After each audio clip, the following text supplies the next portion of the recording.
So this workshop today is about learning, and I already know, because I've been here and I've seen lots of you already in lessons, how well you are doing. You're experts. You're doing a fantastic job. So let me say that right at the start. This isn't about somebody coming in to say what we should or shouldn't do, because you're already doing a great job. But this word impact, well, lots of research has gone on into what has significant impact in learning with 3-year-olds, with 4-year-olds, with 10-year-olds, with 18-year-olds, with 50-year-olds. It doesn't really matter. But we know that certain strategies and influences have impact. So that is the focus of today's workshop. What are those strategies and influences? Are we using them? And if we aren't using them, can we use them? And if we are using them, are we using them as effectively as possible? Before we talk about strategies and before we talk about learning techniques, I just want you to reflect on this question. This is a question that has actually been researched with children. Children have given their opinion on what makes a good teacher great. But I would like your opinion before we even start the workshop. So I would like you just, on your tables, to consider, and you've only got 60 seconds, because we've got a lot of things to get through, as you'll see today. For 60 seconds only, just to share a few words around your table as to what you think makes a good teacher a great teacher. So the best teachers, what are the characteristics? You might start, a great teacher is, or with a word, or a great teacher has, or a great teacher does. So just please, you've only got 60 seconds, and then I'm going to choose your best words from each table. Okay? Off you go.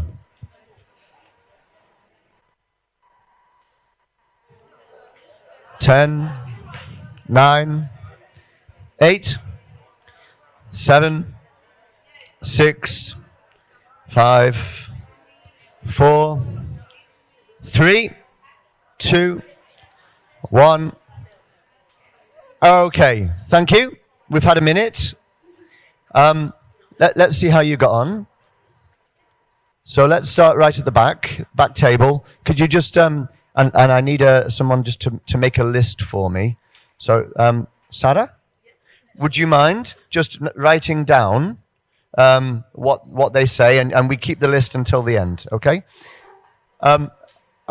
Just one idea, please. Just one. Love and affection. Thank you. Okay. And this table here, please. One of you. One more. Passion. So that's great, isn't it? We've got love, passion, and affection. Okay. We're doing well. Yes. But I do like that. Anibal's table? Anibal. Flexible. Thank you. This table here? Empathizes. So empathy. Empathy or empathizes. Yeah, okay. Inspires. Fantastic words. You're a good group. Okay. This table. Enthusiasm for their subject. Wonderful. Engaging. Okay. How many is that? How many do we have? 6, 1, 2, 3, 4, 5, 6, 7. I think we've got one. Have I missed a table? Okay. Okay. There we are. And let's just have, is there one, just one more word, because I asked for 8. Friendly. Thank you. Friendly. Okay. I'm going to come back to that question this afternoon. Okay? So I haven't forgotten. We'll come back to that. Now, don't open your folders just yet, but what I would normally say in this workshop is that these are the things that you're going to be using. So this one here, down the bottom, you'll see in your packs is it's just a sheet for you to write some notes if you want to. But I'm going to give you a copy of absolutely everything, a digital copy of everything that I'm using today. So, and I know lots of you have got your own books that you want to make notes in. That's fine. This is just a worksheet if you wanted to take away with you to make notes. This is an activity that I was talking about we're going to do soon. Don't look at this one, please. This is a questionnaire that I'm going to ask you to do at the end of this session, because I'd like some feedback, please, on what you thought of the workshop. This is an activity exit ticket at the top that we're going to do before we go to break. And then you should have a green and red card, which we've already talked about. Okay? So, the focus of today is to analyze what research tells us, as I mentioned to you, about the impact of effective teachers, and also what an effective school does to students' learning. We're going to look at strategies that have a strong impact on learning, but the main focus for me today is number 3, and that is that I would really like you to reflect, to think about how you teach, to discuss it together, and I'll try to build in as much discussion as possible, bearing in mind that we have a tight time frame.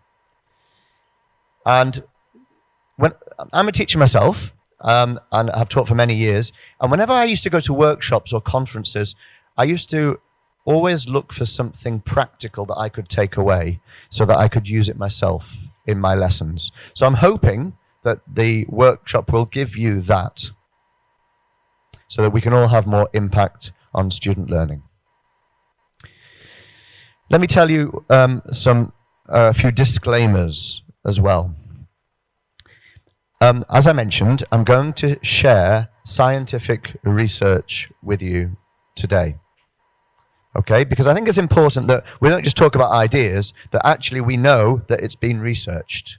The research tells us that this is a good idea.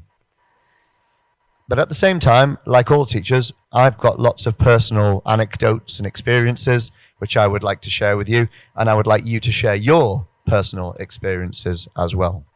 Okay? Even though I think we're all secondary teachers in here today, aren't we? Is that right? Yeah? It's fantastic to have the national, in my opinion, the national section with the international section. Because I understand that quite often it's hard to bring people together.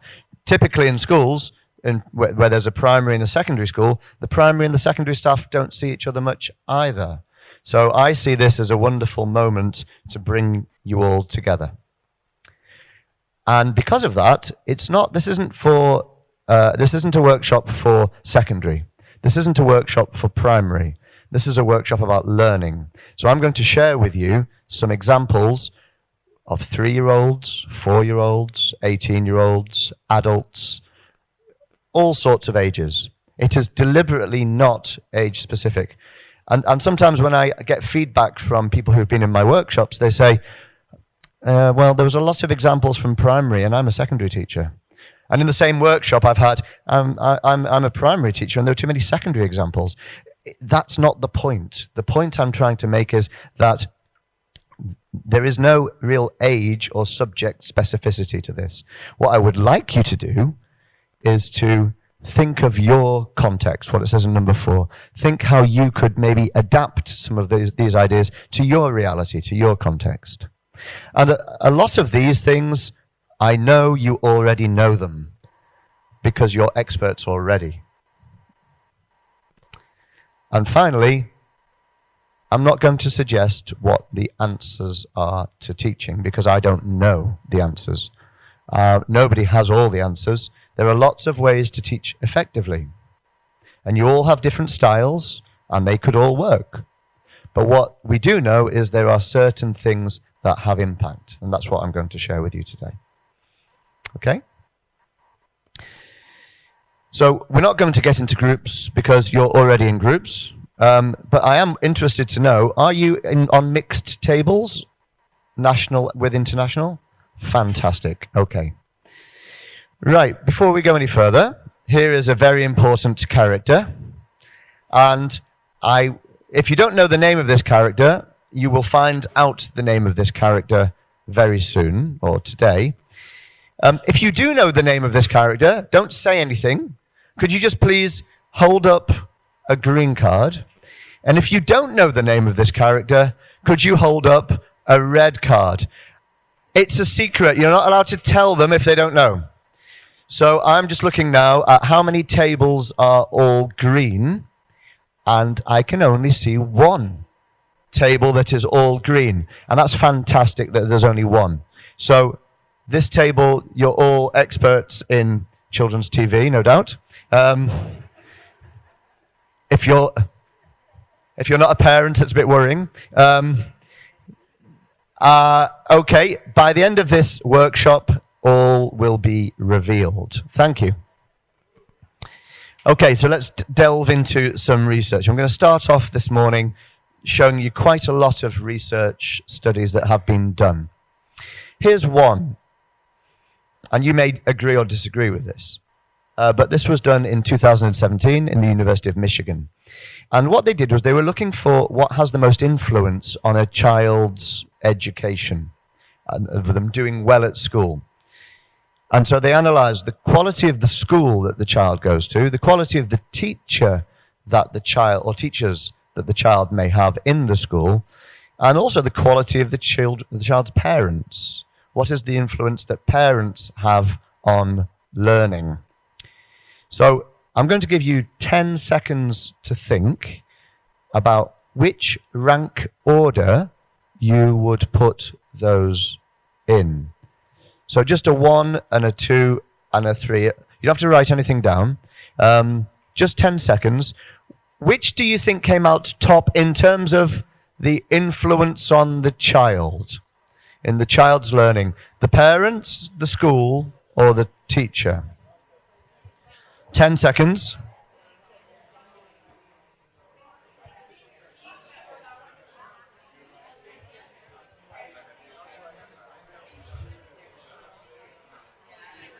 Four, 3, 2, 1. Okay, thank you. Thank you very much. Thank you. Muito obrigado. Didn't work either. What do you use when you've got students who are so busy doing a task and you want to speak to them, and you ask them to be quiet and they're not quiet? What do you do? What's your strategy? I don't have a foghorn. That's a good idea. Hands up. I tried that with yesterday's group. It was a disaster. No one took any notice. I was like this for hours, and they just ignored me. English people may know, "Are you listening? Are you listening?" And then the children have to sing. Yes, we are. Yes, we are. I did that in a conference once, and I went, "Are you listening? Are you listening?" Everybody stopped and looked at me as if I was completely mad. I said, "No, you're meant to sing, yes, we are, yes, we are." But nobody knew it. It was really highly embarrassing. Okay, so I might try that. Oh, let's do that one. Are you listening? Are you listening? You have to sing, yes, we are, yes, we are. Okay. Should we try? Are you listening? Are you listening? Perfect. Okay, let's use that one though. Right. So let me choose at random somebody whose name I know, like Simon. Simon, your own opinion, please.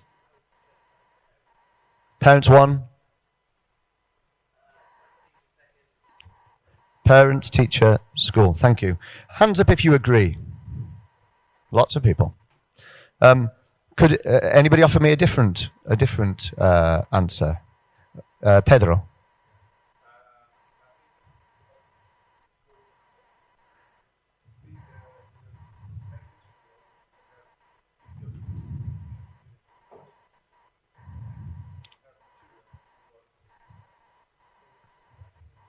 Thank you.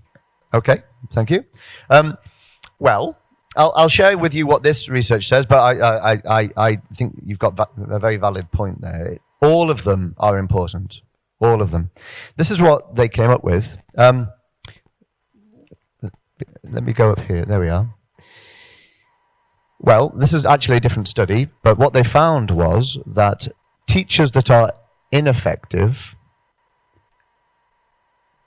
understandably, students don't learn all that much. They gained around 14% in terms of their achievement.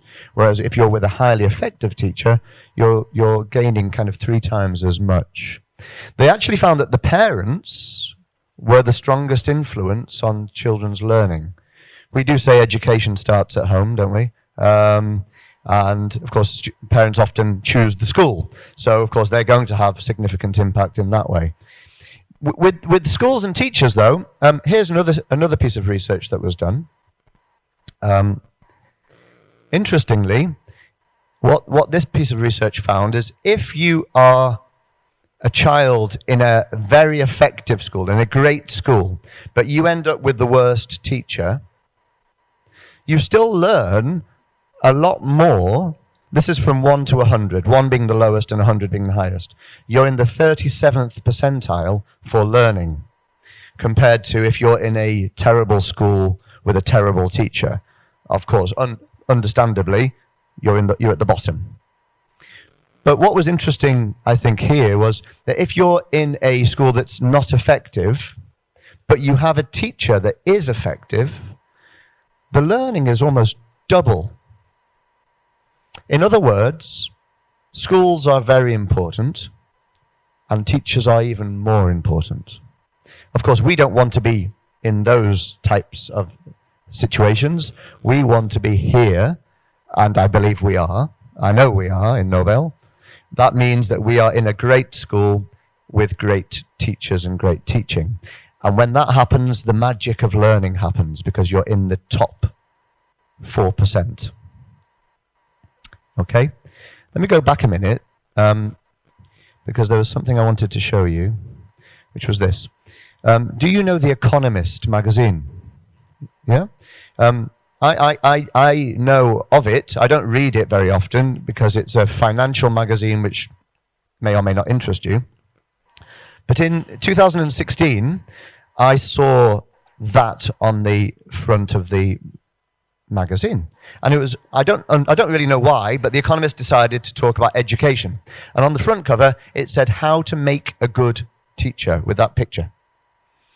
And when I read the article, it said inside that a school's most important pupils are the teachers themselves.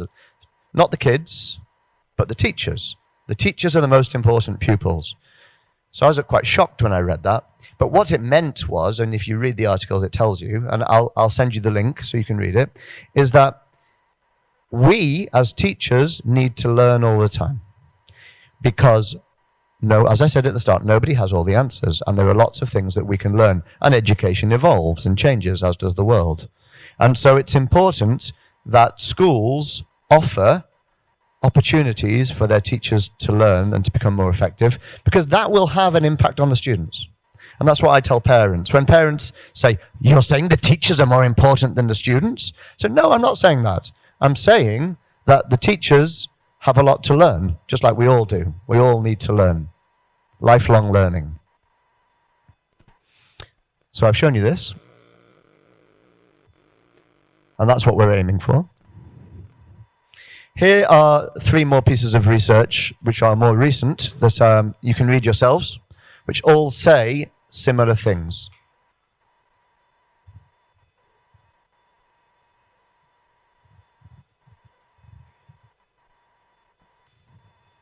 Okay? But before we talk about effective teaching and teachers, I'd like just to touch quickly on what do we mean by a school that's effective. Okay, because that has significant impact too. And for that, to answer that question, I'm going to use a study that's been done by a guy called Alistair Smith. It's called High Performers. And you have a teacher there who's on a tightrope walk. A bit like I said at the start, when I learned to be a teacher, I was told to do a show in front of the students. he says the same thing. He says that often teachers thought they had to be very dynamic. Actually, what we need to do is to have the building blocks of learning in place. So it's not about performing in front of the class. It's about having good learning activities going on. Here are 10 things that he mentions in his book. Number 1, lots of energy around learning. What do I mean? Well, obviously, the students come here to learn. Not only to learn, they come for other things as well, but they come here to learn. And yet, in a lot of schools, when teachers get together, like you are today, or you go to meetings, the focus of the meetings isn't how we learn. The focus of the meetings isn't how the children are doing in class. The focus of those meetings is other stuff, like what's going on next week in the calendar, or the trips, which is all important as well, of course. But often learning isn't talked about in schools. In the best schools, it's talked about all the time, and particularly by the teachers themselves, with the teachers themselves. At the same time, the basics are in place. It sounds obvious, but teachers need to have teachers. Schools need to have teachers. They need to have resources. They need to have a timetable. I don't know if you've ever taught in a school where the timetable has been late or hasn't been done properly, or it's a nightmare, isn't it? Or where you're missing key resources to start your year, or where a teacher hasn't turned up and there isn't another one to cover them. These things happen in schools, but when they do happen, in good schools, they manage it well. I've mentioned number 3, it's not about performing, it's about learning. And for this to happen, we need to recruit the best teachers. And we want to have the best teachers. I believe we have the best teachers. And not only recruit them, we want to keep them. We don't want them to leave and go somewhere else to a different school. We want to keep them here. So we do that effectively. We can recruit and retain effectively. We have a focus on people. We talk about people a lot. We create teams of people to work on things. And we have policies to back us up. And we understand what the policies are. And the policies aren't just a piece of paper that nobody ever reads. The policies are things that are practical and that people know about. The best schools have a strategic plan. They know where they are, and they know where they want to go next. And often that plan is shared with the teachers, with the students, with the parents even. Good schools have leaders that are visible. I can think of some schools where the leaders are not visible, where you never see them. They might not even be on the site sometimes. And ideally, they will inspire. They will be inspirational leaders. But where the real magic happens, as I mentioned earlier, is in peer support, where teachers are helping teachers, supporting them, maybe challenging them as well, working together to try and find ways that they can develop and grow. The good schools monitor what's going on. They have a good idea of what's happening in the school. And they collect data, not for meaningless ways, but data that's important so they know how they're doing. So of all of those 10, I've just chosen 4 words: learning, people, process, and data. And for today, we're going to focus particularly on the learning and the people, but we'll talk about some processes as well, and some data as well later on. Okay? So, we've established that teachers are the most important thing. School leaders are the second most important thing. So, I mentioned earlier, you might be a great teacher in a bad school, and the students will learn. But if you're in a great school, they'll learn a lot more. That's because the people in charge of the school are accountable for what goes on. When the school does well, let's thank the leadership and management team as well as the teachers. When the school does badly, let's keep the leaders and managers accountable. It's their fault. It's their fault. They're in charge. They're responsible. So how do we help? Oh, by the way, Globeducate, I think you know this. This is our new name. Yes? Nathe was our old name. we're phasing that out. We still have our Nathe schools email addresses and things, but we've changed our name. And I don't know whether Mike Farah told you this yesterday, but nobody ever really liked the name Nathe. Nathe was a Spanish acronym, Nuevo Agora Centros de Estudios. And so when you're going around the world, as we are now a global company, and you go to England and they say, oh yeah, that NACE, what does NACE mean? And you say, Nathe. And they say, yeah, whatever, NACE. What does it mean? You say, well, it means Nuevo Agora Centro de Estudios. I say, what does that mean? So, well, it means New Agora Centre of Studies. They say, what does that mean? And so you say, well, Agora was the first school in the group, and then we had another Agora, so they called it New Agora, and then we had another Agora, and then we had another Agora. We had 6 Agoras, but now we have 60 schools, and 54 of them are not called Agora, but we're still called Nathe. Oh, really? And so the French called us NAS, the Spanish called us Nathe, the English call us NACE. I even had once at a conference, this is Daniel Jones from NACE Schools. So really? NACE. Okay, so it wasn't a name that traveled well, that people understood. And it also wasn't a name that reflected who we want to be. So we always had the word Globeducate underneath Nathe. We Globeducate. So that is our new name now, Globeducate, and our new logo. And our ambitious mission statement is to educate each one of our students so they can become what we call a global citizen, and we'll talk about that later, who can shape the world. We want people that are able to change our world, to transform our world positively. For that to happen, we have to have our schools working in the right way. So what I do is I see myself as a supportive resource. I'm in charge of the education in the whole group, and I go to every one of our schools and I do an evaluation of the school with the school leaders. I produce a report, and I use something that I've called the Platinum Standard.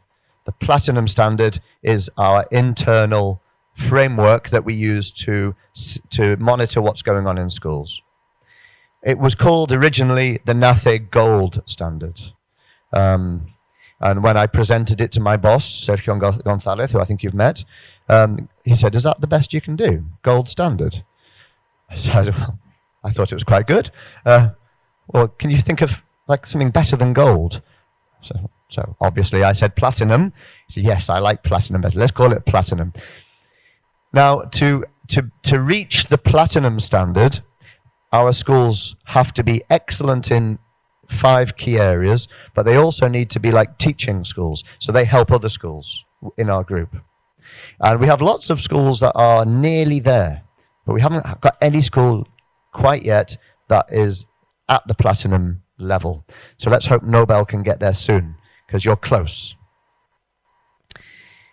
When we use the Platinum Standard, these are the 5 things I look at.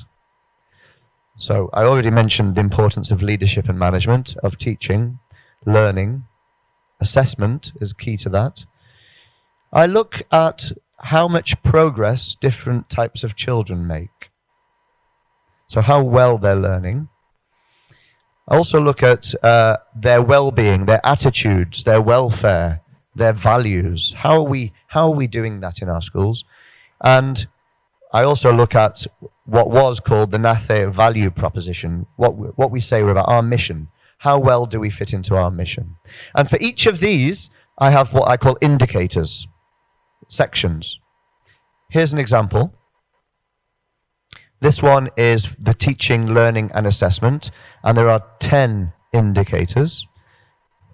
So Mike Farah has a copy of the Platinum Standard for Nobel. If you're interested in learning more, I'm sure he would be happy to share that with you. And after spending some time here and looking at everything that you do, these are the 4 categories that we have. Exceptional, good, not yet good, and insufficient. Not yet good because we will be good, because we're going to work on being good. Good is our minimum requirement. Satisfactory doesn't exist for us, because satisfactory wouldn't be satisfactory. Satisfactory would be kind of unsatisfactory. You know what I mean? We have to be good. We don't have to be just mediocre. So not yet good, but we will be good. And insufficient because either it doesn't happen or we do it really badly and so it has a negative impact. So there are 5 key areas and they all have indicators. There are 36 indicators in total. And so that's what I do to support the schools. And then, if we know where we are, then we can decide what we need to do next. So we can have a plan. Okay? And part of the plan for Nobel is today's workshop. Yeah. No, this is Nathe School X. And it's fictitious, so I've just thrown some colours in there randomly. That would be unusual, really, to have some things that are insufficient, but some things that are exceptional. So no, but I'm sure Mike will share with you what you had. And I also write a written report, about 10 pages of to try and explain this. For each one, I explain why. So 2.1 communication, I'll say, this indicator is good because this happens and this happens and this happens. However, it's not yet exceptional because this doesn't happen or this isn't in place. And so that really focuses our schools on how we can improve. So that's happened. That happened last year in February, I think it was. Maria, was it February? Yeah, thank you. But today's focus is more about the teaching, okay, and the learning. As I say, an effective teacher promotes effective learning. And what you do day after day is so complex. If you think about it, how many students do you have typically in your class? 12. Is that all? 12? That's nice. Okay, 12. I like 12. Do you have 12? 20 average. 20 average, okay, going up. Anybody have more than 20? 24, okay. So if you've got 24 and your job, every lesson, to make sure every student, all 24 of them, learn really effectively, whether it's a beautiful, hot, sunny day when they all get tired very quickly, or it's a rainy day where they haven't been outside much and haven't had any fresh air, or it's a windy day. What happens on windy days with students? They go mad. What's going on there? Don't like it, do they? Or it's a full moon. I believe that has an impact. Or someone's been sick on the floor, or the electricity's gone off, or there's been somebody's upset. All of these things can interfere and do interfere every day with learning. And our job is to make the learning happen and to be accountable for it. So what you're doing is an almost impossible job, which makes it the best job in the world and one of the hardest. And so, as I said right at the start, nobody has all the answers, but we need to try to find ways to make sure that everybody can learn effectively without you suffering from stress or burnout because of the workload, because if you're going to try to give every student an individual lesson plan, well, that's not going to work. So we've got to find ways to make this effective. Luckily, lots of research has been done. You might have heard of a man called John Hattie. John Hattie is Australian from the University of Melbourne.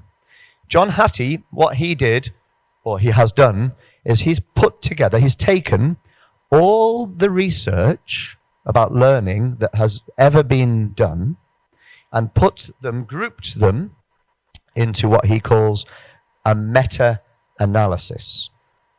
For example, imagine that he has a meta-analysis on the use of technology in the classroom. He does. So he's looked at all the research on technology in the classroom. He puts it all together, and that's called a meta-analysis, a group of research. And he's done that to over 800 influences.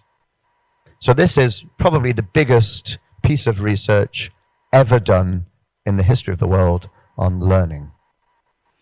If you're tired and you have insomnia, it's a very fat book with very small writing, so I would recommend you keep it by your bedside and you'll be asleep in 5 minutes. But it is actually interesting. It's quite dense. And today I'm going to share with you what he's found. What he found are, in these meta-analyses, come out top. So I'm going to share with you 11 of the meta-analyses on his list. Yesterday, when we did this activity, you might notice here, I'm a football fan. I really love football, and I'm happy and proud to say I'm a Liverpool fan. I'm from Liverpool originally, and so I've had a fantastic year.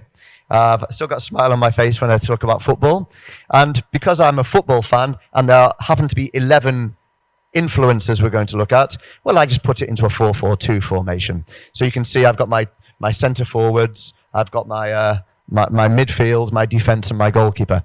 That's not the point. Please don't try to create a football formation. I'm going to give you 11 things to look at. Here they are.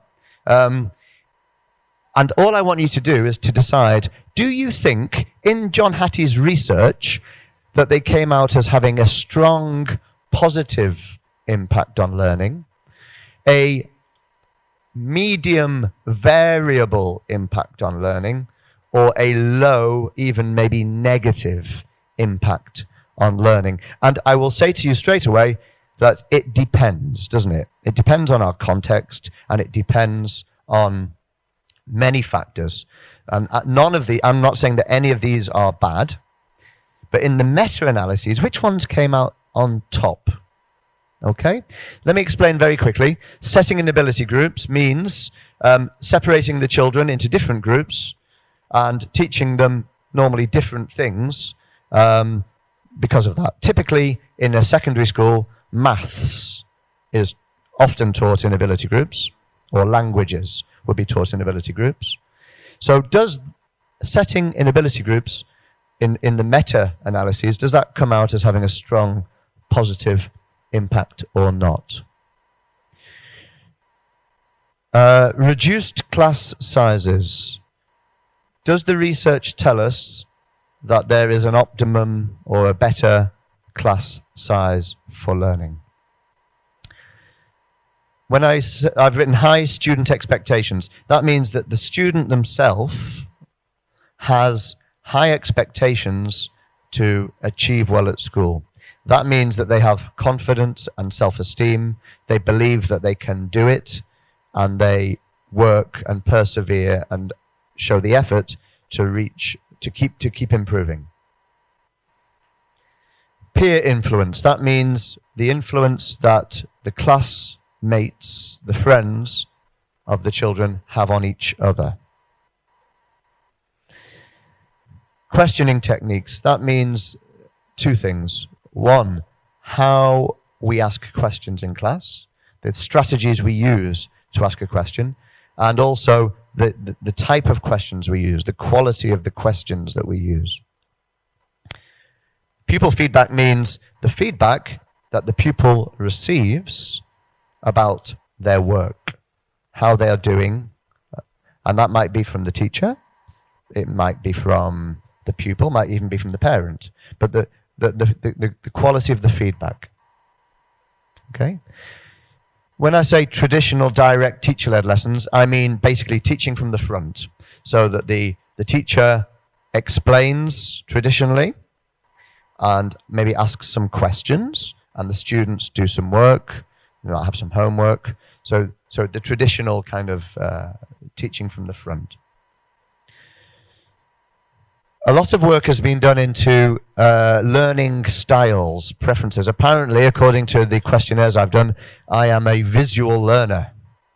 They talk about auditory learners who like to listen rather than to see things.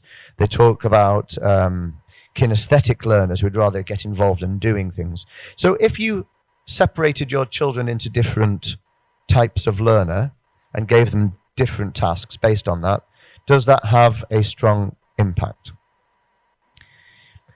Regular progress checks, assessment, evaluation, different types of assessment, but doing it regularly, not waiting until the end of the year to find out if a child has done well or not.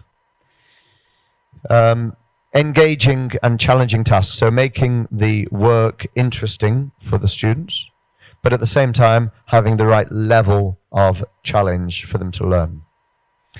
And finally, teachers' specialist subject knowledge. That means if you're a maths teacher, for example, that your maths knowledge is very high. Does that promote learning? Of course, it depends, doesn't it? You don't have to be a professor in maths to teach maths probably to 5-year-olds, but you probably do have to be a professor in maths to teach maths at university level. So it does depend on the context. But in the meta-analysis, the quality of the subject knowledge of the teacher, how important is that? Okay? Does that make sense? So some of them, please, I would like you to put as high impact, some as medium impact, and some as low impact. And I'm only going to give you 5 minutes to discuss it. And you probably will disagree with each other, and that's fine. Okay? Off you go. This is in your folders. So you can find it in your... it's at the back of your the papers. Okay, 5, 4, 3, 2, 1. Fantastic. Okay. Well done. I always find it interesting when we do that activity. I mentioned about learning styles earlier, and we've got all sorts of learning styles going on here. So most people have been just putting an H or an L or an M maybe on a piece of paper. Then we have this table here, which could you maybe hold up what you've been doing? So I think we've got some kinesthetic learning going on here. So.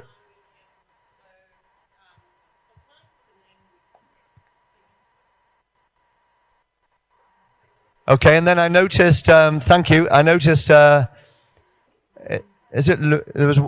we are, Luis, could you just hold up your board for us for a second? So you could, is it maths?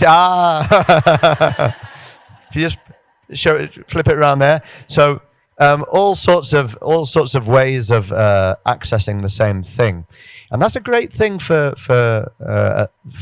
teaching strategy, giving the students different ways that they can interpret things. Okay, so what I'm going to do is I'm going to share with you what the meta-analyses say.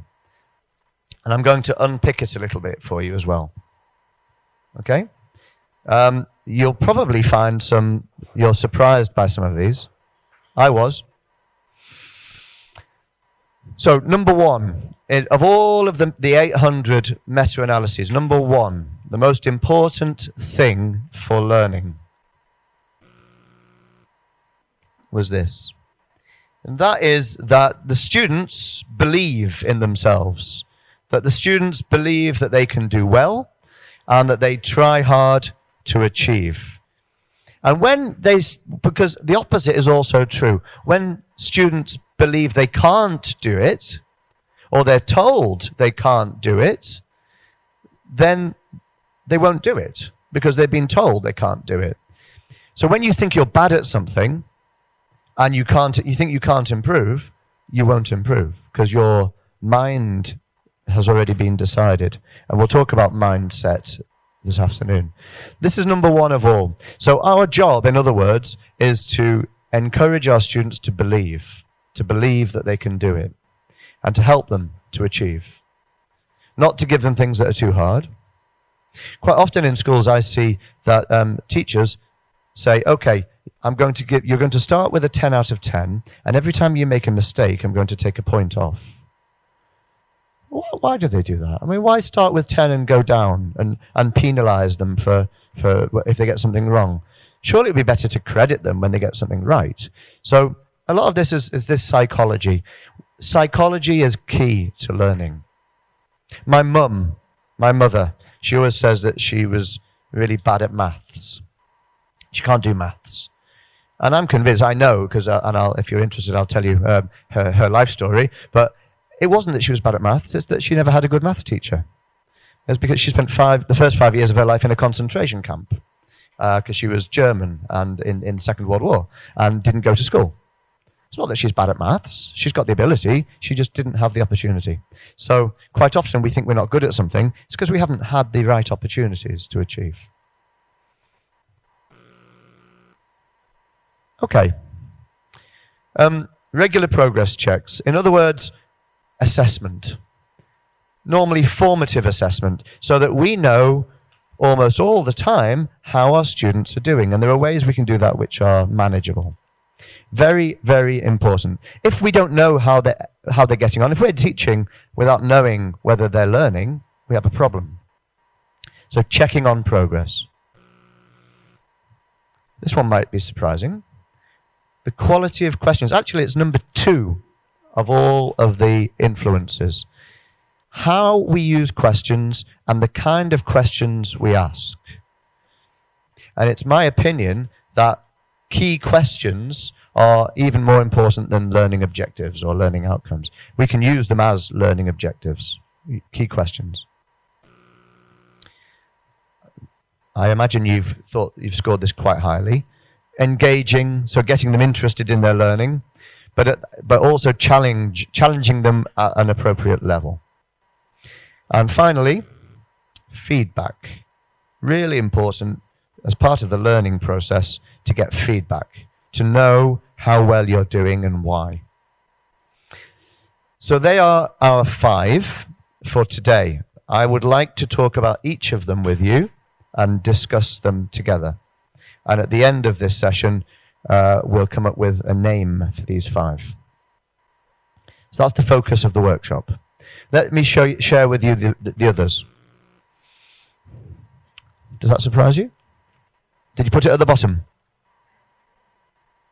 Quite often we're told that the kind of the typical teacher-led, in Spanish you would call it clase magistral, I don't know if in Portuguese you say something similar, is bad.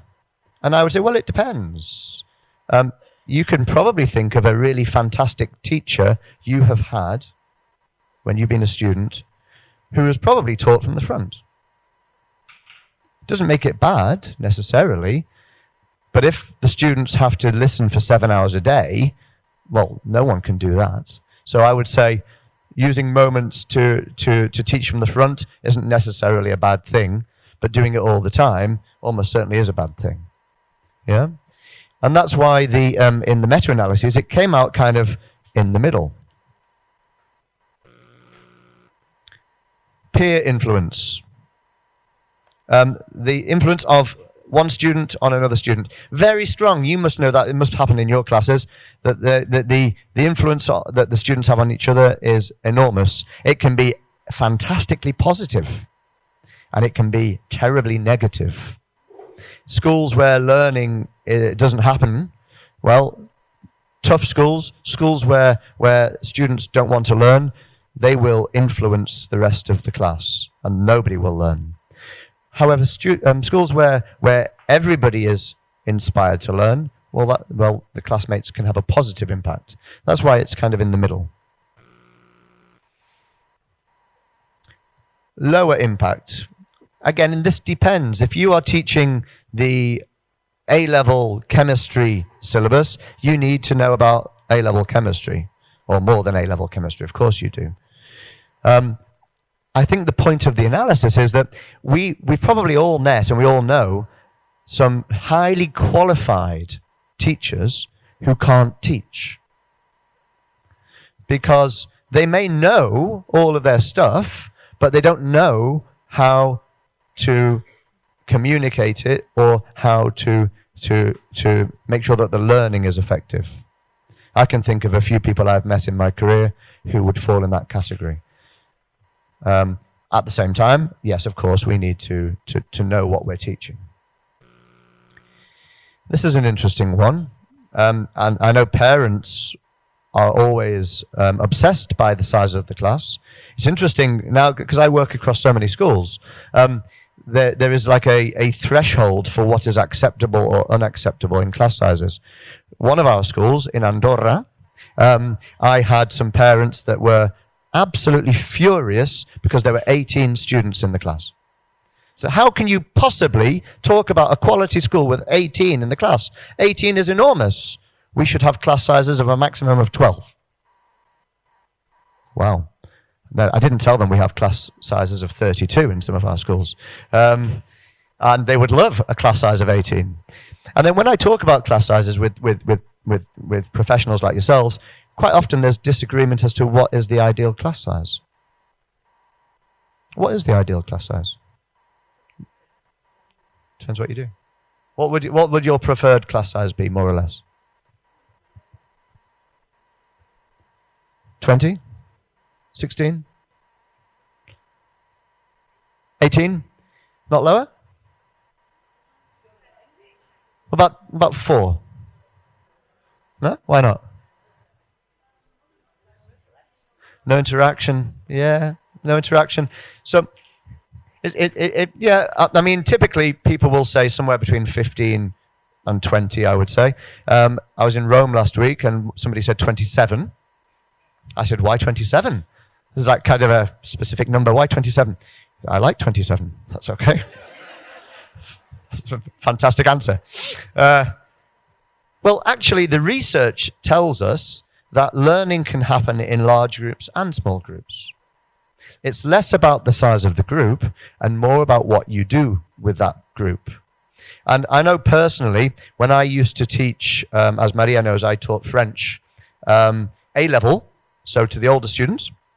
In my school in Valencia, where I live, I was the head of a school and a teacher there for 20 years, and I taught French A-level. And I typically had class sizes of 4 or 5 students. And they did quite well. It's quite weird because I'm English, so an English guy teaching Spanish kids French, but it kind of worked. They didn't want me teaching Spanish to the Spanish kids, so I taught French, and they got A's and B's and C's, nearly always A's, B's and C's, and I had class sizes of 4 or 5. And then, after a few years, they decided to make French obligatory for everybody. And so instead of having class sizes of 4 or 5, I had class sizes of 30, 32, 35. And when I got the results, I had lots of A's, lots of B's, some C's, and I compared them with the results I had when I had a class size of 4. They were the same. So I thought to myself, wow, what a terrible teacher I was with those 4 that I can get the same results with 32. My life had changed by then because I spent every Sunday marking 32 essays instead of 4. So I was working harder. But actually, when I analysed it, I was teaching in the same way. They were still doing some pair work. They were still doing listening activities. They were writing 1 essay a week. Everything was the same. So I hadn't changed how I taught. And so if you don't change the way you teach, then class sizes become irrelevant because you're doing the same thing.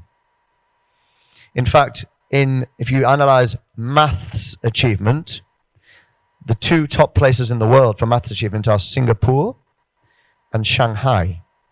And they typically have class sizes of over 40 students. And they typically have traditional direct teacher-led lessons. But they have a very high achievement because other things are important, like culture, effort, work ethic. So there are lots of other factors that are more important than class sizes.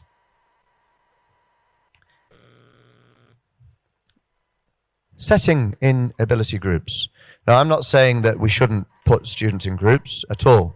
What I'm saying is the research isn't very strong that it has a positive impact. And in my opinion, this can be because of the very top one, expectations. At least in my own experience, it is.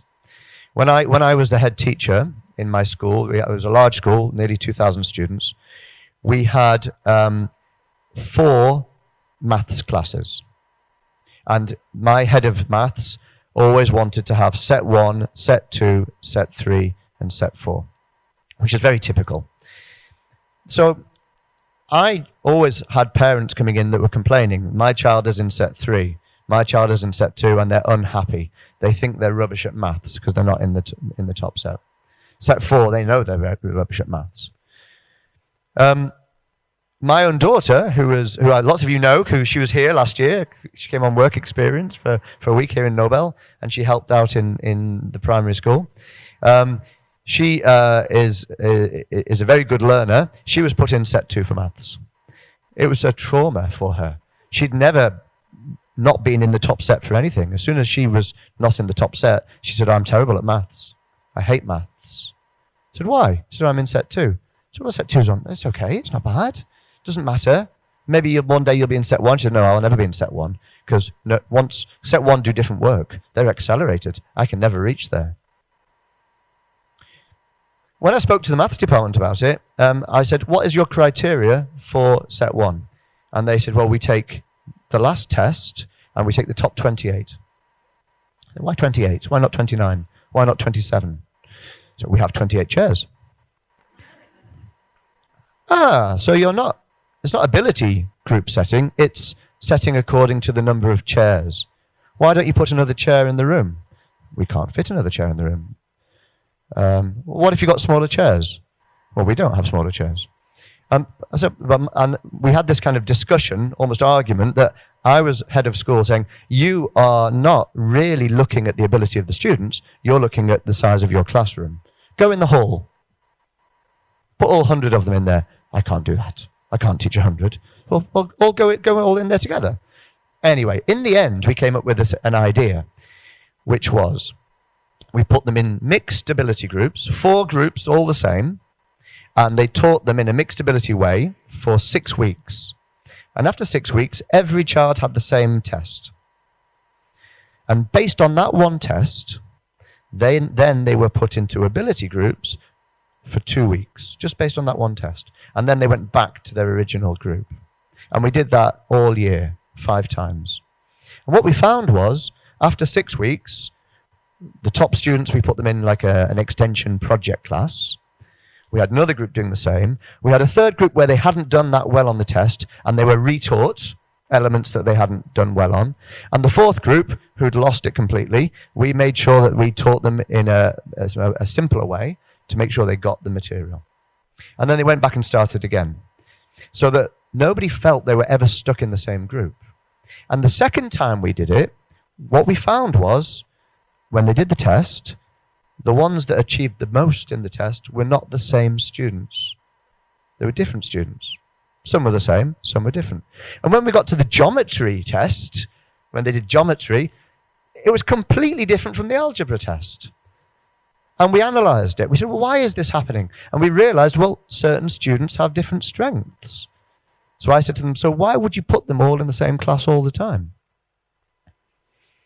They said, no, but we would change them. We'd put someone down from set 1 and someone up from set 2. So why would you put them down from set 1? How's that going to make them feel? So in the end, we had this other strategy, and we found that the performance of the students as a whole year group went up in every different ability range. So there are ways, creative ways of setting, and I think the key message is the psychology, is making sure that students are happy where they are. And there's no evidence to suggest that if you are a visual learner, you should only do visual tasks. I believe that would be doing the students a disservice. You don't listen because you're not a good listener. Well, no, listen because you're not a good listener. Yeah? However, if we give students a mixture of activities, of visual, of auditory, of kinesthetic, there is research that says that does work. So we should be giving them a blend. John Hattie measures this on a scale. Here's his scale. So let me just explain this, starting at 0. So 0 is no learning at all. Yellow says developmental effects. That means that just by being in the world, being alive, we learn. Even if we don't go to school, we don't have an education, we will learn something by being in the world. That's called developmental effects. And unfortunately, in the world, teachers only have a little bit more impact. The typical teacher effects. This would be super high impact, and this would be actually negative impact, where you might go backwards in learning, unlearn, forget. Yeah? The average of all of those analyses that we've looked at, the average is 0.4 an effect size on his scale. So it seems to make sense to me today for us to focus on what is here, because we know that these are giving lots of impact, but we also understand what is here because we want to avoid those. Okay, so here's a list. There are 150 different influences in his book. As I said, number 1 is student expectations. Number 2 is questioning. Here's your checkpoints, as long as you can intervene afterwards. Feedback. Technology is kind of halfway. If we go down to the bottom, this is the bottom of the pile. Some countries, I don't know about Portugal, but I know in Spain typically, traditionally, France the same. The way that in secondary schools it works is a student does exams at the end of the year, and if they do badly in a few exams, they fail the year and they have to repeat the year. Does that happen in Portugal? Same in Portugal. Have you heard of the PISA tests? PISA. PISA is a measure of the quality of education in the world, different countries. The PISA tests have found that countries that typically make students repeat the year are the worst performers in education in the world. There's a correlation. Where students don't have to repeat the year, they're towards the top. And in my opinion, it's because of the same thing about psychology. If the student's own expectations and self-esteem and self-confidence, if they have to repeat a year, often will be negative. If you're told that you failed, you're not going to like school very much. If it happens twice, you might want to leave school. And rather than waiting till the end of the year to tell them that if they failed, wouldn't it be great in September and October and November and December that we work with them to make sure that they don't fail? But as in some countries, that doesn't happen. They just wait till the end of the year, you failed, and so you have lots of students dropping out. Summer holidays. Summer holidays in hot countries like Portugal is, 2 months, 3 months? And particularly if you're teaching little ones, they come back not knowing anything. They've forgotten everything. Because holidays can have a negative impact on learning. Long holidays. Here are the effect sizes that I was talking about. So right at the top, can you see 1.44? That is off the scale. Off the scale high. So important for the students to have the child psychology, their mindset right. So that's why today we're going to focus on these in green. And I'm going to start with questioning techniques. Then we're going to look at engaging tasks, progress checks, feedback, and then what I call the climate for learning, the student expectations and our relationship with them. And all of these are going to have an impact on how you evaluate or assess, how you plan your teaching, and how you teach your lessons. And I put assess at the top because, in my opinion, that should come first. Because how can you plan effectively if you don't know what the students can do or not do? And yet, so often in schools, you get a new group of students and you have no information about them. You don't know what they can do or not do. Wouldn't it be great if you could say, yes, this they've known how to do, they've done well on this, they've done well on this, they've done well on this, but they have a gap here, they don't know this, they don't know this. That makes your job a lot easier.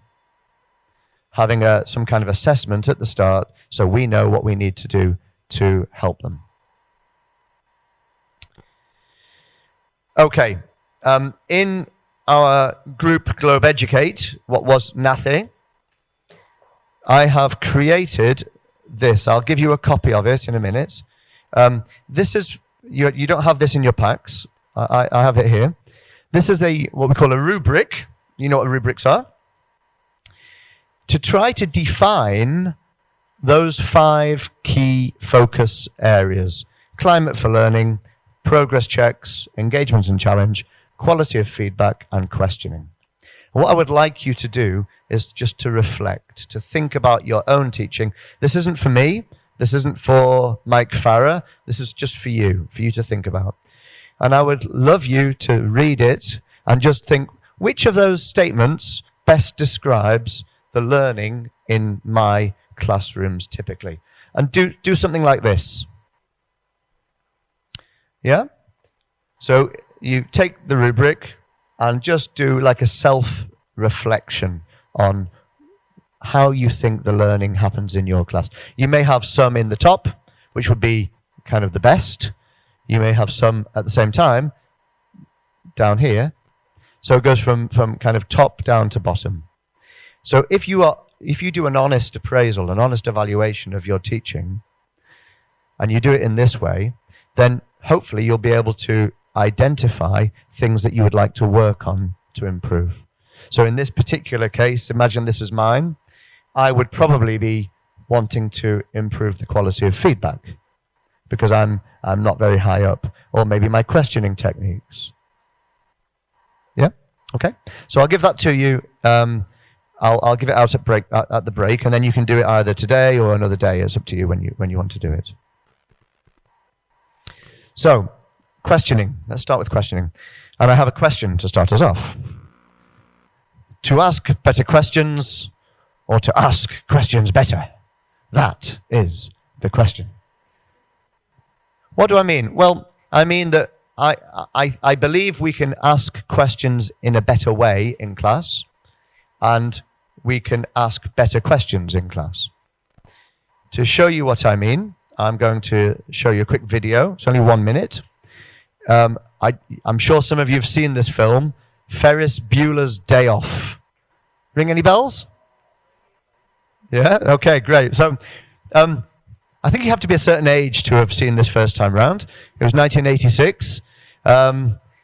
It's about a boy, an 18-year-old high school student in America, who hates school and looks for any opportunity to skip school and take a day off. So he pretends he's sick, and then he goes around Chicago, where he lives, doing all sorts of naughty things instead of going to school. And that's because he doesn't want to go to this lesson, this teacher's lesson. And you'll see why when I show you the clip. In 1930, the Republican-controlled House of Representatives, in an effort to alleviate the effects of the, anyone? The Great Depression, passed the, anyone? The tariff bill, the Hawley-Smoot Tariff Act, which, anyone raised or lowered?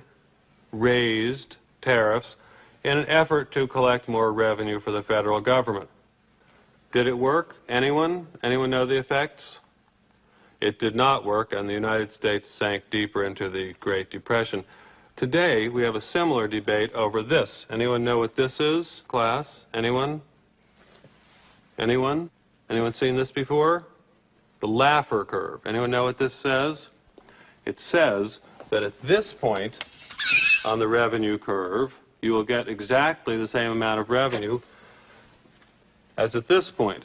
This is very controversial. Does anyone know what Vice President Bush called this in 1980? Anyone? Something DOO economics. So now you can probably see why Ferris Bueller wanted to take the day off and not go to class. I've watched that clip back lots of times now. I love that clip. And of course, actually, if you analyze the questions that the teacher is using, the questions themselves are fairly standard questions. They're normal questions that we would ask in class. The problem is the way he delivers his questions, the way he asks his questions, the way he doesn't get any response from the students, the way he answers his own questions. We can ask questions in effective ways. And typically in schools, you will see this. Teachers will make the students put their hands up to answer a question. Why do we do that? So kind of to keep order, so that they all answer at the same time? Okay, you didn't put your hand up to answer that question, but we can, and which is fine, because that's what I don't want you to put your hand up. Identifies who knows the answer and who doesn't. How does that promote the learning? Does it? So in this case, we have a photo. We have this girl here. Of course, we don't know. We can only speculate if she actually knows the answer. We know that she wants to answer the question. We also have this one and this one. And maybe they are engrossed in their learning. They're thinking about the answer. They're going to try and come up with it. And then they can put their hand up. And of course, if you put your hand up and you get to answer the question, then that could be a good thing. Statistically, if, in hands-up classes, there are certain individuals who dominate the class. And teachers don't know that. Teachers will say, no, I ask everybody. Well, actually, no, you don't. If you look at how many questions are answered by different people, and it tends to be the more able students that answer the questions, of course. And my question there would be, by asking an able student to reply with a question, with an answer they already know, how is that able student learning? Because really, they're not learning either, because they already know the answer.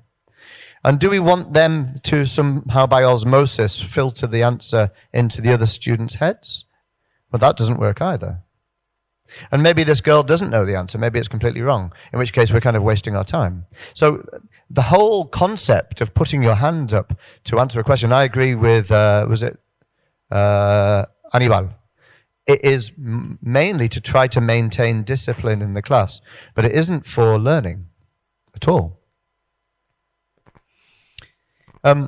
So if you learn nothing else or take nothing else away from this workshop, and I know lots of you do this already, I would advocate that you have a no hands up strategy, that you don't ask them to put their hands up, but that you use other techniques instead.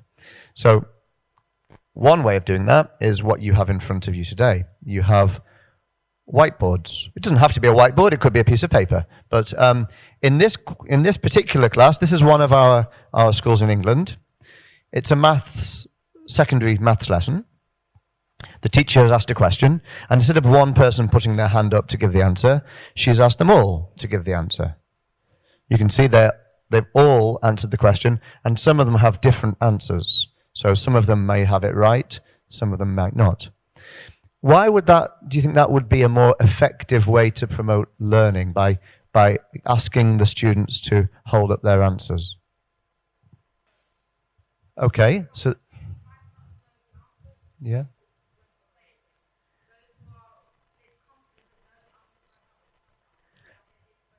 Okay, so it doesn't focus on one person, because everybody's doing it, so shyer people who wouldn't normally put their hands up, they are offering an answer. That's one advantage, yeah, I agree with you, thank you.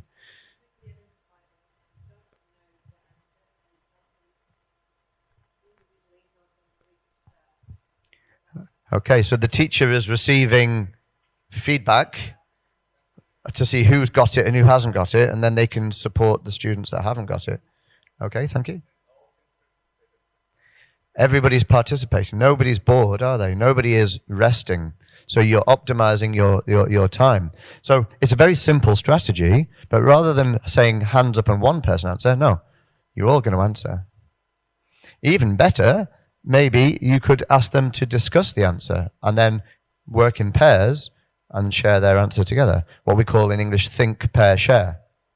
So not only are you coming up with your answer, you are comparing your answer with your friend and coming up with an answer together. In any case, it's a very effective way of doing it. And you can use it for any subject. I used to use it in French or in English lessons. This is a maths lesson. I used to use it with the 18-year-olds. They loved it. You might think this is childish. I've used it with adults. I'm going to use it with you in a minute. Just by using mini whiteboards or even a piece of paper, or it could be an iPad, or it could be anything really, but it's that idea of everybody participating. We're getting feedback immediately on how the students are interpreting the question. There's nowhere to hide, everyone's involved. And if you create a culture that if you get it wrong, it doesn't matter, or you might create a culture that if you don't hold up your board, it doesn't matter. If you're not sure, don't hold it up. If you create that safe environment, then it's a much more effective way to learn. You've got a green and red card. We've already used them today. For very simple questions, where you've got maybe 2 answers, you could use cards. Hands up if you think, green card if you think the answer is this, red card if you think the answer is that. It's a way of remembering. I still remember which table knows the answer to my first question this morning, because it was very visual. If you know the TV program Ready, Steady, Cook, that's where it kind of green peppers and red tomatoes, it's the same idea. Or The Apprentice, you're fired, if you've seen that. Quite commonly, you'll see name sticks. So these are colored sticks that the teacher has on their desk with the names of the students on, and they will pick one out randomly, and that doesn't mean they're all participating, but it means that the students don't know who has to answer the question, and they maybe are more attentive. Have you seen these random name generators? I've got one, I think, on my desktop. So I'll show you. You could just have this open on your desktop. It's very simple. There it is. I'll share this with you. This is called classtools.net. You just put the names in. I started putting your names in this morning, and then I kind of stopped. So here we are. For the purposes of this, we've got Sarah, Andrea, Kathy, Pedro, Matthew, and Simon, who are all in the room somewhere, yeah? So that's another way of randomly choosing somebody. So let's practice a few of these. You've got your whiteboards. So I'm going to ask you to work in pairs, and you're going to get 10 seconds, and only 10 seconds to hold up the answer. Okay? Now, so work with a pair, and you've got to agree the answer, and after 10 seconds, you have to hold up the answer, please. If you're not sure, you don't have to play. Okay, we've got Mike Farah in the room. So can I just use you as a resource for this activity? Is that okay? Okay, great. So Mike Farah's in the room. So I've got to think of a really important educational question to ask you that shows our level of expertise. Okay, so what is Mike's sign of the zodiac? His horoscope. Horoscope. Okay, you've got 10 seconds to come up with an answer between you. 10, 9, 8, 7, 6, 5, 4, 3, 2, 1. Okay, can you hold up your answers, please? And can you just flick them round to Mike so Mike can see the answers as well? Mike, I would like you to see if anyone has managed to get the right answer here. Don't tell us yet. Just look around. And Mike, could you tell us how successful the group have been? Yeah. So I blame the head teacher for that, for not sharing when his birthday is. Has anybody got the right answer? Nobody has the right answer. Okay, so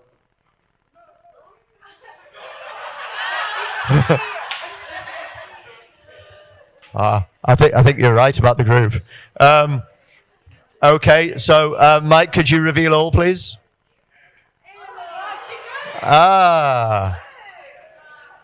Congratulations. Thank you. Okay.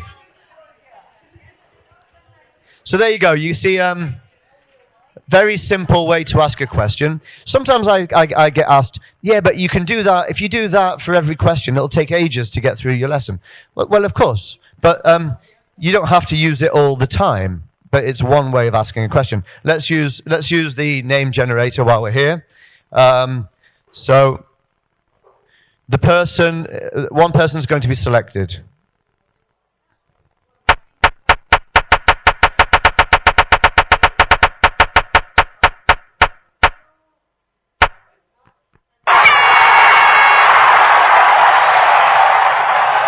Okay. Andrea, that was just... is it Andrea or Andrea? Andrea. Sorry, okay, Andrea. That was a completely random generation of your name, and I'm going to remove you now. But I don't have to, but that means that there's more chance of the others being picked. Okay? So this is for Andrea. So I've got to think of a really important question for you. Okay, I told you earlier that I'm a football fan, Liverpool fan. And I don't know, do you like football? Okay. So Andrea, if you don't like football, but just to share with you, it was a special year for me because Liverpool won the Champions League final. They won it. Yeah, they won it. We have the trophy. But who would you think might win the Champions League next year? Oporto? Oporto. Okay. Okay, so if you agree with Andrea, could you hold up your green card, please? And if you disagree with Andrea, could you hold up your red card? Oh, I think you're in a small minority, Andrea. You don't mind? Okay, thank you. So Oporto to win the Champions League. Okay, thank you. Let's go back to our list. So lots of ways to ask questions and to encourage participation and to encourage motivation, rather than just having one person answering a question. There are lots of, there they are, they're what we've just been talking about.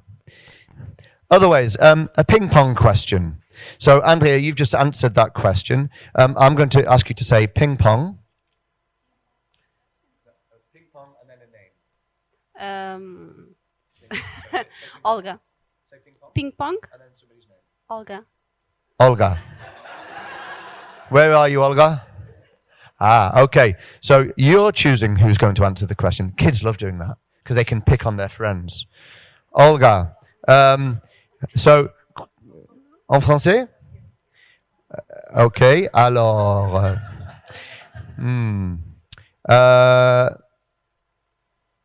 nous avons plusieurs écoles qui suivent le programme IB. Qu'est-ce que c'est IB? Do you know the answer? I don't know. So say ping pong, somebody else. Ping pong. You have to know my name to ping Ping pong. Mary. Mary. That is a very important point that you've just made. International Baccalaureate. Thank you, Maria. Absolutely right. International Baccalaureate. Yes, we do. We have international baccalaureate schools as well as A-level schools as well as other types of schools. So ping pong, basically where you're asking the students to choose. And you can say it has to be someone on this table, or it has to be male or female, or it has to be someone who hasn't answered, or it's up to you. Take it around the class. Often you might ask a question that has more than one answer, or that we want to build an answer together. So I could start with this table, like we did earlier this morning, with the characteristics of a great teacher, and we build it on tables. That also gets participation of everybody. Or you may give them the answer to a question. Here's the answer. What do you think the question is? They love that. They can be very creative with that one. And then, of course, technology has all sorts of applications, apps like quizzes. Kahoot is very famous. I'm sure some of you have used it before. Socrative is another one. There's one called Jeopardy, which is a great one to use as well. So there are ways that we can ask questions in a better way. But the actual questions themselves are important too. This is something that's been researched by the University of Nebraska. What they found was that most questions that we ask in class are what I call closed questions, kind of factual, kind of things that you can memorize and recall. Yeah, typically what, when, or who. Knowledge questions. Another 20% of questions are just so we can control the class. Like, has anyone finished? Who hasn't done their homework? Who was it who was sick on the floor? Whatever it is. So questions to manage the classroom. And only 20% of questions in classrooms typically require students to go beyond the low-level thinking skills of knowledge. And I think that number needs to be higher. So we can ask better questions so that pupils think more deeply, so that they apply their knowledge and that they can evaluate. This is nothing new. Have you heard of Benjamin Bloom? Bloom's taxonomy? Lots of you probably studied Bloom when you were studying to become a teacher. This is from 1956. It's not new, and yet I think it's as relevant today than it ever was. In Bloom's taxonomy, which is like a ranking in terms of thinking and learning, at the bottom is knowledge, knowing things. This is the bottom one. Remember, according to the research, 60% of our questions are at the bottom. What, when. What I've done here is I've given you some question starters that you might want to use in your teaching so that you can plan questions in advance of the lesson. So, and we must have knowledge. Knowledge is important. We need to know things. But if we wanted to understand the knowledge, comprehension, here are some sentence starters or question starters. Can you explain what's the main idea?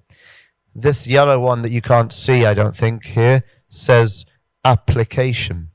How can we apply the knowledge? Here are some ways that you could start your questions. How would you use? What examples can you find? If we go higher up Bloom's taxonomy, we get to analysis, synthesis, and evaluation. And these are the kind of questions you might want to ask. Why? Why is a great question. Why do you think? What's the relationship? How would you improve? Can you predict? How would you justify? How can you evaluate? Now, in my opinion, you can use these very effectively as learning outcomes. So in your planning, it would be great for you maybe to reflect and analyze what kind of questions you typically ask. Because the more we can do this, the more complex the tasks the students are going to do, and hopefully the more engrossed in their learning, and the quicker the progress they'll make as well.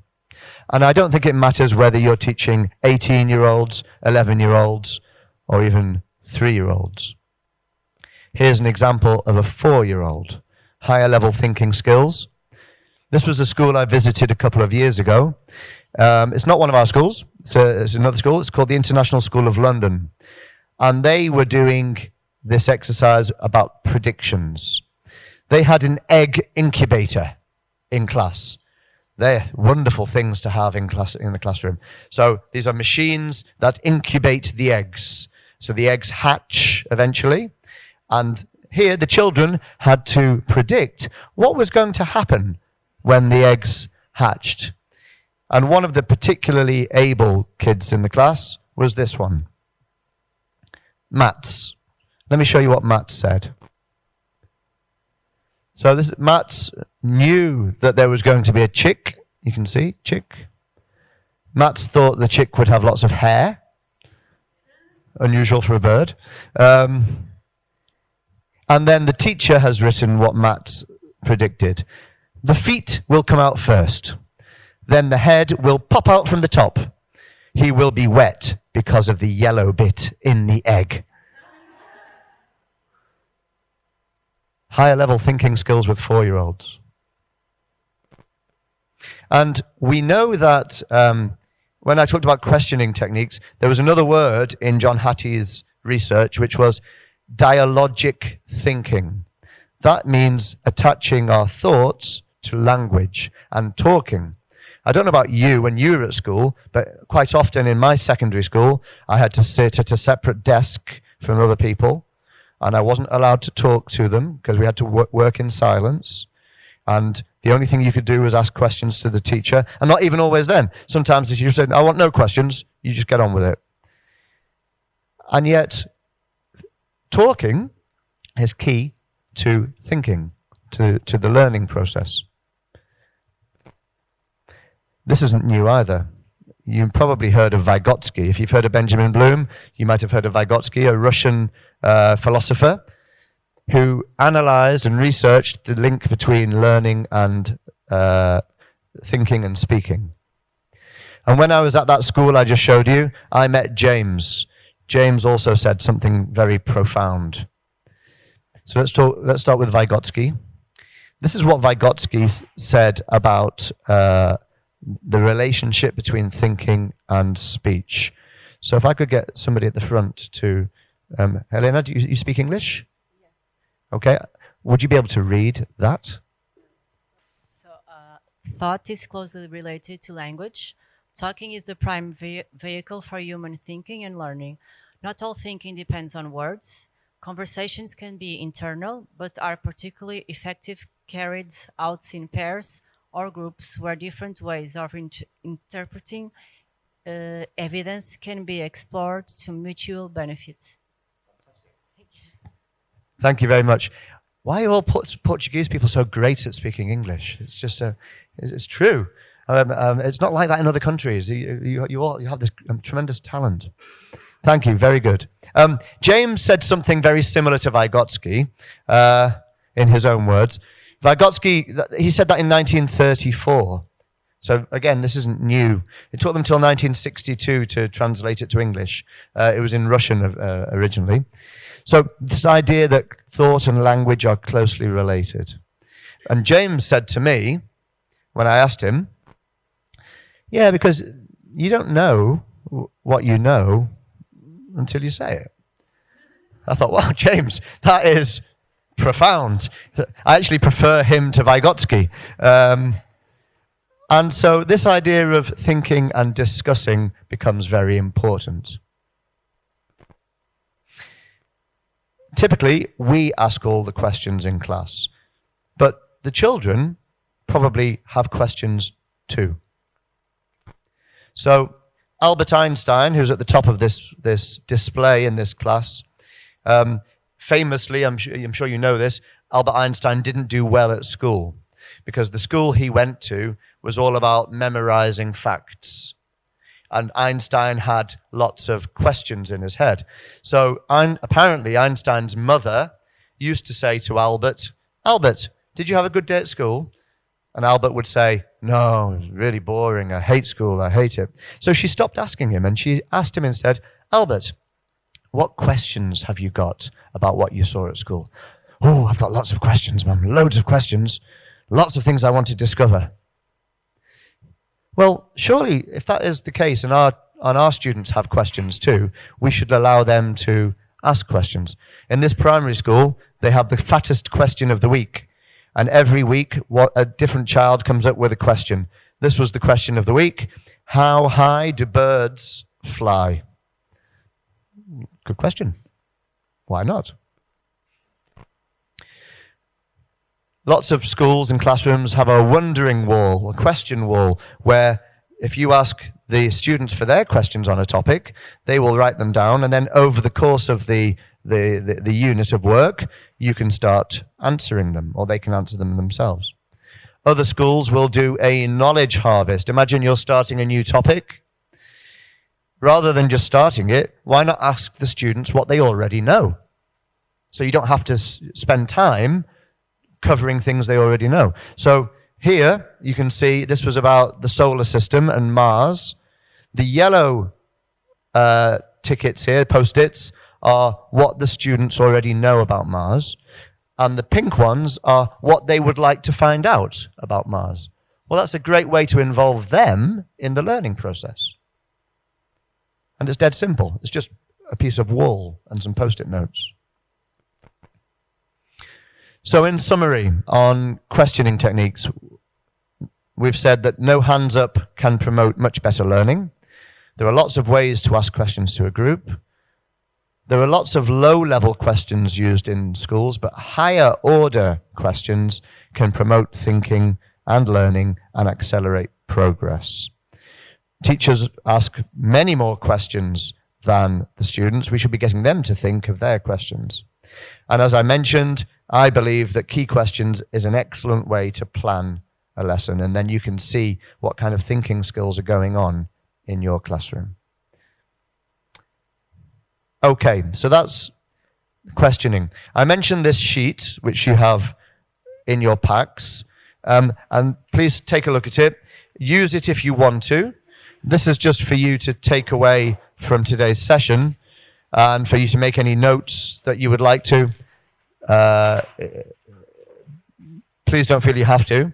So we've looked at the first focus area, the first box, which was questioning. Okay? I'll give you a copy of absolutely everything.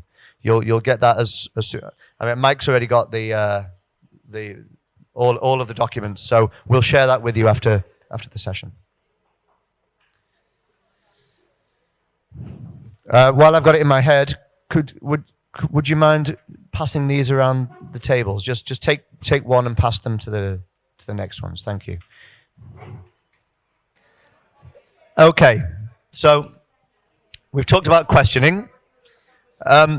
You're about to get the rubric I mentioned before the break. Please use that in your own time to have a think about how you teach and maybe to highlight areas that you would like to work on to improve. Okay, the second one we've got here, I remember when I came and visited you, I've been here a few times, I would say that Nobel is particularly strong at this, which is finding engaging ways for the students to learn. So we're going to unpick engagement and challenge. How can we engage but also challenge at the same time without driving ourselves mad? So to start off, I looked up the words engage and challenge in an online dictionary, wordreference.com. I don't know if you know it. It's a useful dictionary online.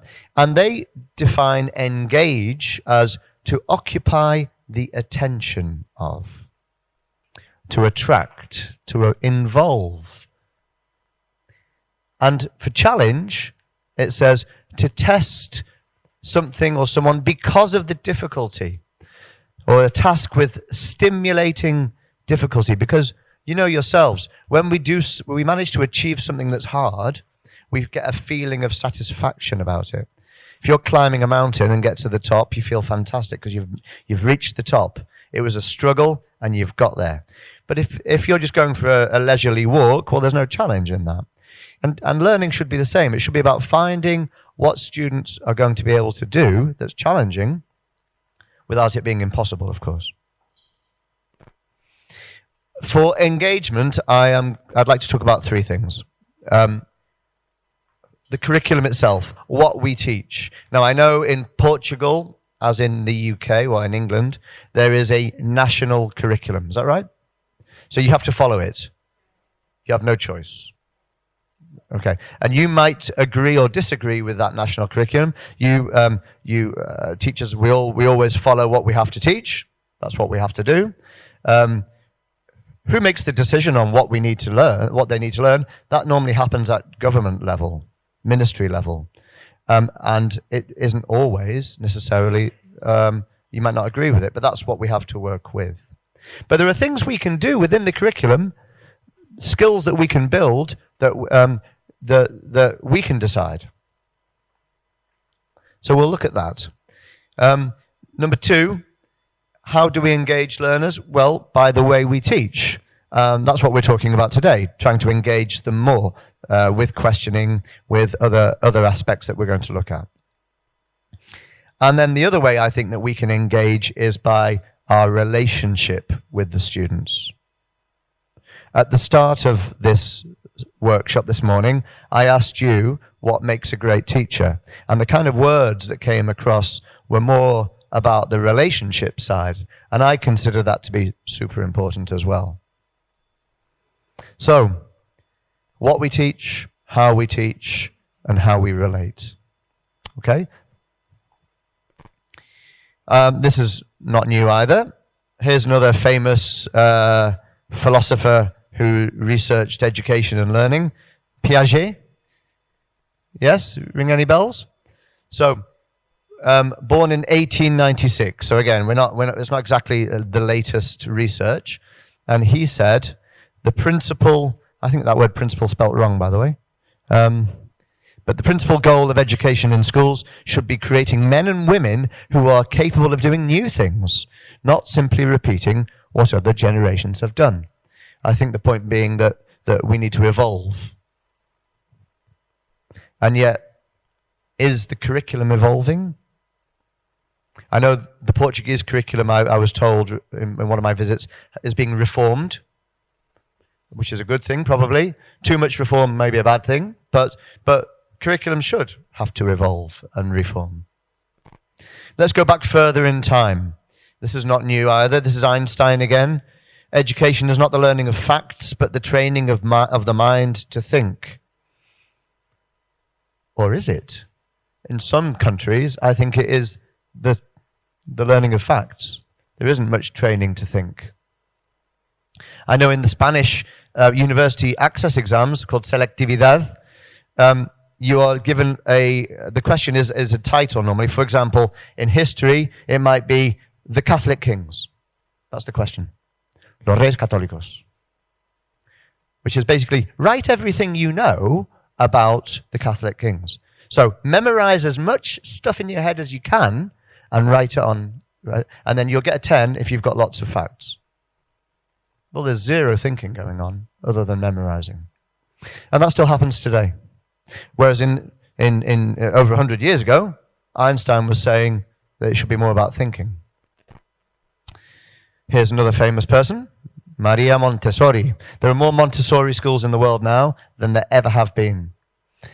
And she said these two things. You can read them yourselves.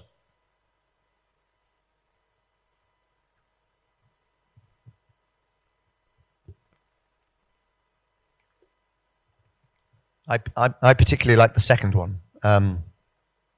This idea of thinking of a child's intelligence as a field to grow seeds. Because every child, every single child, every single person has that field that can grow things.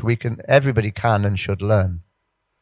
We have this amazing school in our group in Madrid called Aratea.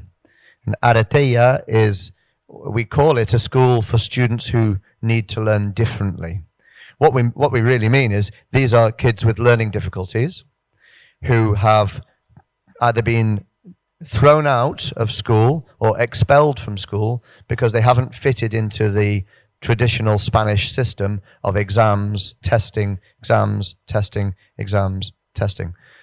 40% of the students in Aratea have what they call ADHD, attention deficit hyperactivity disorder. They go to Aratea and it changes their lives. It really does change their lives. They go with no hope. Luckily, they have parents who are very supportive. They put them in Aratea and they get qualifications. And they get through that traditional Spanish educational system. They get through. They have a fertile field. In fact, 2 years ago, we do a music festival in our group. Fantastic experience. 2 years ago in Barcelona, we did a music festival and the theme was All You Need Is Rock, it was called.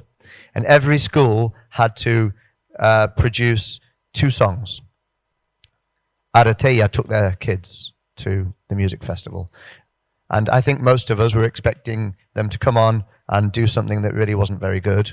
These are kids with learning difficulties. They were the best performers on the day, the best musical performers. You had a kid on an electric guitar, I think he's going to be a professional musician. They did Ed Sheeran, Shape of You. You know the song? It's got a rap, word perfect, brilliant singing. They were jumping on stage, a bit like School of Rock on the film at the end. You know, everybody was crying at the end. It was a wonderful moment. You would never know that was a school with kids with special needs, because they have talent. They have great talent. They just don't fit into the traditional structure of education. So it's a bit like what Maria Montessori is saying there. They have found a fertile field for them. I remember one of the kids, the kid on the electric guitar, he's doing really badly in maths, and the school called the parents in and said, "We think we need to give your child extra support in maths." And the parents said, "Why?" He said, "Well, so he's doing really badly." So what about music? So no, he's doing brilliantly in music. He doesn't need any extra lessons in music. And they said, "Yes, he does." And they said, "What do you mean?" He said, "Well, he needs extra lessons because he's brilliant. So rather than focusing on what he's less good at, we want to give him extra support in music. He might become a musician one day." And I learned something that day. I thought, wow, that's true. Why do we always focus on what they can't do well? Yes, we need to do that, but let's let them fly on what they can do well as well. Here's another quote, even older. We're back to kind of the birth of Christ almost. Plutarch famously said, "The mind is not a vessel that needs filling, but wood that needs igniting." It's the same idea. But we're in 2019, we're not in the birth of Christ, so the world has moved on. And my question for you is, well, what is useful for them to learn? Because we've talked about the fact that you have to teach the curriculum, but are there things that we can teach our students when they leave school that are going to be important for them in the future, without knowing what the future holds? Nobody knows what's going to happen in the future. We might have a few ideas. Here's a quick quiz question for you. So what is the relevance of these years for a certain year group, a certain age group of Nobel students? 2019, 2034, 2083. I can see your minds thinking that's great.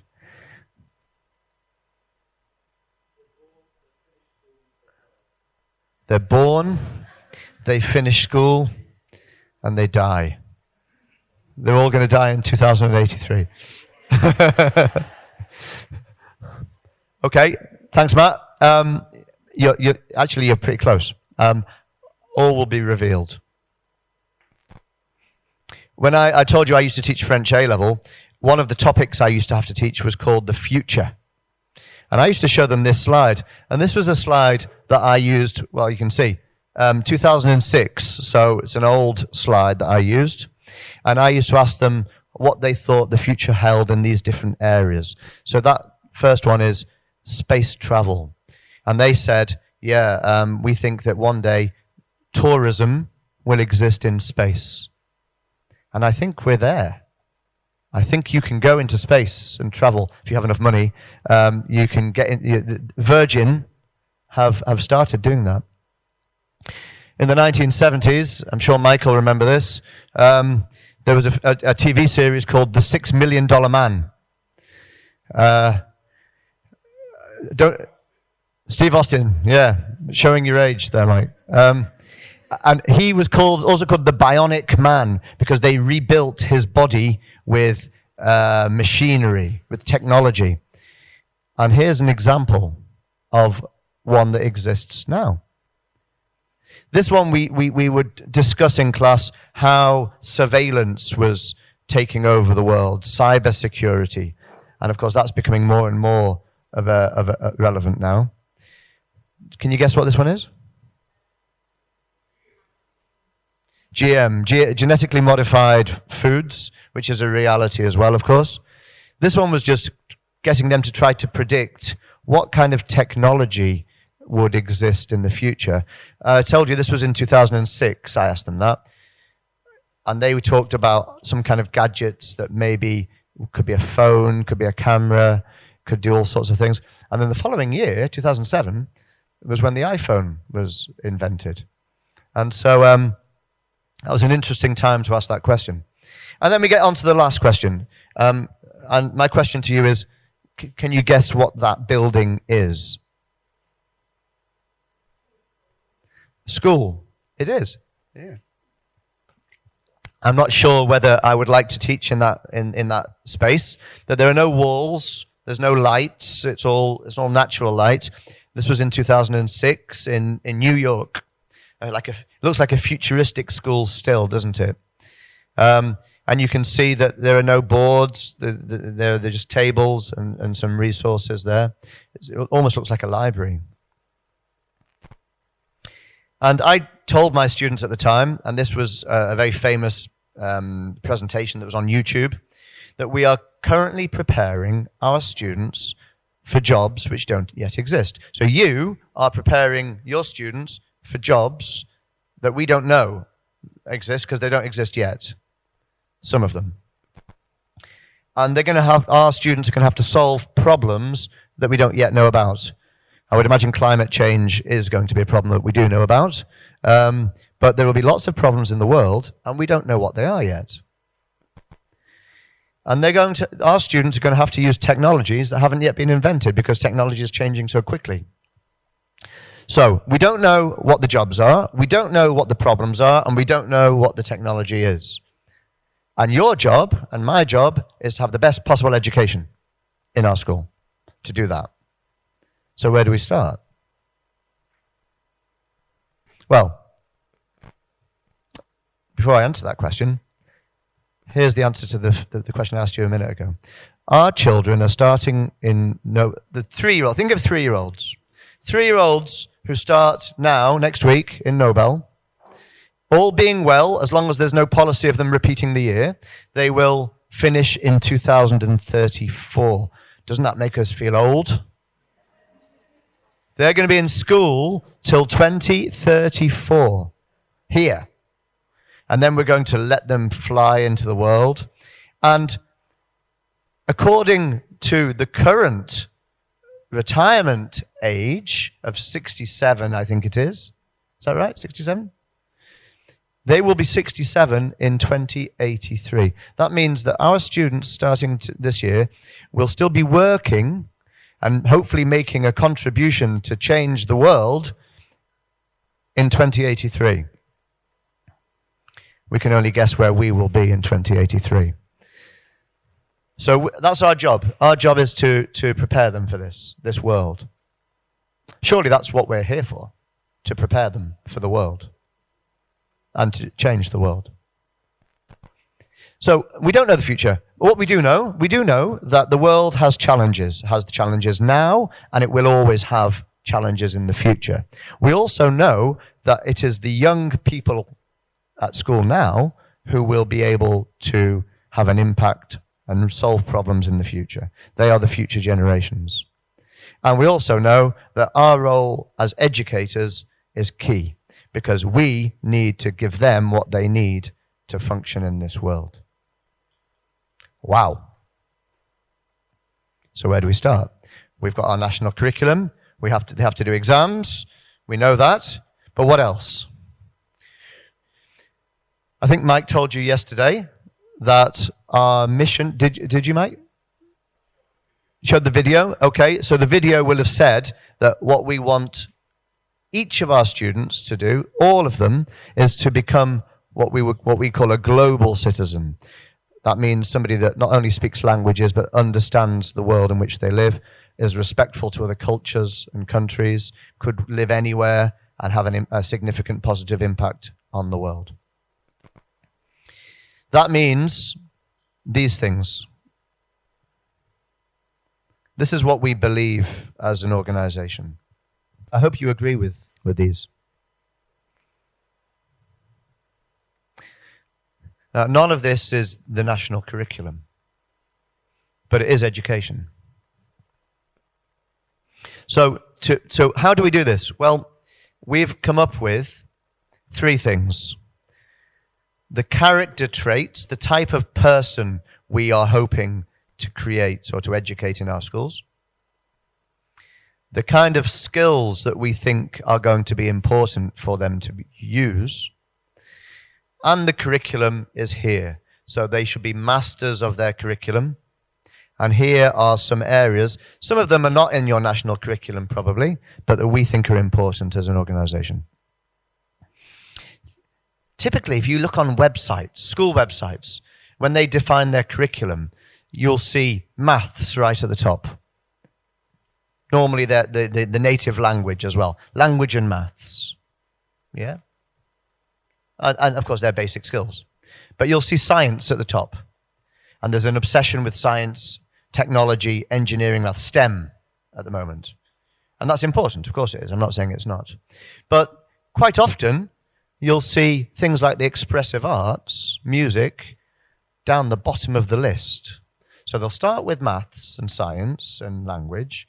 Then you might get humanities, maybe a foreign language, maybe as well. PE will be down the bottom. Music will be down the bottom, if there at all. Art will be down the bottom. The kind of more creative, aesthetic subjects, normally down the bottom. And on a timetable, there's less time given to those subjects. And I would argue quite the opposite. I think we need to have those as part of what we do. I think they're essential. And creativity, which is one of the skills that we believe is important, well, there's nothing better than the arts for that. You can be creative with science, technology, and maths as well.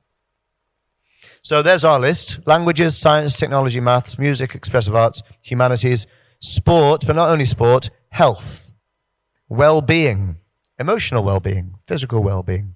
And we've also added financial literacy, understanding how the world of money works, managing money in an effective way, because we know that people often don't know how to do that.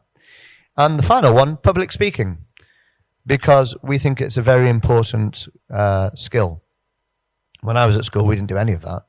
And as teachers, we have to speak in public all the time. And it's hard at first. It's something that you have to learn. So we believe that our students should be able to do that.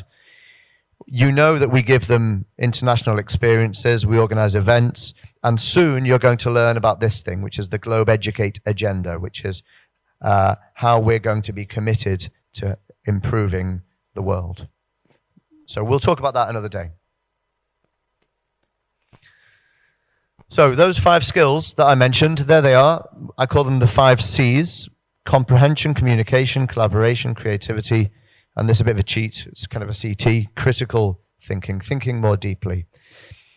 So whichever curriculum we have to follow, we believe that our students need to be good at these things. This isn't anything new. I'm sure that cavemen would have to comprehend their world to go and hunt and find food. They would communicate with each other to go in for the kill. They would collaborate in teams. They would be creative because the caveman would come home, probably tell a story about how macho he was and how he killed the wildebeest, and then he'll paint something on the cave walls. And then they probably had to think quite critically about strategy and how they were going to kill. So all of these were probably relevant thousands of years ago. So nothing new there either. And yet, when I was at school, we didn't do much of this at all. So let's talk about schools in history. Here you have 3 photos. You've seen this one already. Here's another one, and here's a third one. And I would like you to guess the year that the photo was taken. And I've already told you that one, actually. So here they are. Have a good look.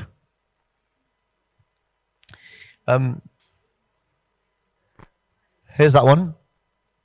And here's this one. So on your tables, just for 10 seconds, come up with, can you estimate, please, or use your whiteboards. Let's use your whiteboards. Can you just write 3 years, please? I'll go back so you can see them. There you are.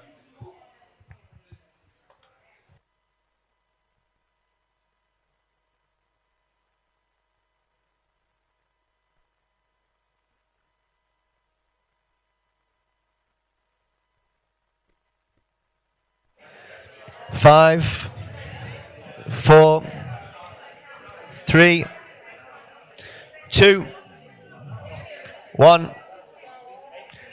Okay, can you hold up your boards, please, when you're ready? Let's have a look. Okay, I can see some people remember what they've seen so far. Okay, I'm going to ask Marlene. Is it Marlene or Marlene? Both. Okay, I'll call you Marlene. Marlene, Could you share with us, please, your answers?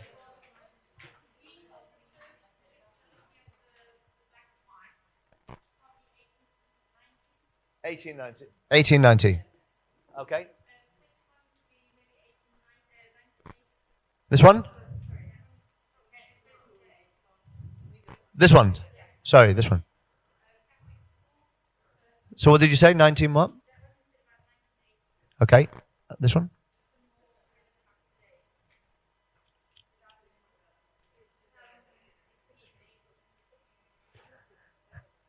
Okay, thank you. Let's find out. The point I'm making is how education settings have evolved over time. So, well, this one I actually mentioned that I used this in 2006 in class. Let me give you the answers then. There you go. Victorian classroom. Obviously a girls' school, and maybe some pair work going on there. We've got joint desks. They're not looking very happy. I told you that was 2006. 2018.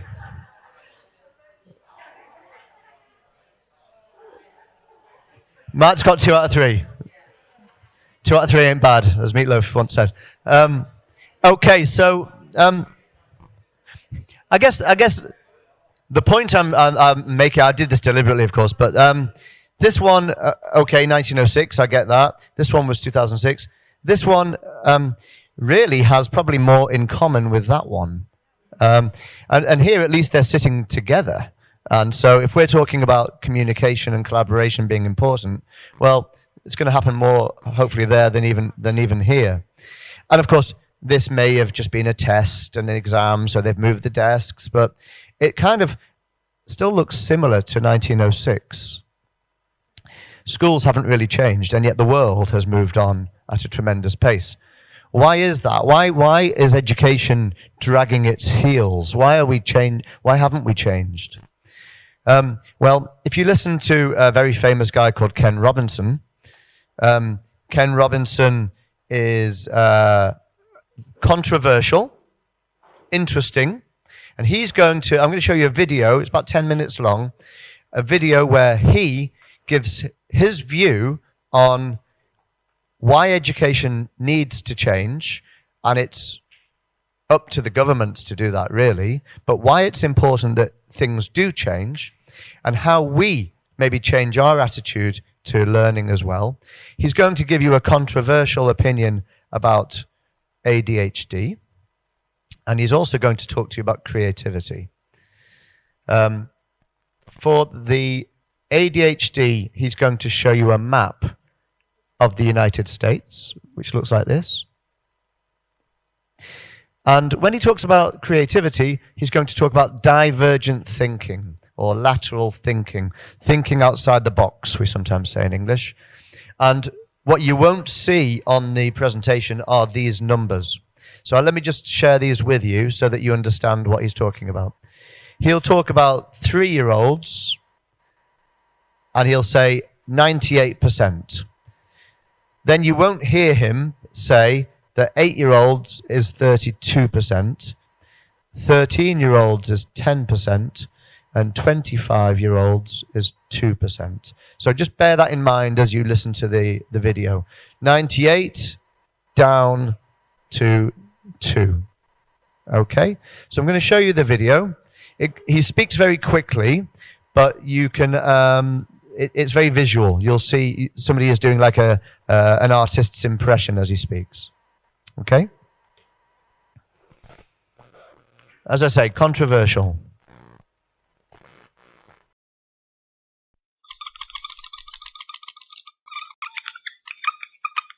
Every country on earth at the moment is reforming public education. There are 2 reasons for it.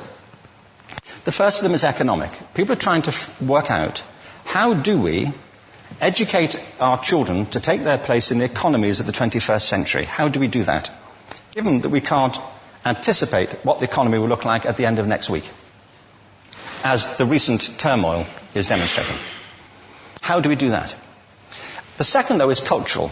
Every country on Earth is trying to figure out how do we educate our children so they have a sense of cultural identity and so that we can pass on the cultural genes of our communities while being part of the process of globalization. How do we square that circle?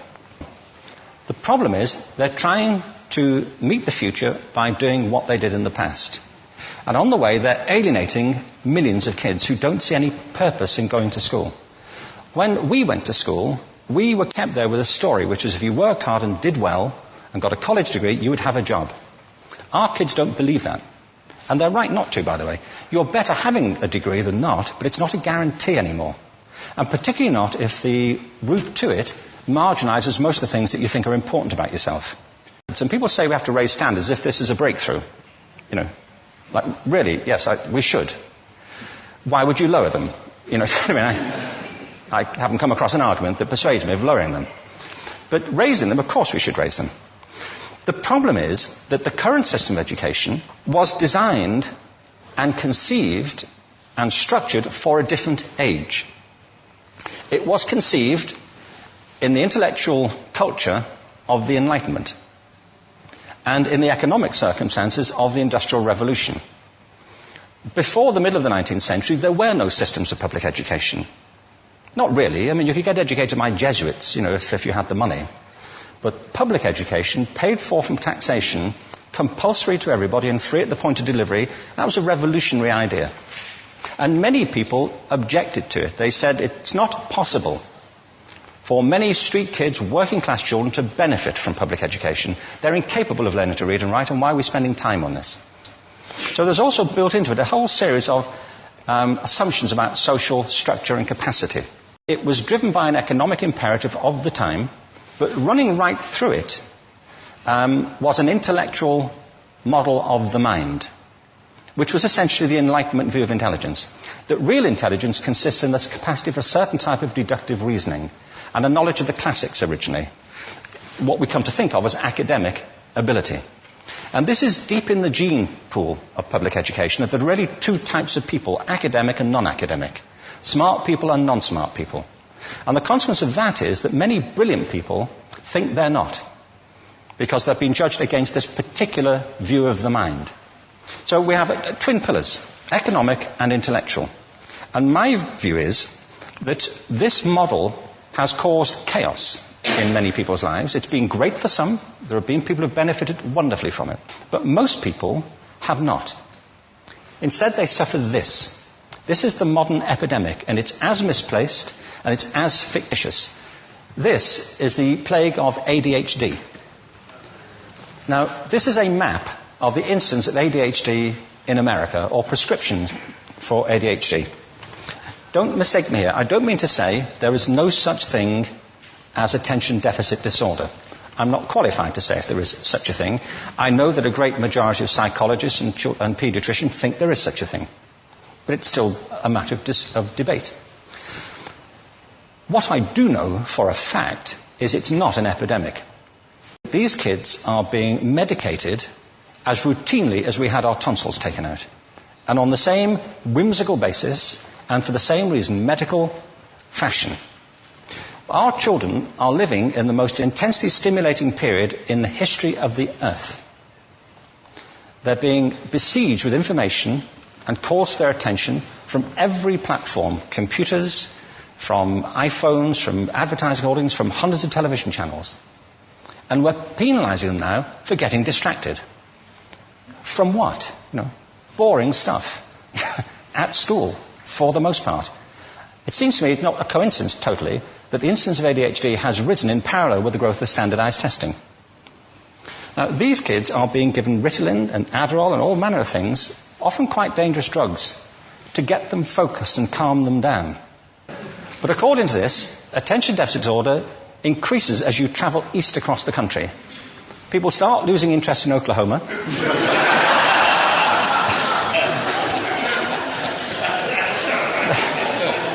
They can hardly think straight in Arkansas.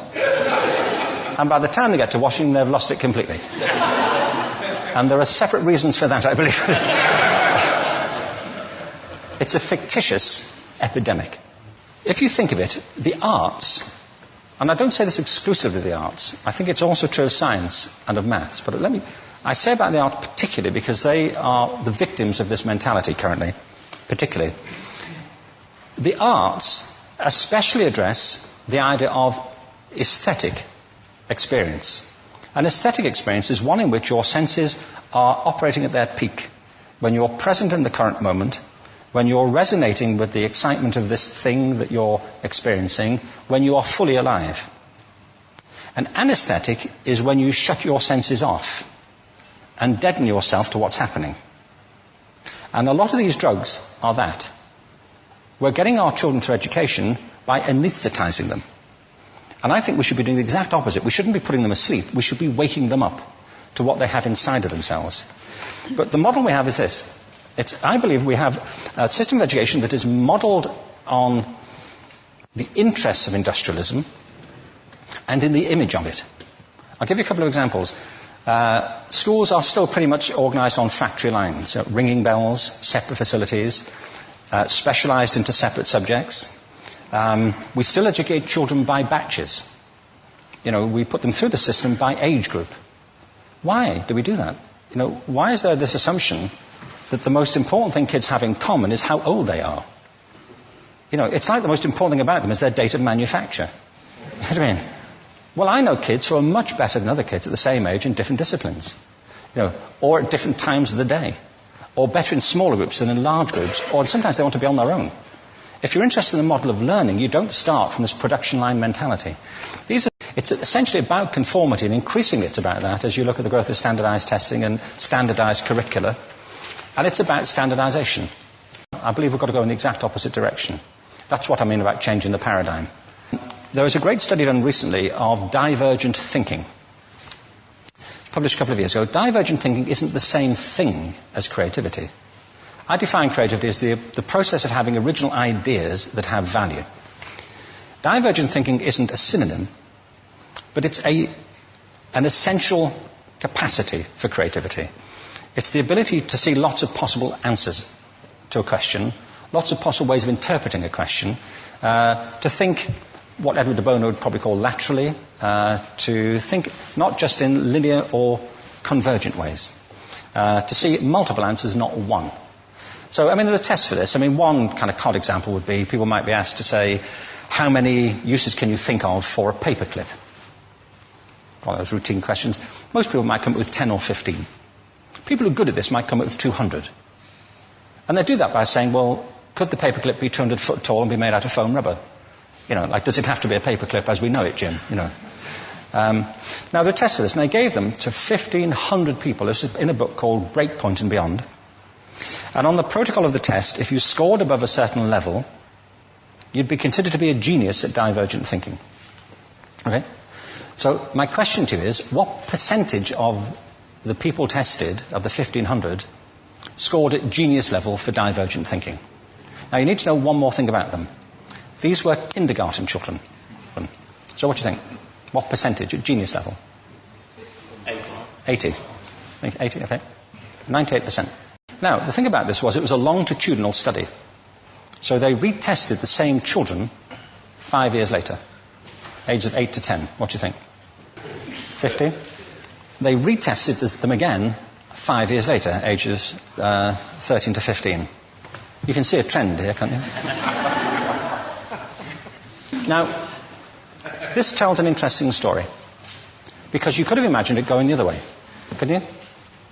You start off not being very good, but you get better as you get older.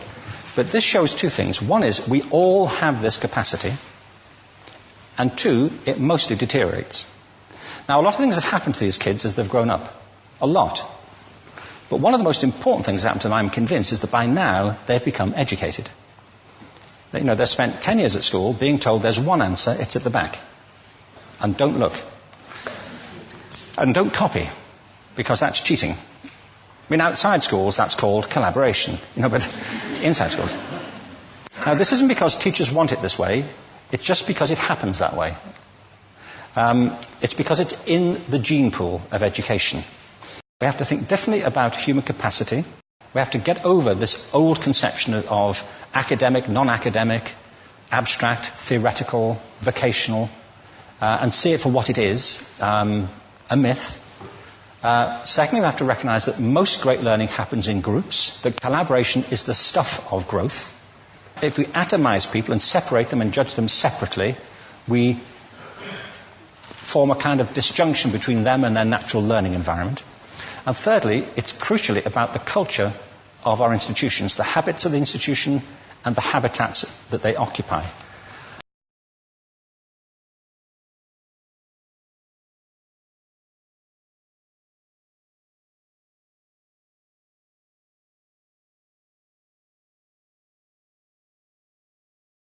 I mentioned to you before the video that you would hear him talking about those ages related to creativity. And maybe it's because as we get older, we do lose what we have as small children. But wouldn't it be great if our educational system was promoting that creativity rather than squeezing it? And he was very controversial in lots of the ideas. And I'm not saying that I agree with lots of it, but what I certainly agree with is that I think that quite often our students are subjected to what can be, I don't mean in Nobel, but generally speaking, students are subjected to quite boring stuff. And what we're trying to do is to wake them up, not send them to sleep. Here are two examples of very successful entrepreneurs that you may know. Richard Branson from Virgin, Ingvar Kamprad, who founded IKEA. They were risk takers, they're hyper-focused multitaskers, very high energy, and were medicated at school to turn that energy down because they had too much energy, they had too much focus, and they were told that they were not good students. And yet, look at them outside of school. So, we were talking about engagement, and my view is that we should be working as part of our planning at putting in the 5 C's into our lessons. So I'd just like you to have a quick think about your own teaching, and to what extent do you think right now that those 5 C's are a key part of how your students learn? And maybe you could just chat about that just for a couple of minutes on your tables. Do you think that all 5 of them are present? Are there some that you think you should try to work on more? So have a think, okay?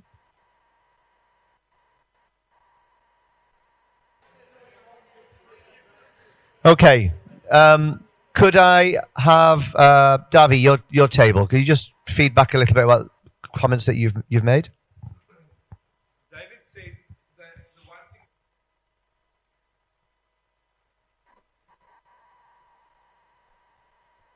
there is so much time and you have to deliver something. So he said firstly, this is what you have to do. Yeah, so you have to get through the syllabus.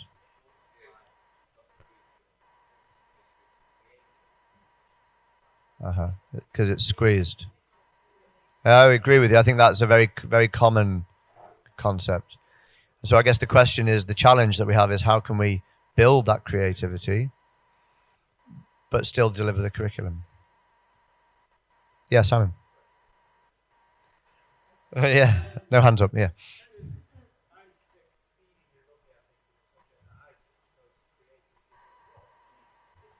Your subject being? DT.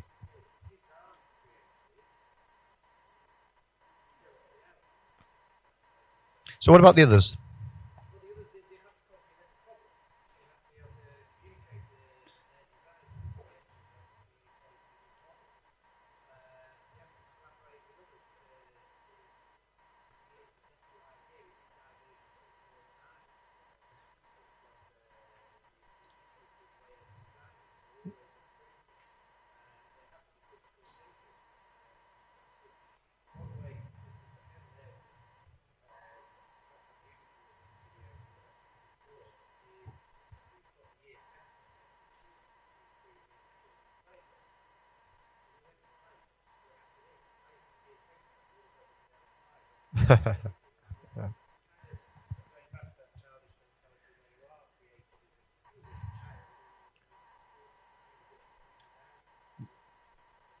Trying to go back to it. Thank you. Yeah. I'll share some examples of what's going on in our schools in a minute, and hopefully you'll see elements of this happening. One thing I found a lot as a head teacher, because when I became a head teacher, I kind of fell into being a head teacher. I didn't apply to be a head teacher. I was kind of asked to be a head teacher. My passion was always for teaching. And so when I became a head teacher, I said, okay, I'll be a head teacher, but I still want to teach. I don't want to lose my lessons, because that was who I was, I felt. And so I was the head of a very large school, but I still taught 6 hours a week.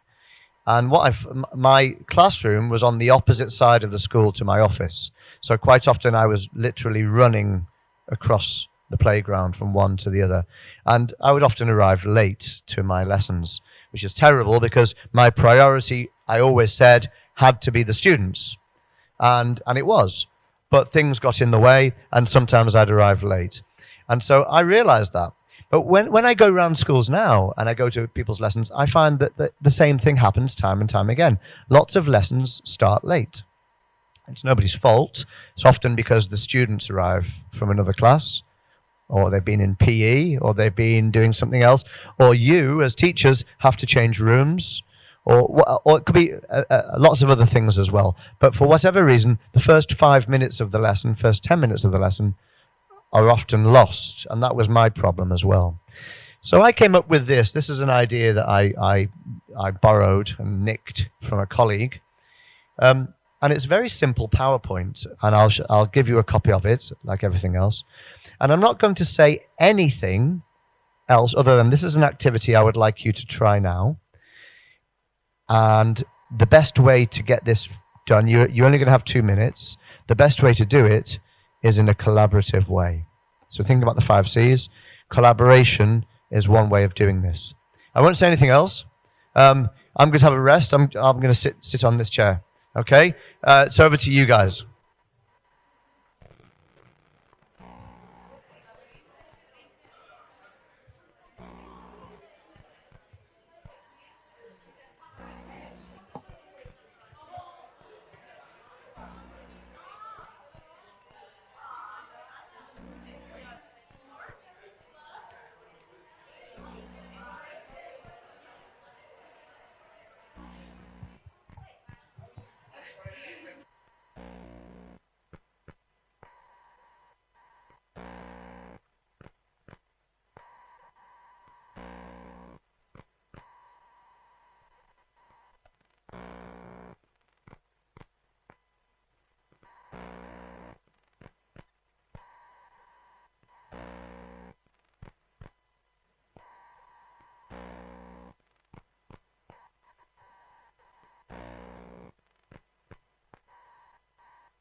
Okay, have you got at least some of the answers? I have to apologize. There's a question on there that you haven't seen yet, actually, that you won't know the answer to. So that was my mistake. Let me go back. Okay, so as I said to you, that was an activity I used to use when I arrived late to class. So it's very simple. It's all it is 10 questions, and I used to prepare that the night before, and I used to put on my 10 questions were normally a mixture of questions that I wanted to revisit with my students from the previous lessons, and questions that I was going to use in class in the new lesson. And what I did was I got one of the students to put it on the screen.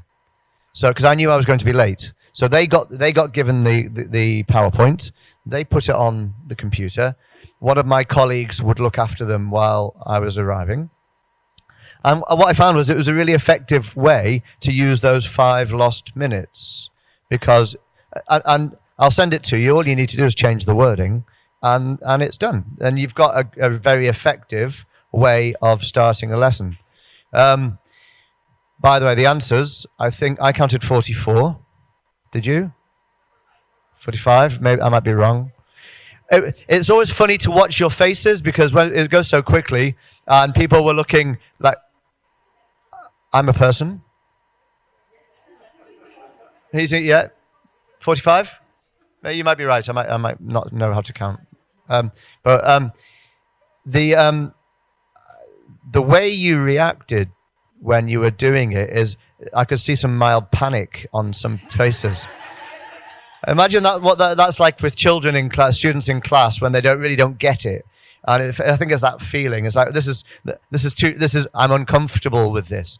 And then, of course, when it starts again, they go, oh, okay. And you kind of feel. And then I saw some tables saying, right, you do number 1, I'll do number 2, you do number 3. It's like, okay, we've got the collaboration going on. I'm still teaching my national curriculum. Nothing's changed. It's just the way I'm teaching it. And I just sat down and did nothing and just kind of laughed at you lot while you were working. And so there are ways that we can teach that are entirely pupil-centered and not at all teacher-centered. And that's one that I used. One of them, I won't go through all the answers now, but one of the questions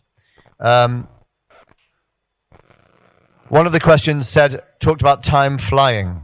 So this is what I should have shown you before that. And that is, it's true. The bad news is, in all of our schools, time does fly. We have a problem with time. Everybody says that to me.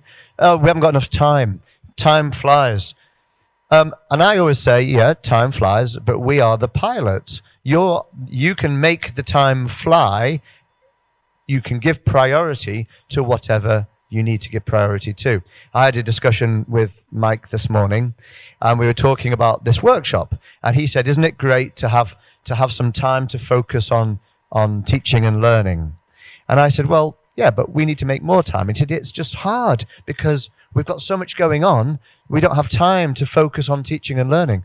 And I said, well, if we can't focus on teaching and learning in a school, then we're not using our time maybe in the right way. We've got to find that time. The time is the time. Time doesn't change. We've got to focus on the most important things. So that little silly activity, you might find that it's fun to use it. After a while, they get very bored, like any activity. But every now and again, maybe you could try that. Other ways to start a lesson in an engaging way. You might just put a silly photo on there and provoke a discussion. You could ask some questions here, like, I don't know, what happened to the other cat? What happened to the other owls? You could get some divergent thinking in here. Any other questions that you can come up with? What do they have in common? Similarities, differences? Okay, what's going to happen next? Could be anything. It's just a silly way to attract attention and to get that kind of interaction, engagement at the start of a lesson. I'll move on from that one. Thanks. I'll send you a PowerPoint with 75 questions on. These are questions that have no answer, that you can just provoke discussion. Here's one. I've used this one in class. If we end up without enough water for all the people in the world, is that because there's not enough water or there's too many people? So I remember asking some 14-year-olds that same question. And I don't know about your students. My students were very radical. And there's too many people. Too many people in the world. There's overpopulation. We need to get rid of them. We need to kill some off. We need some epidemics. And somebody else who's a bit more caring would say, no, there's loads of water in the world. Most of the world is made up of water. Yeah, but you can't drink that water, stupid. There's not enough water because you can't drink the oceans. Yes, you can. No, you can't. Well, it's got salt in it. Well, we can take the salt out. How do you do that? We did it in science last week. I was like, whoa, this is cross-curricular now. So just a silly question like that can inspire good discussion and good debate. Now, I said I'd mentioned some other ideas in our schools. Here are 5 things that I like to talk about. And when you were saying about maths, no, not maths, geography, but having to deliver the curriculum, that's what it was, wasn't it? Here are maybe some ways that we can add creativity to our teaching. So the more we can make real life links, I think, the better.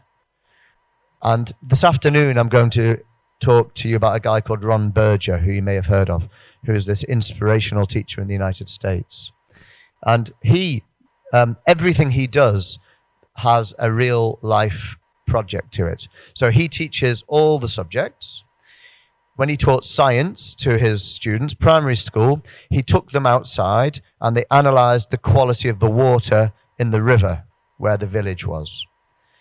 And that was the drinking water. And they found that actually it was unsafe to drink. So he got his students to analyze the water, to take samples.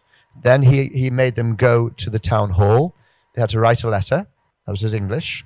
They had to go and present their findings to the mayor. They had to organize an advertising campaign. They did all of that, and they changed the quality of the water for their town. The same students were doing art with him. He phoned the local art gallery and said, my students, we'd like them to have an art exhibition in the art gallery. And he organized for the general public an art exhibition where every child had to go in, present their work, and present the reasons, explain the reasons why they made their choices on their artwork. So they had to write like a small thesis for their artwork. This is primary school children. So everything they did, they found a real life example of what to do. And that raises quality, because nobody wants to be going to an art gallery with a rubbish piece of work. And so they would draft and redraft. And he has a great book, which I'll talk to you about this afternoon, called Creating an Ethic of Excellence, where nothing but the very best will do. It's it's a great book to read if you get the chance. Here's some of our examples. So one day I was in Mallorca in our school in Agora Portals, and their year 4 were learning to write letters. But instead of just doing a letter in their exercise book, they did a real letter on real paper, and they posted it in the fictitious letterbox. And then the head of primary, a wonderful teacher called Sarah, took the letters, and the letters were the children were told they had to write to a new friend, like a pen friend. So they wrote a letter, and every letter was taken then by Sarah round the corner from the school to an old people's home. And every old person in the residence received a letter. They loved it. You don't get many letters, personal letters anymore. And they weren't told who wrote the letter. They were just told that could they write back, please. So these old people wrote a letter back to the mystery person. Imagine the children's excitement when they received a letter, a personal letter, back. All it was writing letters. A few weeks later, which is when I was there, Sarah had organized a trip to the old people's home. But the kids didn't know where they were going. So they didn't get on the bus. They walked around the back of the school, went into the old people's home, and that's when Sarah said, you've been writing to this person, you've been writing to this person, and introduced them. And they sat together for half an hour. And Sarah's grandmother was there. That's how she knew the old people's home. And it was just the most wonderful thing to see. It was a really emotional occasion. The old people loved it. The kids loved it. Sada loved it. I loved it. And Sada's grandmother died actually the following week, having done this. And so it was just one of those moments where you see the magic of learning happening. And all it was writing a letter. But it was having somebody with the creativity and maybe the passion and the enthusiasm to make it into a real life task. We do other pen friend correspondences. We do e-twinning. There's an e-twinning program that we're involved in. That's our Castellon school. Typically we have allotments in our schools, and so not only learning about seeds and plants, but actually growing them. This is Victor. Victor is a student in Aratea, the special needs school. And he cannot sit down for more than a few seconds because he's too disruptive. He can't do sitting down. So Concha, the teacher, who has the most amazing patience, said to Victor, okay, Victor, today we're measuring angles. And Victor is a very talented mathematician. Instead of sitting at the table, I want you to go outside to the playground, and I want you to measure the angles in the triangle of the shadow of the basketball net, knowing that will change as the sun moves around. So off you go, Victor. Could you please measure, a bit like I put here, could you please measure those angles? So Victor did the same work as everybody else, but he ran out of the classroom, ran to the playground, ran back with the answers, very excited and very proud of himself. I've got all of the answers. I've got all of the answers. And they were the right answers. It was the same curriculum. It was the same task. It was just doing it in a different setting, which he loved. And then where pupils have to teach each other, if you say you're going to be the teacher, if you can't teach something unless you know it. And so it's a great way of getting them to learn more effectively. And I'll show you some examples in a minute. Another thing that I've seen happening in our schools is if you're teaching something that can potentially be very boring, then hooking it into some kind of other content. For example, in Agora Sant Cugat in Barcelona, we have a teacher that is a big Star Wars fan. He's a maths teacher. So he has his own website. He uses Wix.com. I don't know if you know Wix. It's a very simple way to create a website. And then he creates just maths problems based on Star Wars. This is one of his that he shared with me. And he even records himself as Yoda. And he is Yoda, he is. And he speaks like that on there. So the kids have to listen to it. And then you can see here that he says, you've got to gain the confidence of Yoda by passing these tests and become a Jedi Master. All it is maths. But he's hooking it into something that the kids really enjoy. In Stonna in England, they do a project called Chocolate. It's actually a science and history geography topic, but chocolate is the excuse. And so they research chocolate, where it comes from, how it's made. Of course, they have to eat it as well, and it's very motivational. They're still following the curriculum. They're just finding a creative way to deliver it. And I mentioned earlier about learning styles. This is a famous quote. Tell me and I forget, teach me I might remember, but if you involve me, I'll learn. And I would agree that that's true. In Bloom's taxonomy, we talked about these words: analyze, define, create, evaluate. Well, if we can get them to go beyond reading or hearing or seeing, but actually getting them involved in project work, doing things, saying and writing, then you can actually learn a lot more and remember a lot more than just by seeing something or reading something. One example from Mallorca was Year 5 doing a project called Eco Homes. They had to learn what an eco home was. They had to design one in groups. They had to test it, build it, and then they had to teach it. They absolutely loved it. And then they gave feedback to the teacher on how they had found the work. Quite often I'm asked about this word differentiation. Is it the same as in Portuguese? Differentiation?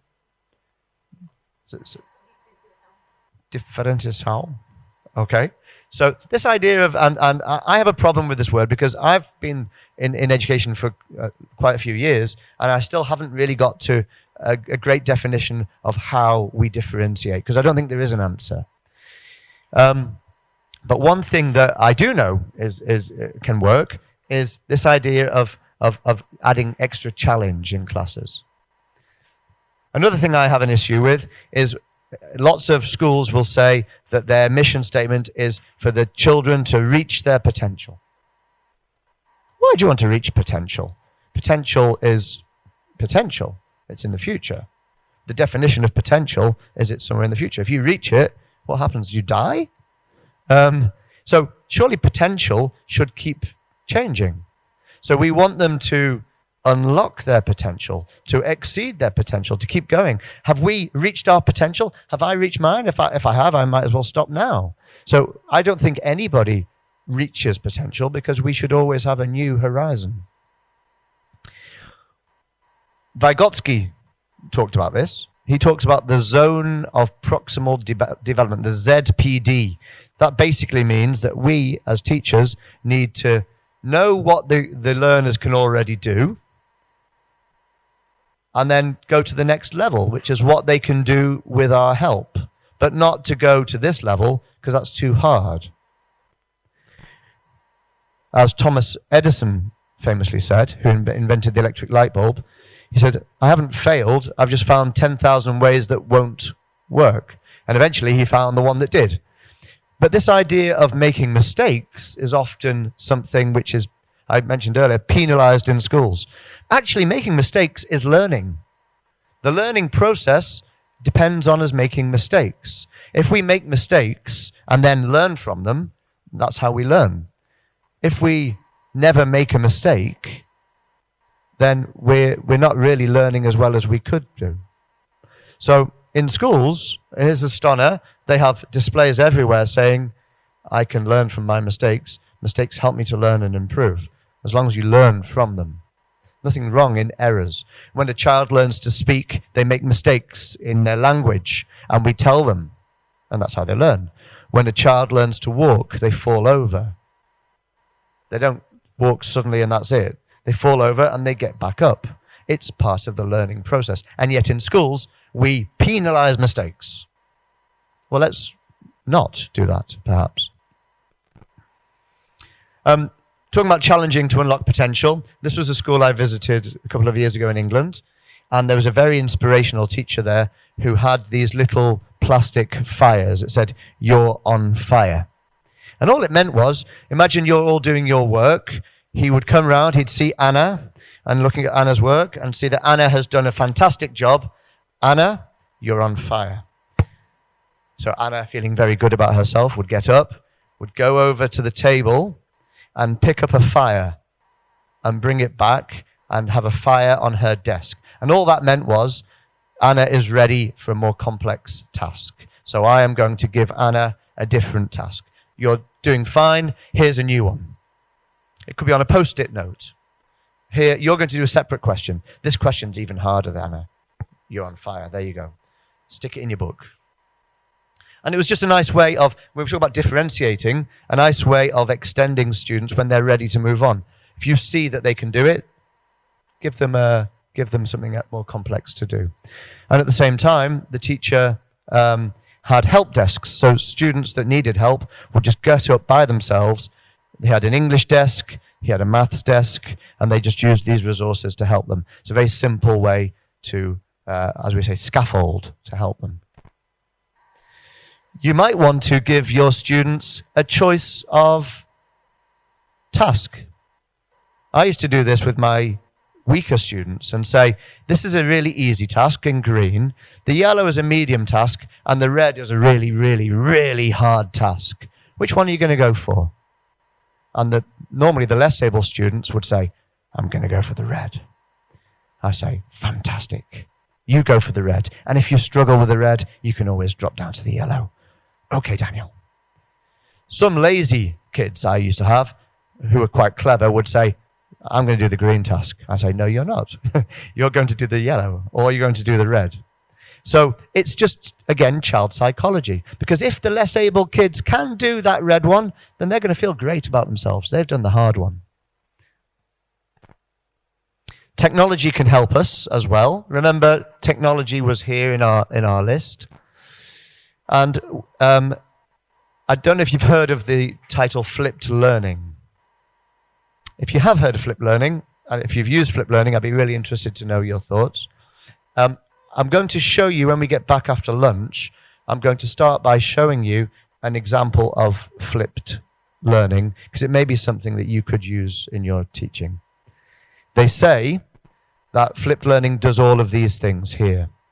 So again, we're still talking about the syllabus. We've still got to do the curriculum, but we can promote collaboration, focus on the learning, independent learning, personalized attention, and student engagement. So we'll talk about it when we get back. So in short, here are more ways that we can engage and challenge further.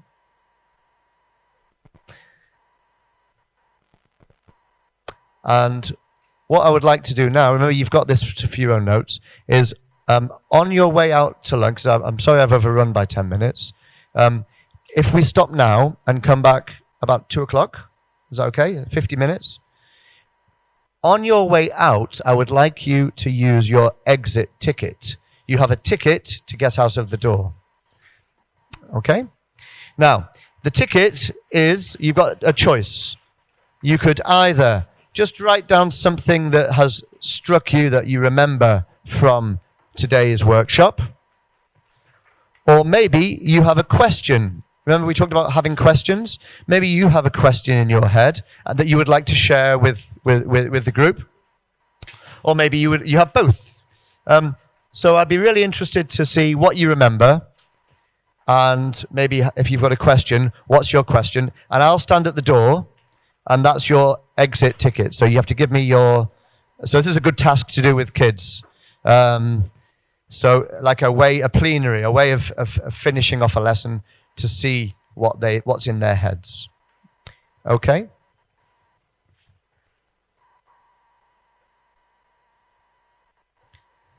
Please go off to lunch when you're ready, and when we get back, we'll look at some of these questions. Okay, welcome back.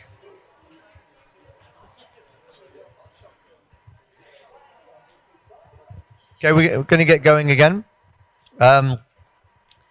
Thank you for your exit tickets. And we'll see this afternoon maybe some ways that you can use exit tickets to check on pupil progress. I've used them today to get some ideas from what's in your heads, and thank you also for some questions that we've got.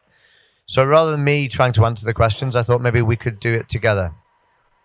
So let's start with a joint collaborative question from Anna, Ruth, and Andrea. And that was Ana Salgado. Okay. Okay, so thank you for your question. And the question is, why does education resist change? And then they've put schools, teachers, parents, students. Okay, that's a big question, isn't it? Big question after lunch. So why do we resist change? Would anyone like to offer a suggestion? Scared of the outcome. Okay.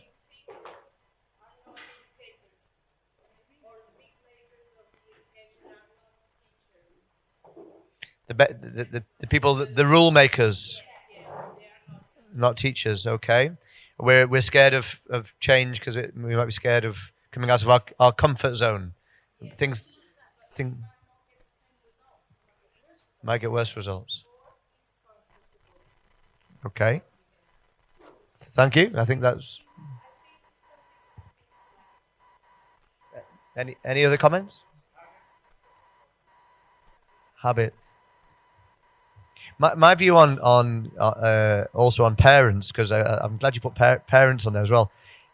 Everybody has experience of schools, so everybody thinks they know about schools because most people, nearly everybody has been to school. But often, I think we think of education as being the education we received, and so sometimes I think when we become teachers, we teach often in a way that was taught to us, that we received as students. And so this change sometimes doesn't happen maybe as quickly or as it should, because we have a preconceived idea of what schools look like, what classrooms look like. That's a good question. Thank you. Okay, let's move on to. So I'm doing this because I've kind of about 2 years ago just lost my eyesight completely. This is Hugo. Is it Hugo? Hugo? Hugo? Possibly, yes. Yeah. And it says, what should be the most important target of a teacher? The results of the students at the end of the year, or keeping a good motivation and interest in lessons? Good question. What do we think? You do or you don't? Okay, thank you. So they're not, so both.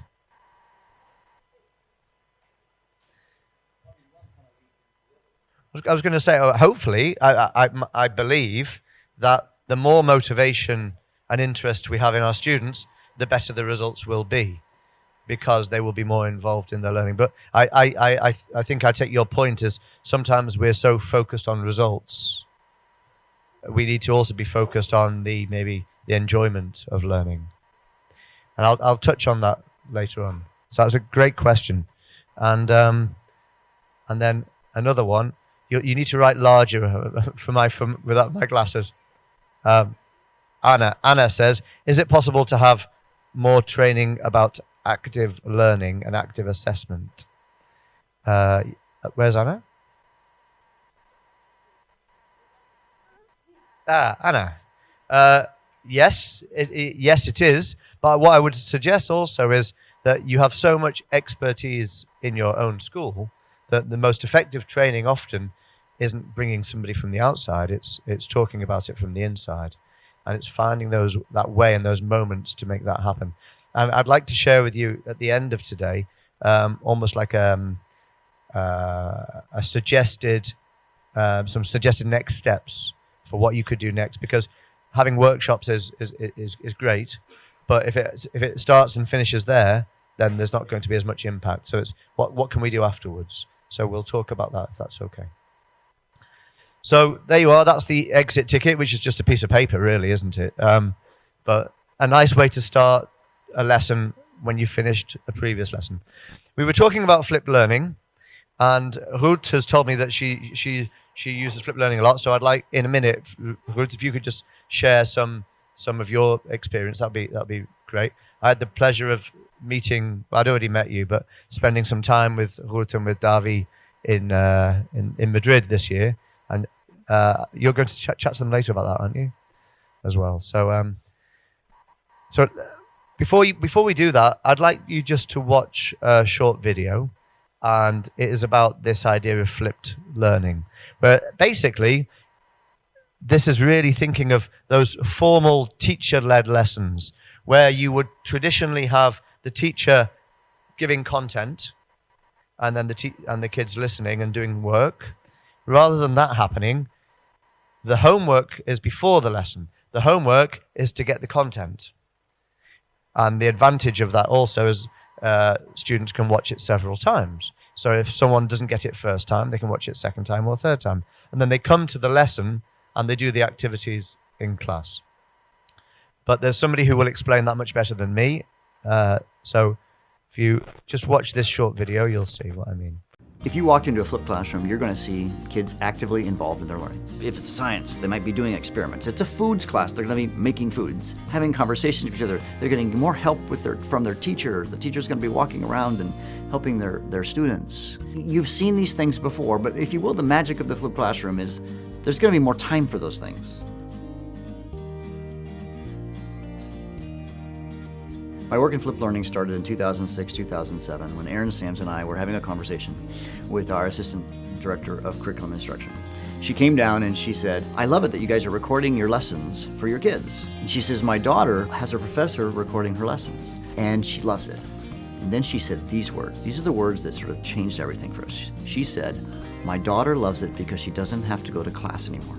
We then said, what if instead of our students getting the content in class, what if they got it outside of class and then they did their classwork at home? And that's how we started flipping our classes. What most people think when they think of flipped, we are calling in our books Flipped Class 101, where all the students watch the same video on Tuesday night and on Wednesday do the same activity. I really want to challenge teachers to not just do Flipped Class 101. If you're just doing videos and worksheets, then you're missing the point. Give them projects, design inquiry experiences. Those are the things where the magic will really, really happen. What is the best use of your face-to-face class time? I would argue it's not you standing up in front of your students and yakking at them. It's something else. Now, what does that look like? Well, it looks very different in a English class than in a math class. Teachers are just so stuck in the front of the room, whether chalkboard, whiteboard, PowerPoint, whatever it is. When you move the direct instruction, many people think of that as the lecture, to the individual space, then it transforms the classroom into an active place where students are applying and analyzing and creating. And it does seem cheesy. You're going to make this little video on how to add fractions or on the Revolutionary War, but the flipped classroom is not about the videos. It's about the active, engaged things you can now do in class because of the videos. The biggest question I'm ever asked by teachers is, oh, my kids won't watch the video.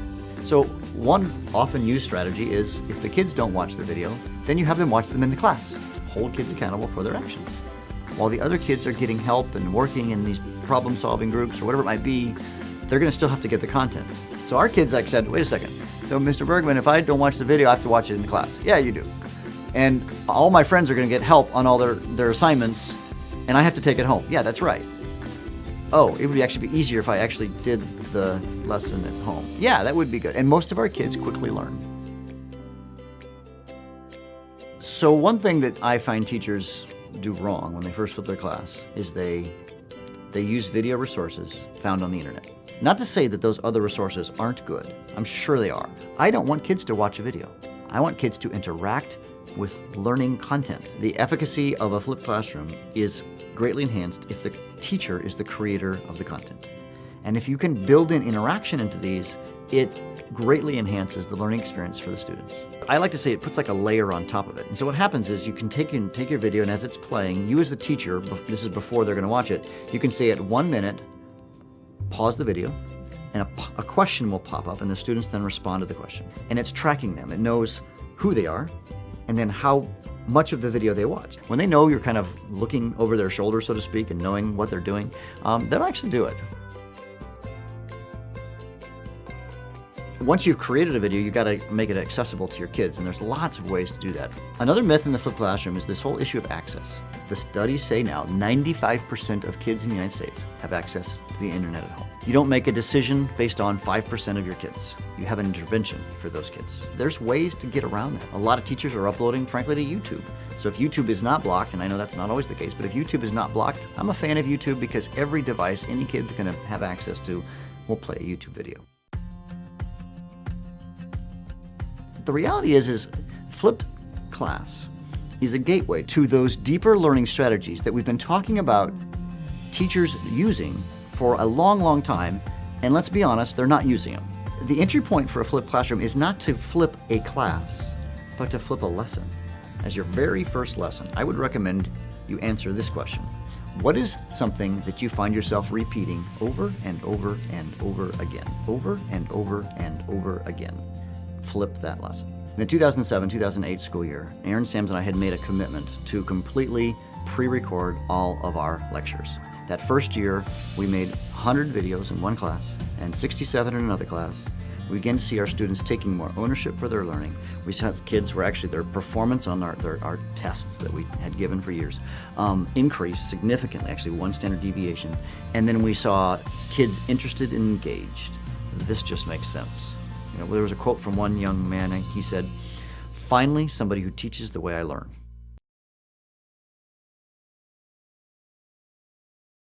Thinking back, when I used to teach English, I used to say to my students, if we were reading a book, I might say to them, go home and read chapter 2.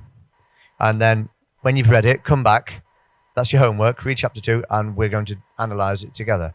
It's kind of the same concept, really. It's giving the content at home, and then they come back, and you can use the time more effectively, maybe in class.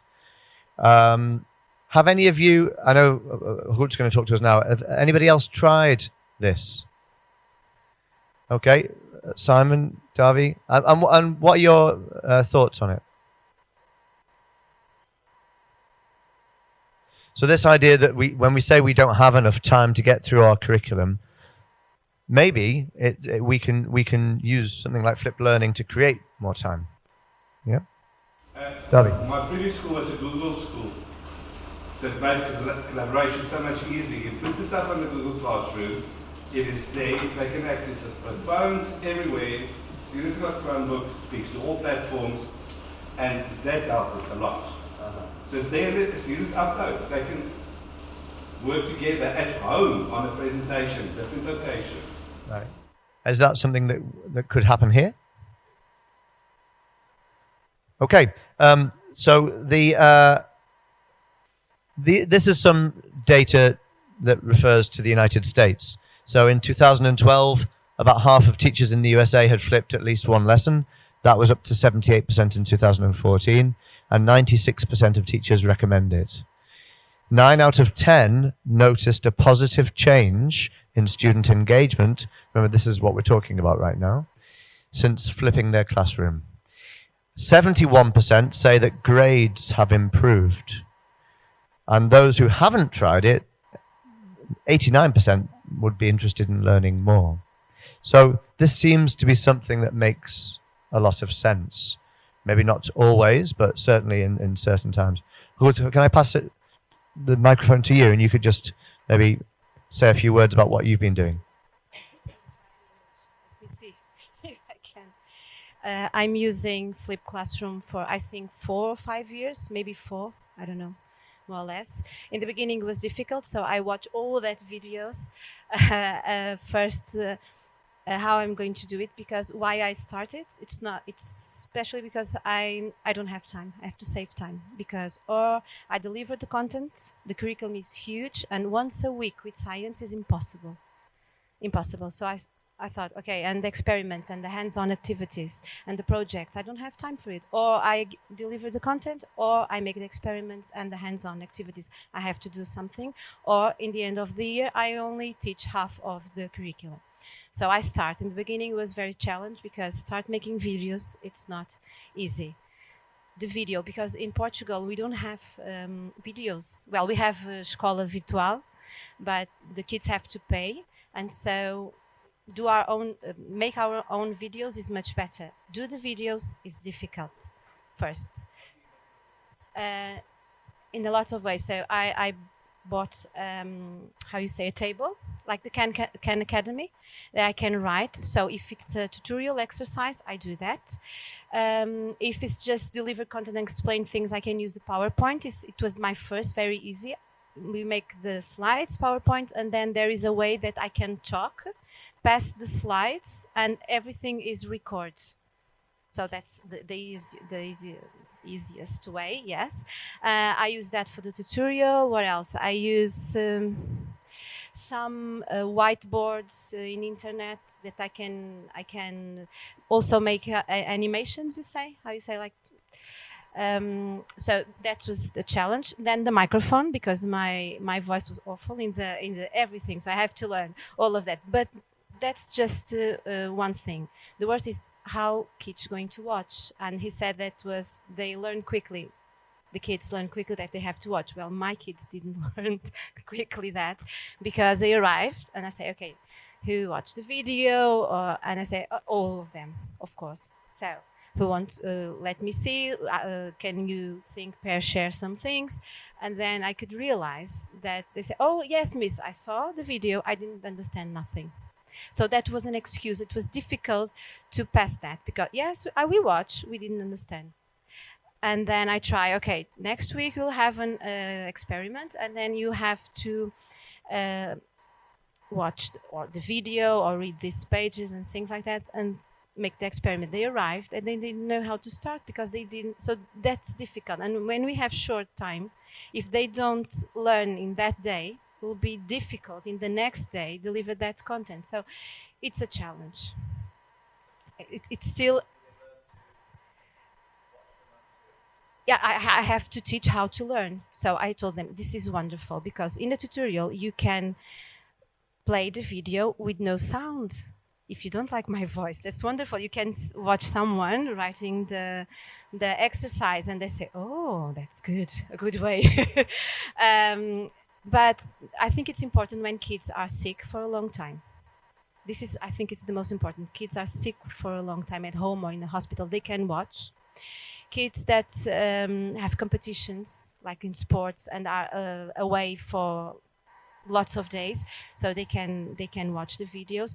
It's good for the older kids that when they go to secondary and they didn't watch in middle school, and then when they are in secondary, they say, oh my God, I don't know how to do this, and I learned this before. Maybe I'm going to watch the videos.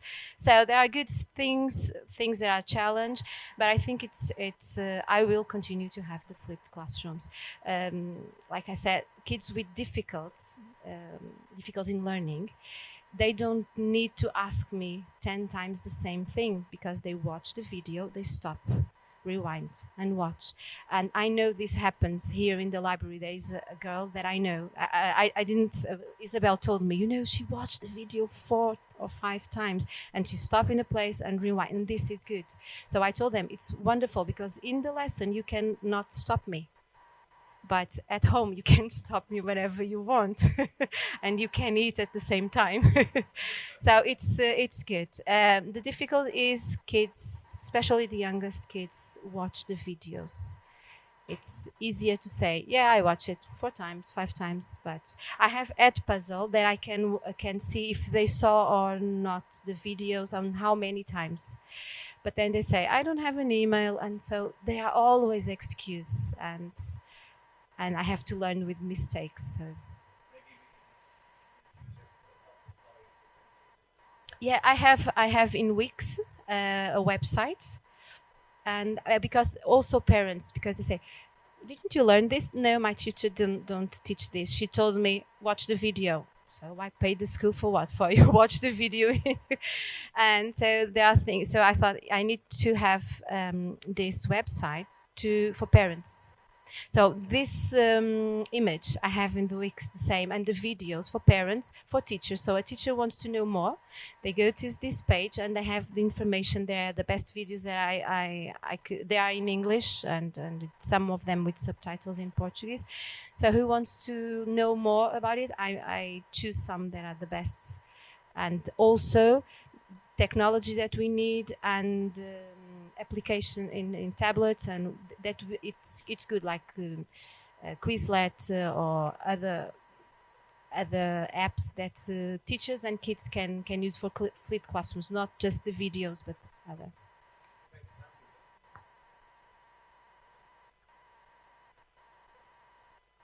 Okay, so flipped learning, a possibly engaging and a more effective way to learn. So we've looked at 2. We're not going to spend very long on 3 and 4. We'll go through it quite quickly. But I would say in this one, this is probably, from what I've seen of Nobel so far, is maybe the one that we could do a lot of work on. Not just Nobel, but all of our schools. And that is this idea of using assessment effectively in lessons. Remember, this was very high in our list of influences. And in my opinion, if we can measure effectively and regularly, then we'll understand how our pupils are learning. We can get them to learn more quickly. It makes it very easy to set them next steps or goals, and all of that will raise their confidence because they'll see that they're achieving. So if you forgive me for going to the absolute basics now in teaching, I know you know this, but I think it's important that we just revisit what are the absolute basic building blocks in learning. So I'm going to talk about 6 things. Firstly, we need to know what we want to teach and what we want them to learn. Obvious, of course. We have a curriculum, but which part of the curriculum are we teaching? And where does it fit into the curriculum scheme? I'm a big fan of sharing that with students.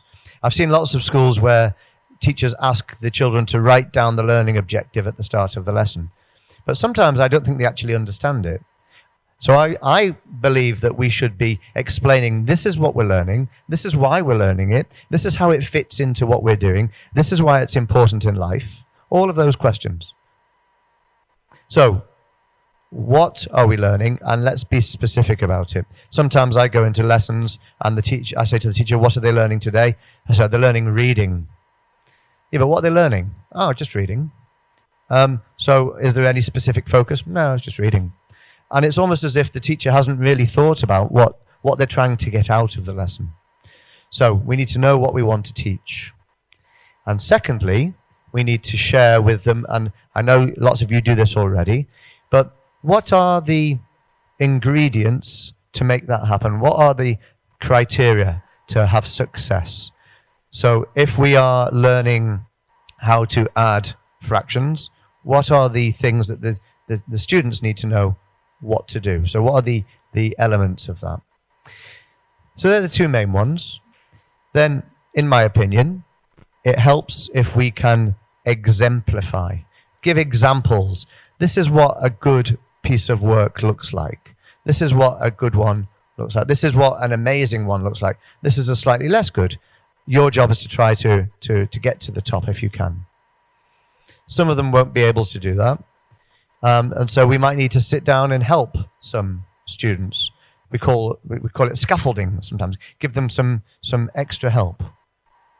If we do all of that, and we have some way of assessing how they're getting on, something like a rubric, like we've shared today, which outlines different steps in the learning, or some kind of description of different stages of learning, then you can, or they can even identify where they are now and what they need to do next. And finally, that makes it very simple to have a goal or a target or a next step. Because if you know that you're here, then the next step is the next one up. And they should be reviewed. This is my opinion, but I think if we get those 6 things right in our teaching, everything else kind of falls into place.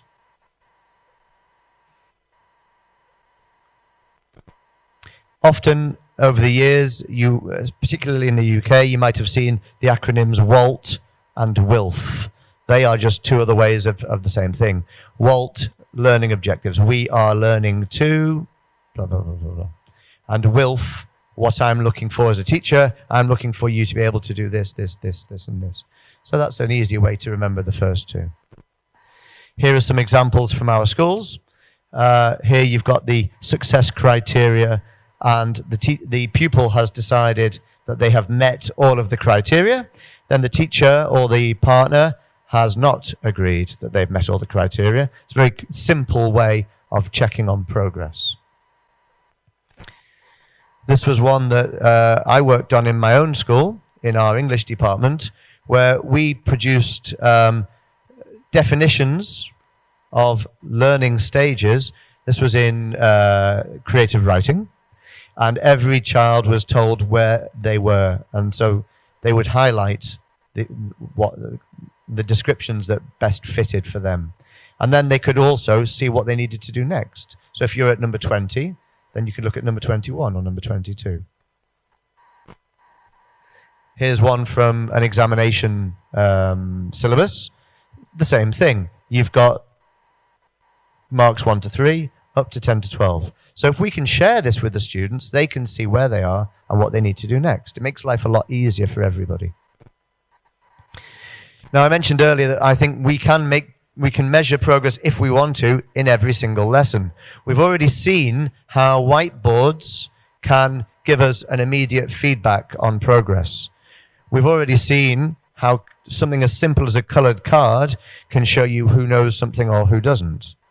We've already seen how we can ask students to ask their own questions, and that those questions can then be answered, and that shows progress too.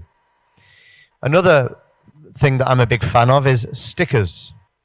So let me share one practical idea with you that I used to use quite a lot. This was, imagine on the exit ticket, you all did an exit ticket before lunch.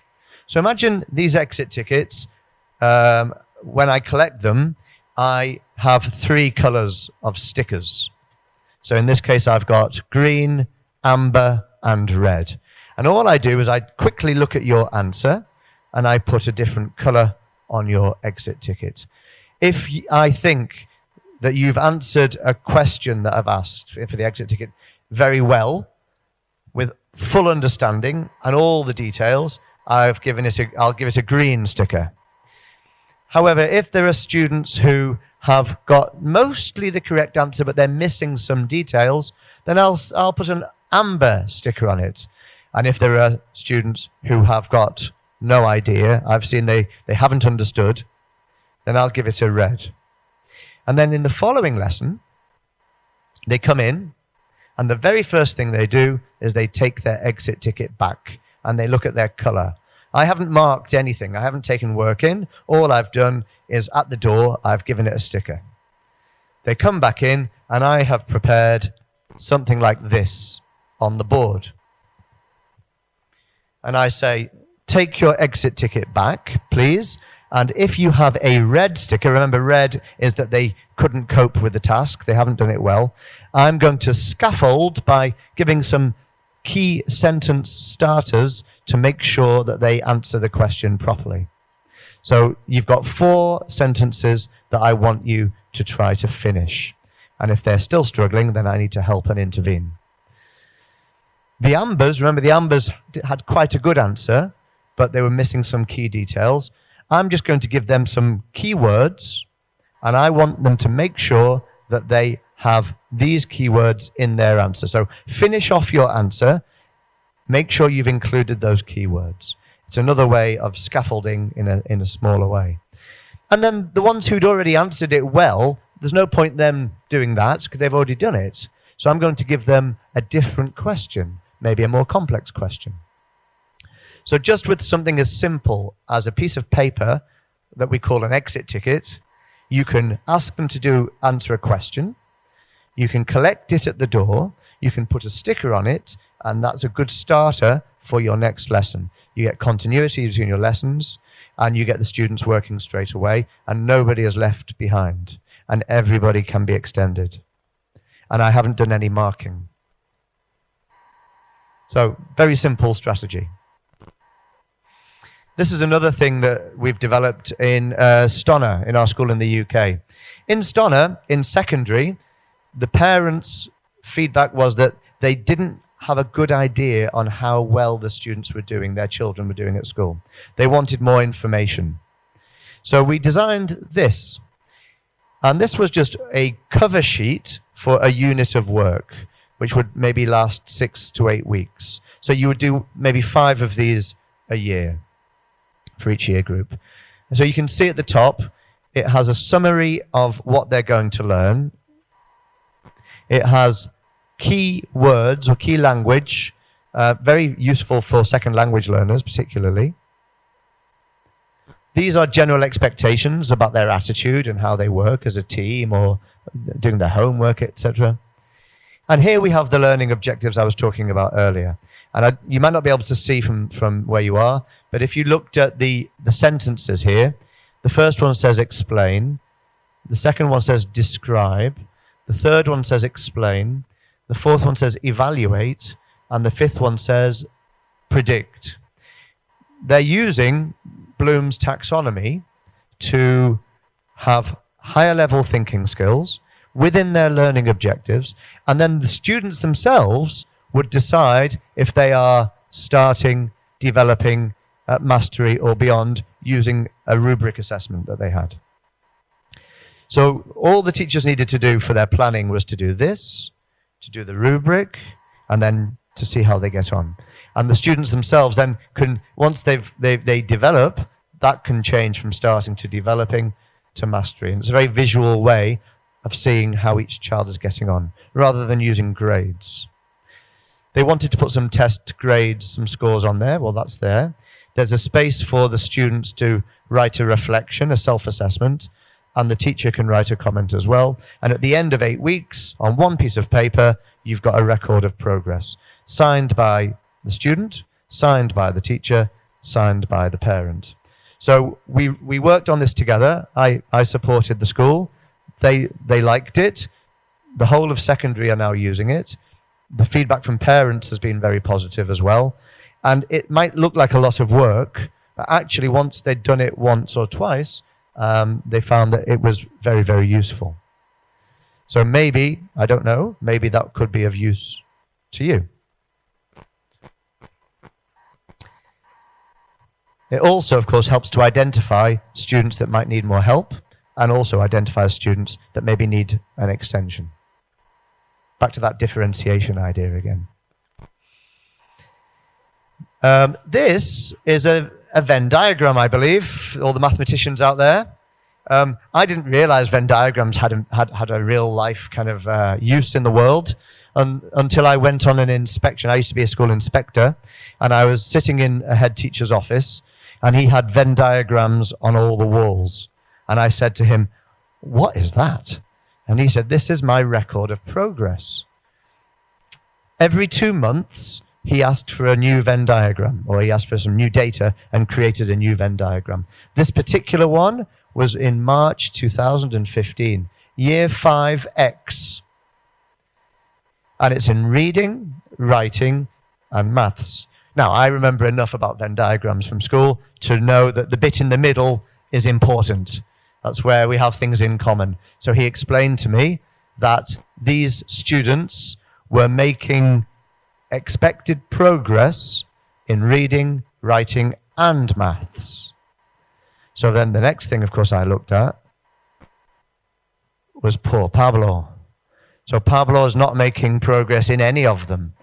And so I said to him, "So why do you use this? Why is it on your wall?" And he said, "Well, because I like to know where every child is in their learning all the time. But look, Daniel, look at the next one." And he had, I didn't take a photo of it, but he had another one like this that said May 2015. And Pablo's name had moved to there. I said, "Whoa, ole, Pablo, well done. What's happened?" And he said, "Well, we realized that Pablo was struggling in maths. We've given him some intervention, some extra support. It's worked well. And we've now found that he is making expected progress in maths.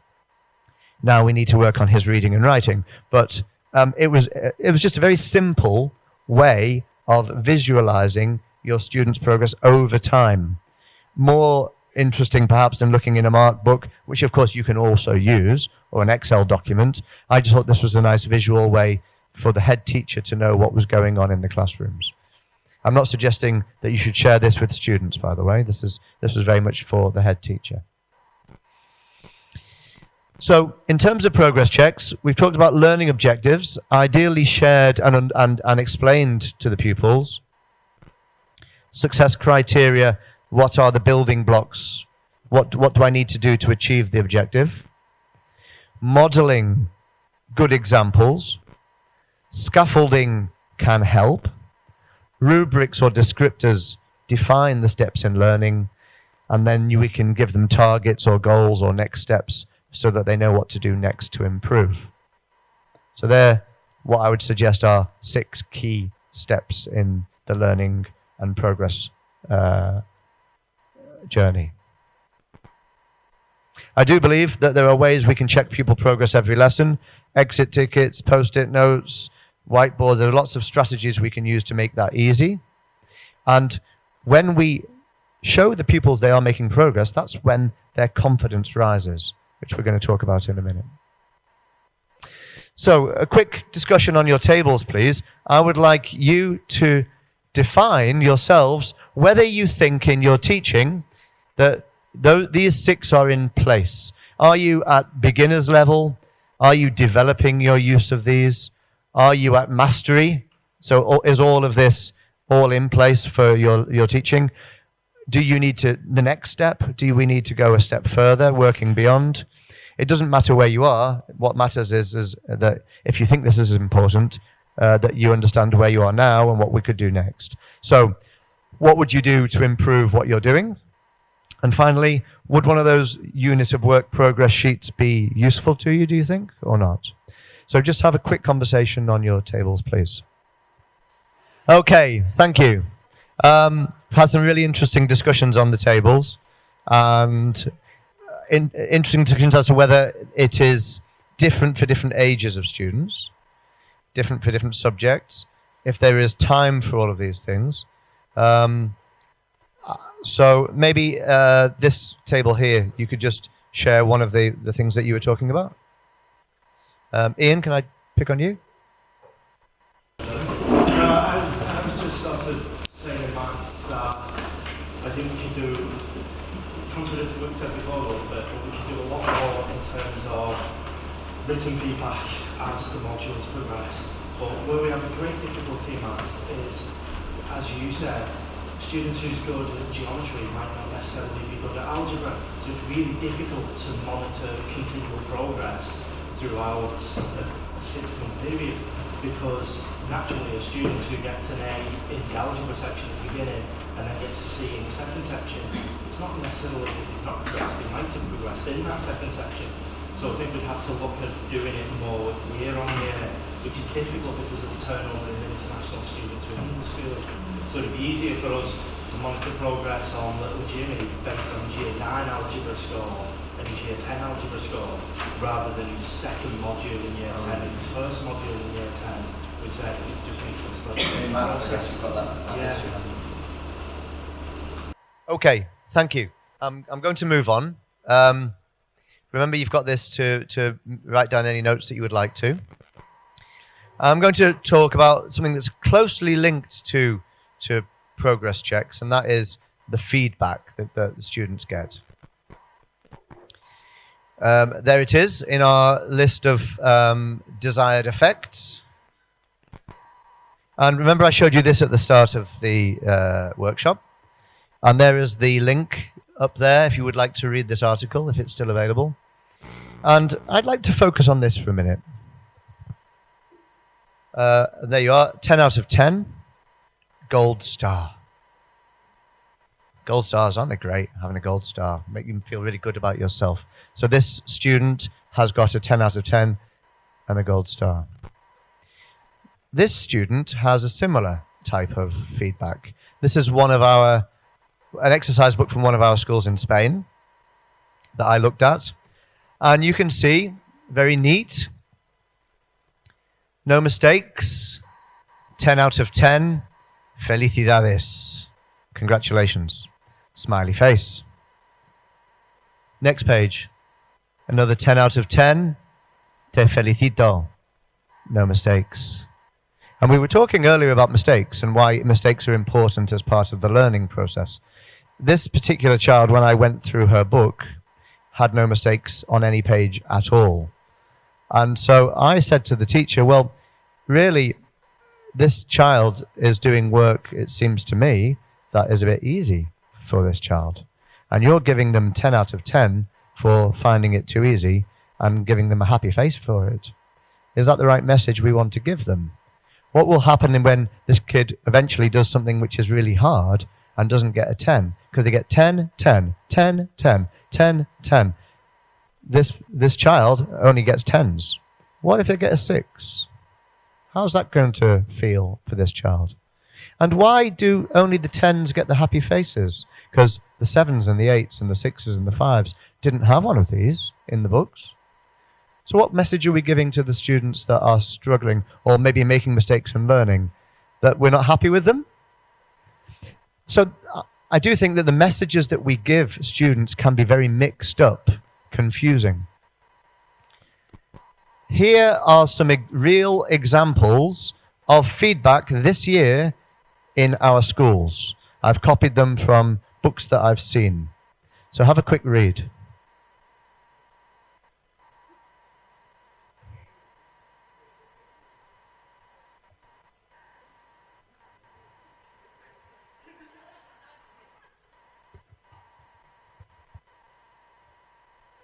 Okay, these are real, and so these are examples that I found on students' work.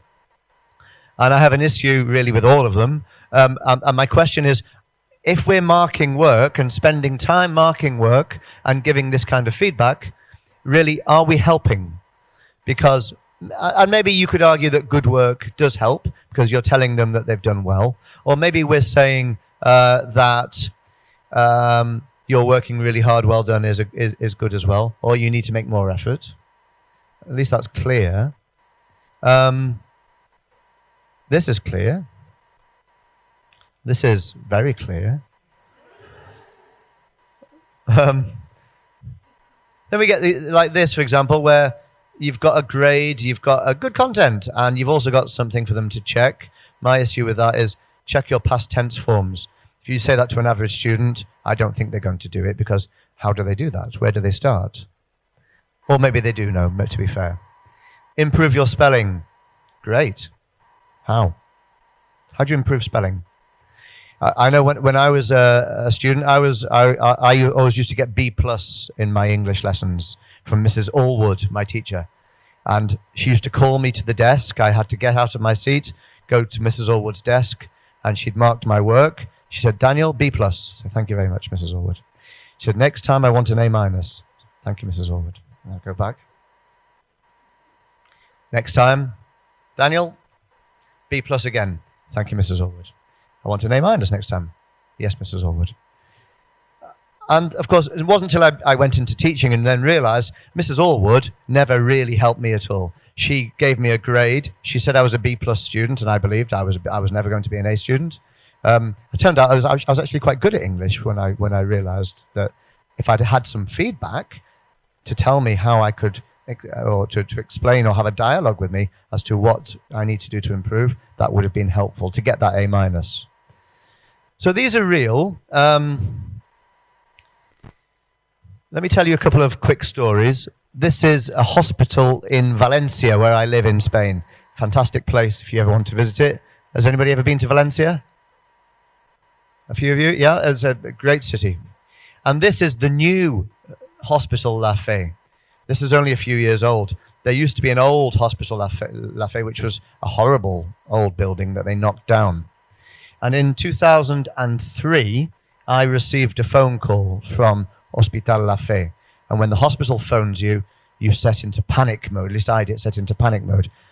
Why are they phoning me? Has someone had an accident? Is somebody sick?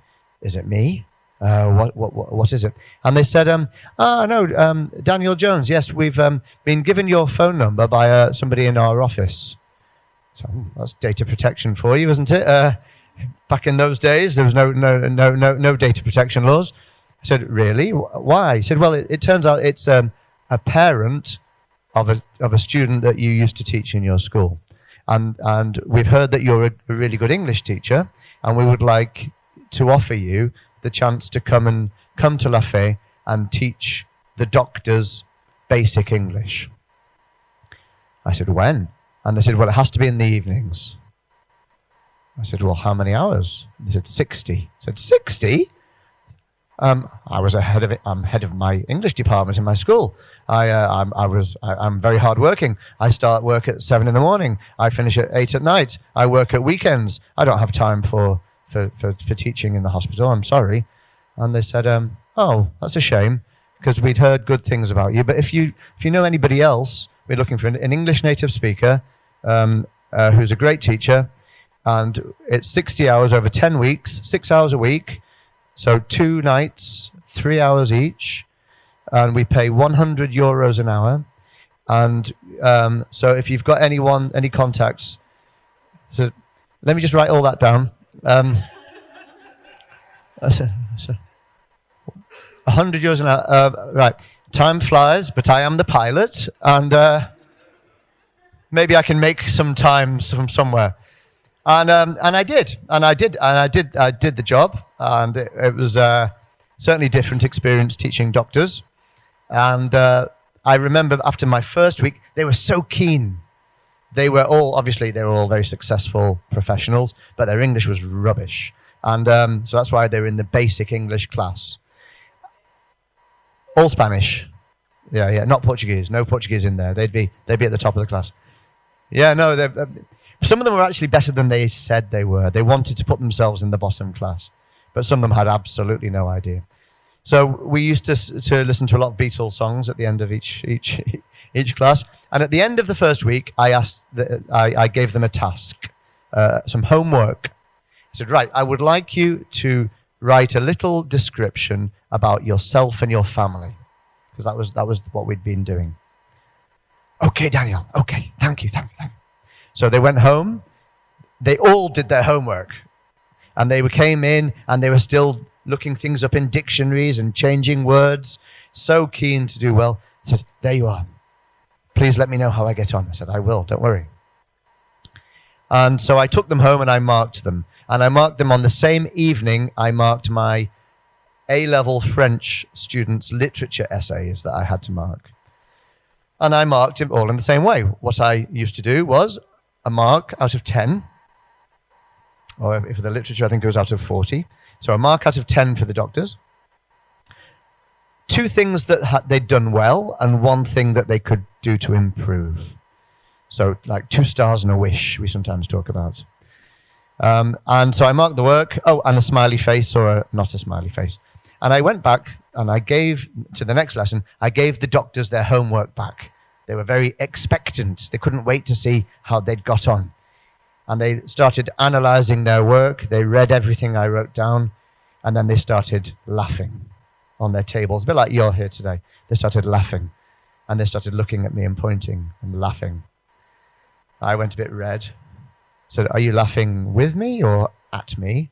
They said, we're laughing at you. I said, right, what have I done? What's wrong? And they said, you've given us a mark out of 10. I said, yes. What's wrong with that? I said, why are you giving us a mark out of 10? We're doctors. We don't need a mark out of 10 from you. We're professionals.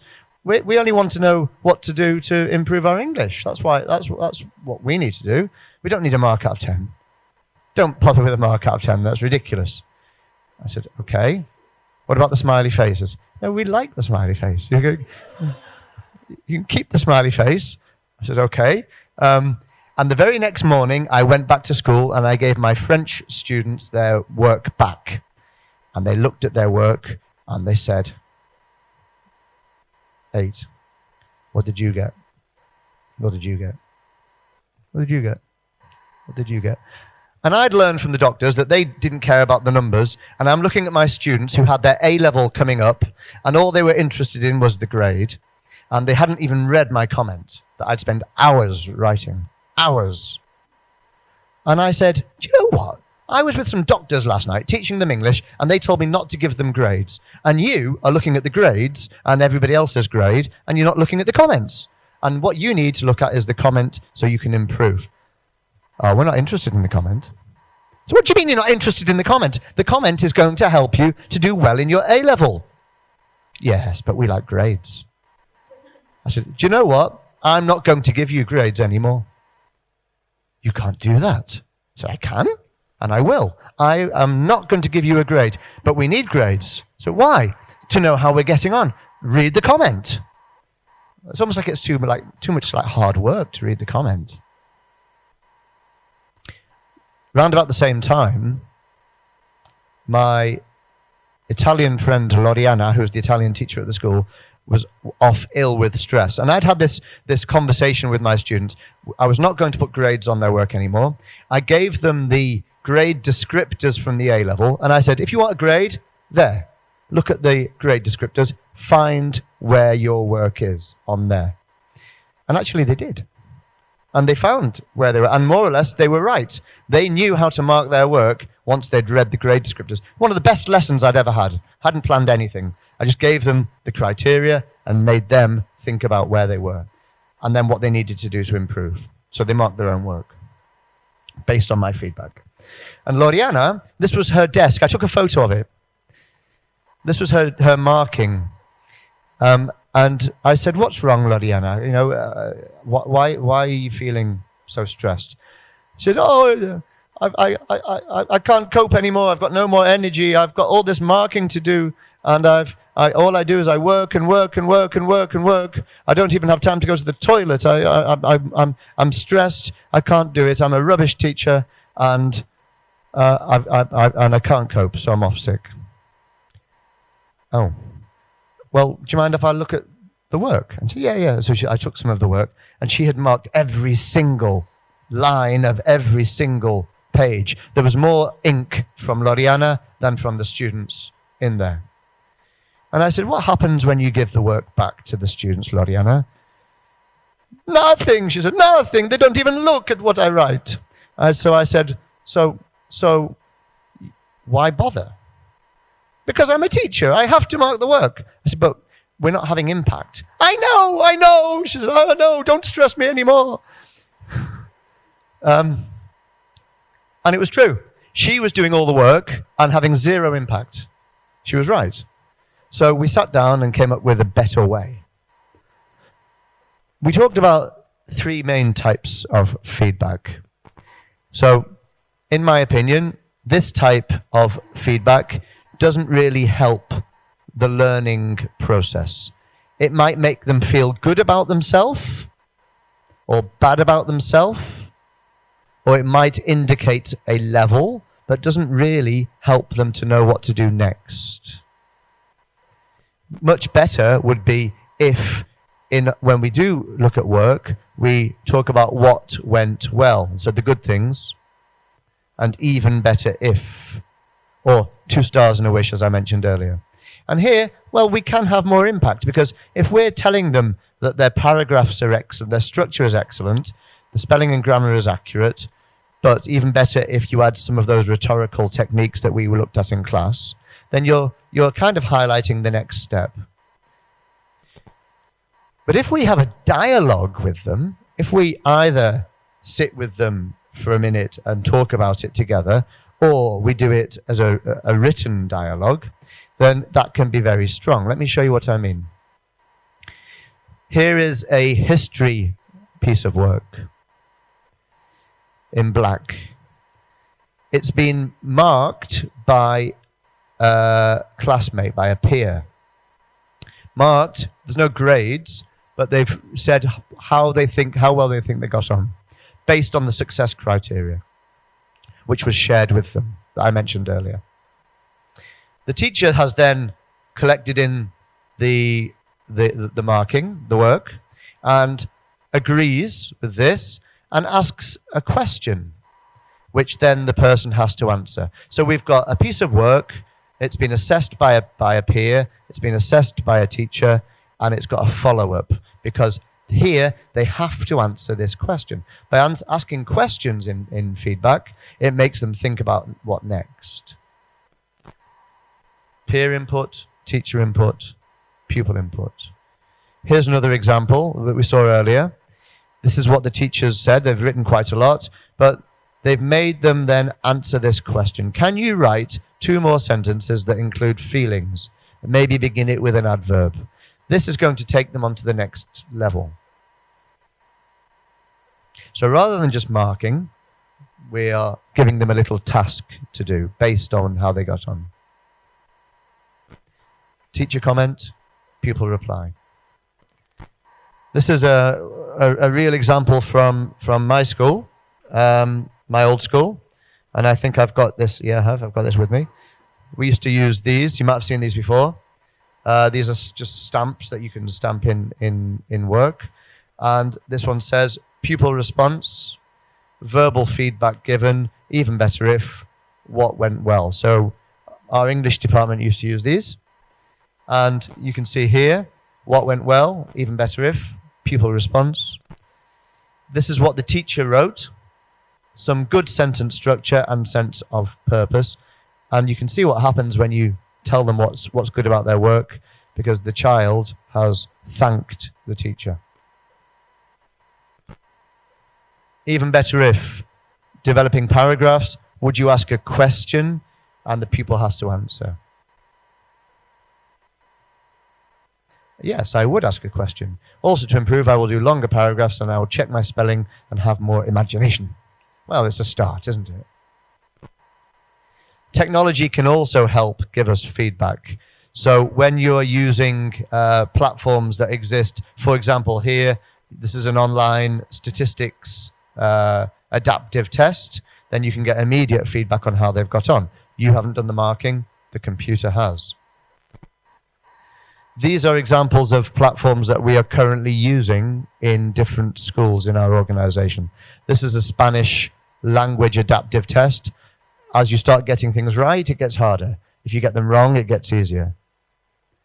A reading program and maths adaptive program. These are English videos that you can watch, and if you get the answers right, then it gets harder. This is an early years platform we're using. This one is for the IB program, for the diploma. And this one is a maths program. So all of these are adaptive technology activities that students can do. Sometimes I get asked in workshops, what about practical subjects like PE or drama? How can we give good feedback? Well, in my opinion, there's nothing better than recording. With an iPad, for example. If I was trying to improve my golf, which I should because I'm terrible, well, maybe it would help if somebody recorded my swing and then showed me what I needed to do to improve. Yeah, it's good feedback. Sometimes the best feedback comes from the students themselves. This is the guy that I was talking about earlier and that I was chatting with Simon about, Ron Berger. That was him a long time ago. This is a very old video. I'd just like to show you what can happen when we have high expectations for our students and when we insist on quality work. Okay?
Okay, so as we were talking about, there we've got a great model to exemplify the high expectations, not accepting a piece of work that could be improved. We've got ambitious challenge. We've got verbal feedback, and the feedback came from the students in a critiquing session. We have some teachers in our schools that do that regularly. They do critiquing as part of the feedback process. This was the book I mentioned, which is worth a read. Of course, it's great for us to get feedback as teachers as well. Some teachers are afraid to ask the students for feedback. And I would say quite the opposite. I would say that if you're happy to receive feedback on how the students view your lessons, that can be very powerful. Here's an example of a typical feedback sheet, whether they enjoyed it, understood it, found it too easy or too hard, and any suggestions. So feedback is key, and feedback can go from the teacher to the pupil, from the pupil to the pupil, or from the pupil to the teacher. So in summary, I talked about 3 types. A dialogue having the strongest impact. It should happen regularly, and it should happen immediately, and it should be specific to learning. Involve the pupils. Careful with grades. Grades can actually be damaging in the learning process. And labeling certainly can. If sometimes we talk about students in schools as being on the SEN register, or the low able, the low ability group. Well, be prepared to be surprised. Kids can change. If we label them, they probably won't. So we've got to be very careful on how we talk about students, I think. And there are ways that we can make feedback manageable. Unlike what Loriana was doing, let's try critiquing in class, maybe technology, maybe stamps, maybe stickers. There are lots of ways we can give feedback. Okay, so when I started doing workshops about learning, I used to talk about these 4. Questioning, engaging and challenging, progress measures, and feedback. And I called it the Big 4. But I've added a 5th. And as I mentioned to you at the start, there is an even stronger one. In your packs, I have tried to summarize 20 practical ideas for you to use in these 4 areas if you would like to. So that's just for you to take away. They should make sense now. Okay. I'm going to skip this discussion. These things at the top, you might have seen these before. These are just timers. See, if I click on my button now, that top one will start to disappear. Hopefully. And so it's timed for 2 minutes. So it's just an easy way of keeping a track on time in the lesson. See how it's disappearing?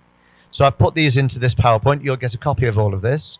And here you've got a 10-minute, a 5-minute, 3 minutes, 2 minutes, and 1 minute. Just copy them and paste them into a PowerPoint document, and you've got them. Okay? Gives you the instructions here. Okay, so here's my 5th, talking about climate for learning. Remember number 1, student expectations? And as I alluded to earlier, if you think you can do something, or you think you can't do something, Henry Ford famously said, you're right. In other words, if you've already decided in your head that you're not going to be able to do it, you won't do it, because you already don't think you can do it. But if you think there's a chance you can do it, then you probably will. And I agree with this. John Hattie himself said, our role is not to enable students to reach their potential, as I mentioned earlier, or meet needs. Our role is to find out what students can do and make them exceed that potential and needs, to create new horizons of success and to help the students to attain them. I've added at the top, be prepared to be surprised, because I've seen so many examples over the years of students that I thought wouldn't do well and have done well. or maybe who I thought would do well and didn't do well. But be prepared to be surprised. I was chatting to Ian about maths earlier. There was a student that I had in my maths, in my school, in one of the maths classes, that was in one of the lower ability classes. And the teacher had said that they had to do the core exam. So the top grade they could get would be a C. And the parents came in and they were very angry and they said, no, our child has to be able to get an A star. And the teacher said, he's never going to get an A star. He's getting a D. So he'll be lucky to get a C. We can't put him in for the extended paper. He should do the core paper, the foundation paper, maximum grade C. And the parents wouldn't accept it. So they called me in as head teacher and they said, look, this maths teacher is telling us our child won't get beyond a C. We want him to do the hard paper. So I spoke to the teachers. The teacher said, well, I don't think it's a good idea, but if you insist. And I said to the parents, well, he's going to need some extra support. They said, yeah, we'll get him a private tutor. We'll help him. He'll work hard in class, but we want him to go for the top grades. And in the end, we agreed that, okay, he could do the extended paper. But the teachers refused to move him into the top group. Then the day the GCSE results came out, I was really interested to see what did he get in the end. He did the hard paper. This was the kid that was going to get a maximum D. He got an A star. And they went up to the teacher and they said, told you, we told you. Not very helpful. And actually, they were right. Because he got whatever it was he needed. And he got an A star. He ended up doing A-level maths. Be prepared to be surprised. You probably heard the term used, growth mindset. Having a psychology in your head, a mindset in your head that you can grow. This is the opposite. This is when you don't grow, because if you fail, that means I'm not very good. It's the limit of my ability. You're either good at something or you're not. Ability doesn't change. I don't like being challenged out of my comfort zone. My potential is already predetermined. And if I am frustrated, I'm going to give up. Don't give me any feedback, because I'll take it badly. It's personal. Let me just stick to what I know. Whereas what we actually aim for are these. So this is my translation. Making mistakes is how we learn. We all have talent. Let's be ambitious in learning. Let's set the bar high. Quite often I see that lower ability students are given easier work that's so easy for them that actually they could do much better. Everybody can achieve. It's the effort that counts. But we need to focus on how to improve the work. Give them those models for mastery. And especially, and this is for you as well, try out some new ideas. Take some risks. If it doesn't work, at least you've tried. So, I've taken here a couple of kids I found on the street. Because I can't say that here because you've already met my daughter, Sophia, who was here before the summer. And this is my boy, Alex. Luckily, they look like their mother. And I do probably what most parents do when they come home from school. I have a key question that I ask. Generally, their answer is, okay, yes, no, or not really. Any idea of the question? Did you have a good day at school? I've stopped asking it now, by the way, because when I say, did you have a nice day at school today? Typically, they are the answers. What I really mean is, tell me about your day. I'm improving in my questioning techniques. I've been thinking a lot about my questions. This is a typical conversation with Alex. How was school today? Okay. Did you learn much? Not really. Did you do anything interesting? Played football. He loves football. Anything else that was good? Not really. That's kind of the end of the conversation. So when I knew I was going to come and organize this workshop, and I wanted to get a child's idea on effective teaching.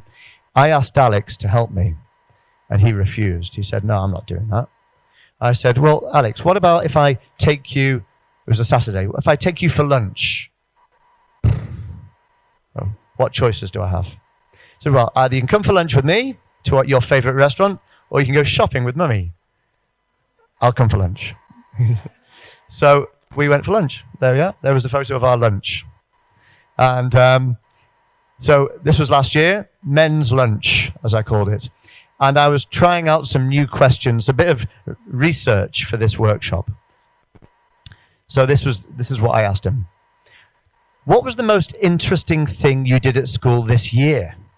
I thought that was a good question at the time. Athletics Day. Why? Well, I like athletics. What was good about the day? Being out of class with my friends. Typical. Doing team events. Collaborative learning, I was thinking. Okay. He liked doing the relay. Okay, and what was the most interesting topic you learned about in class this year? Oh, World War II. Why? It was fun. World War II was fun? No, it was fun learning about it. Why? It was amazing. What do you mean amazing? Amazing that people could do those things. What do you think you've learned from it? That was a good question. That fighting is really pretty pointless, he said. By this stage, we were on to dessert. It was going well. I thought, I'm going to use my best questions now. What makes a good teacher? Someone who makes lessons fun, he said. Why? Well, otherwise it's boring, and you don't pay attention, and you don't listen, and you don't learn much. Should learning always be fun? Fun, yes, but at the same time, the teacher shouldn't make everything funny. It depends what you're talking about. Anything else? Teachers should be kind.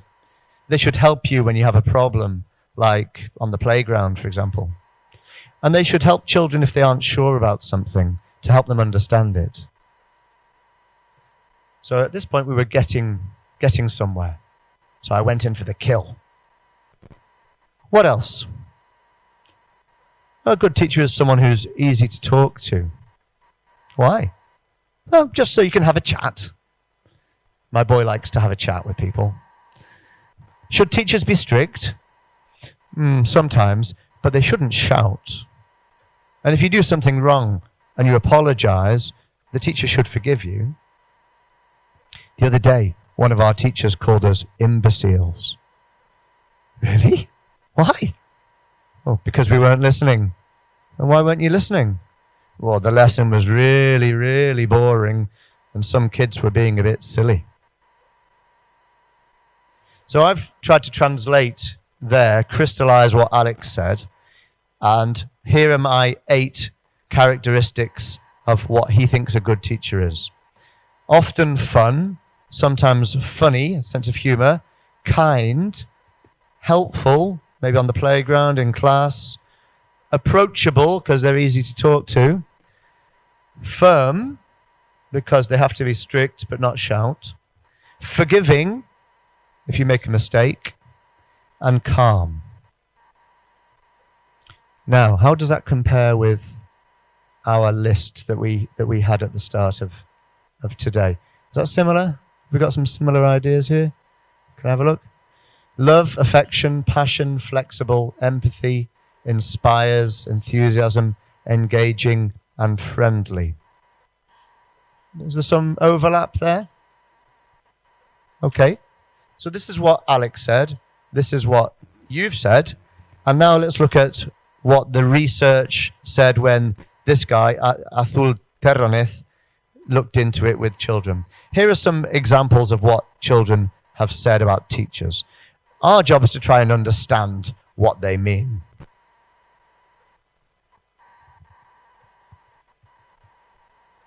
A great teacher is chill. What do you understand by that? Calm? Yeah? Calm. Doesn't get cross. Chill. Okay.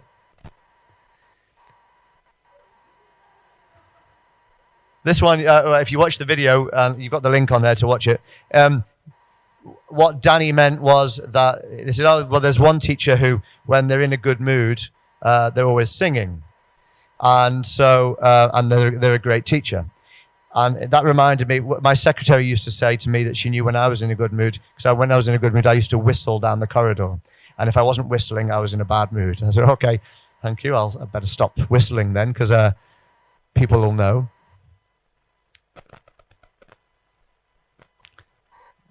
Beg pardon, just a second. Okay, I think this one's fairly obvious. Helpful. I love this one.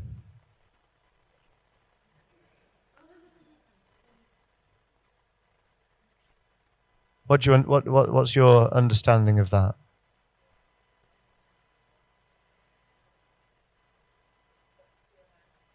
Okay, so understands how they think. Yeah, there's nothing better than trying to put yourself in the kids' shoes when you're planning a lesson. You know, how are they going to react to this lesson? But at the same time, they are responsible. They are the adult. They're in charge. This is a very sad one. And again, this guy says that, well, a great teacher isn't a teacher because most teachers are not great. So a great teacher doesn't behave like the normal teachers. Okay, there's a good one. This one, if you watch the video, it explains that in this particular school, there was a teacher that loved eating apples at break time. And so the students started bringing apples in from home because they wanted to give the teacher something, almost like a present, to say thank you. And I had something not quite the same, but when I was teaching, I don't know if this happens in Portugal. I think in Spain, because they're in a different time zone, they're in the wrong time zone, by the way, in Spain. Did you know that? They shouldn't be. They should be in the Portuguese time zone, but they're not. They're in the rest of Europe time zone. So they have lunch at 2:00 in the afternoon. And of course, everybody's starving by 2:00 in the afternoon. So what they do typically in schools in Spain, the children bring in a bocadillo, a sandwich, and they have it about 11:00 in the morning.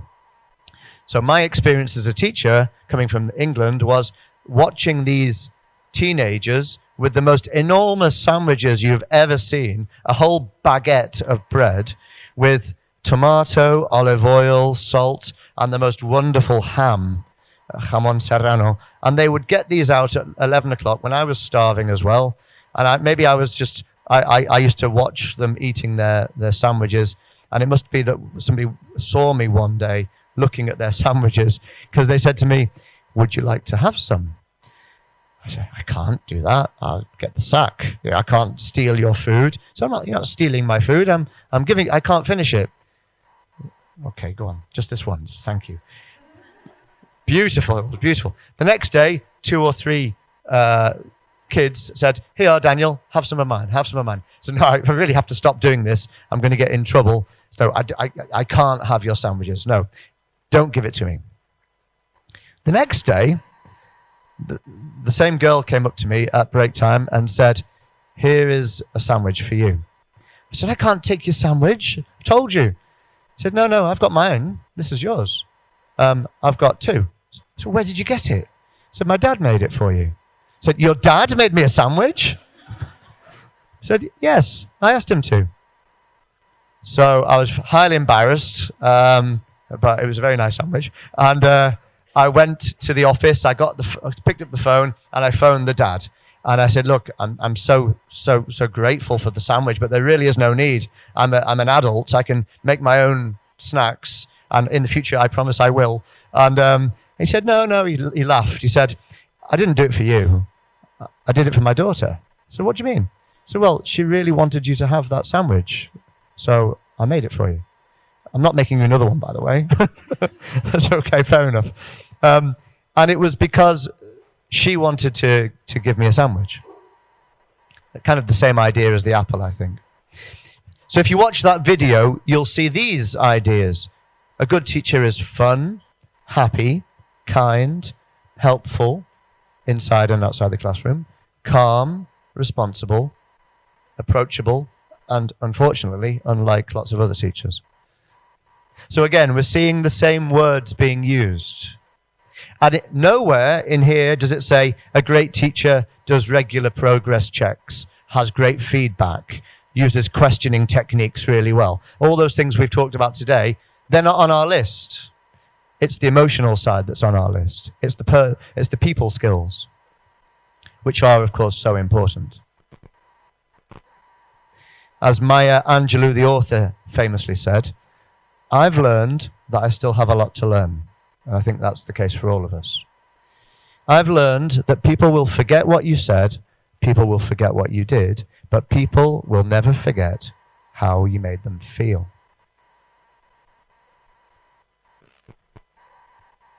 So when we are doing all of these things, these impact areas, these focus areas I've talked about today, a key element to this is establishing the right climate, that relationship with the students, that growth mindset.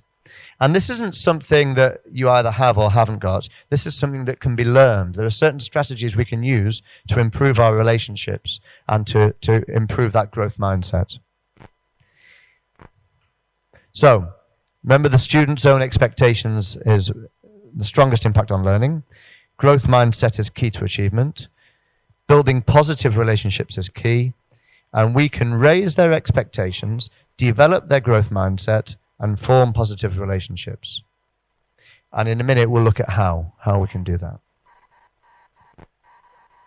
So, in our group of schools, in Globeducate, what was NATHE, my job is to try, as I said right at the start, to try to make sure that I can support our schools so we have the best version of ourselves we possibly can, the best quality education that we possibly can.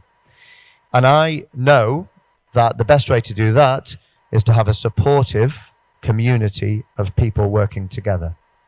We work much better as a team than we do individually. And yet, quite often, teachers end up being in individual classrooms. I'd like to share with you some things that we're doing right now. I've already talked to you about the rubric that you have on your desks here for you to have. It's like a diagnostic tool for you to reflect on how you teach.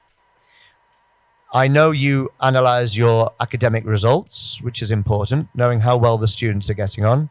Some of our schools, we've done a formal pupil survey where they've done it online, where they give feedback to the teacher through a survey, which has been really interesting.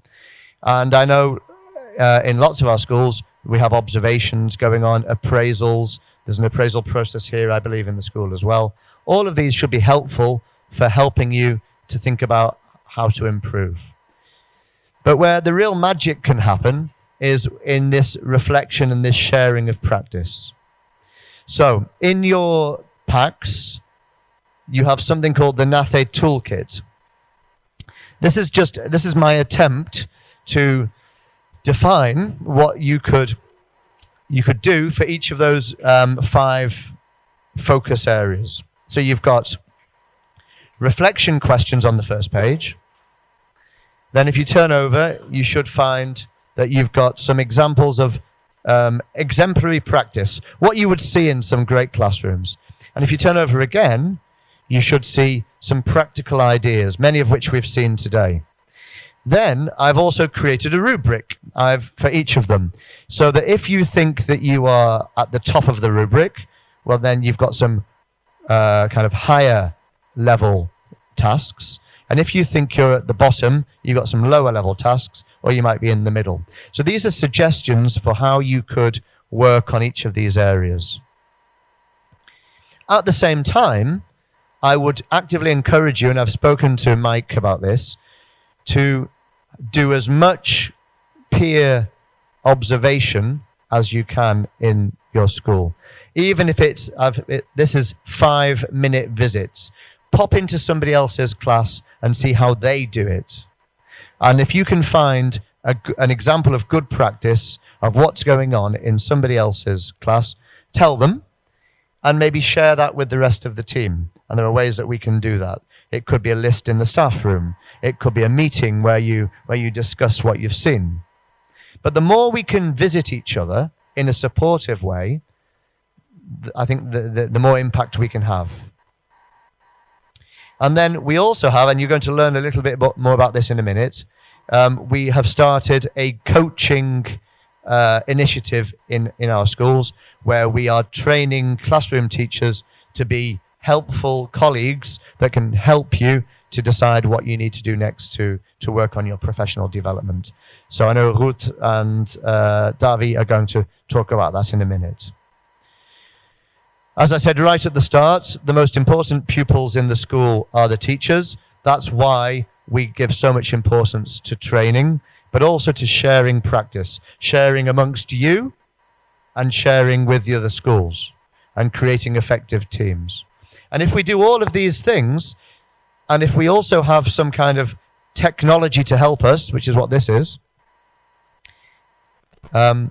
this is a platform that we've been trialing this year with the same rubric on there, where teachers go in and they do their own review of how they're teaching. And we've decided that we're going to go one further, and we're now working closely with Tess. You know Tess? TS?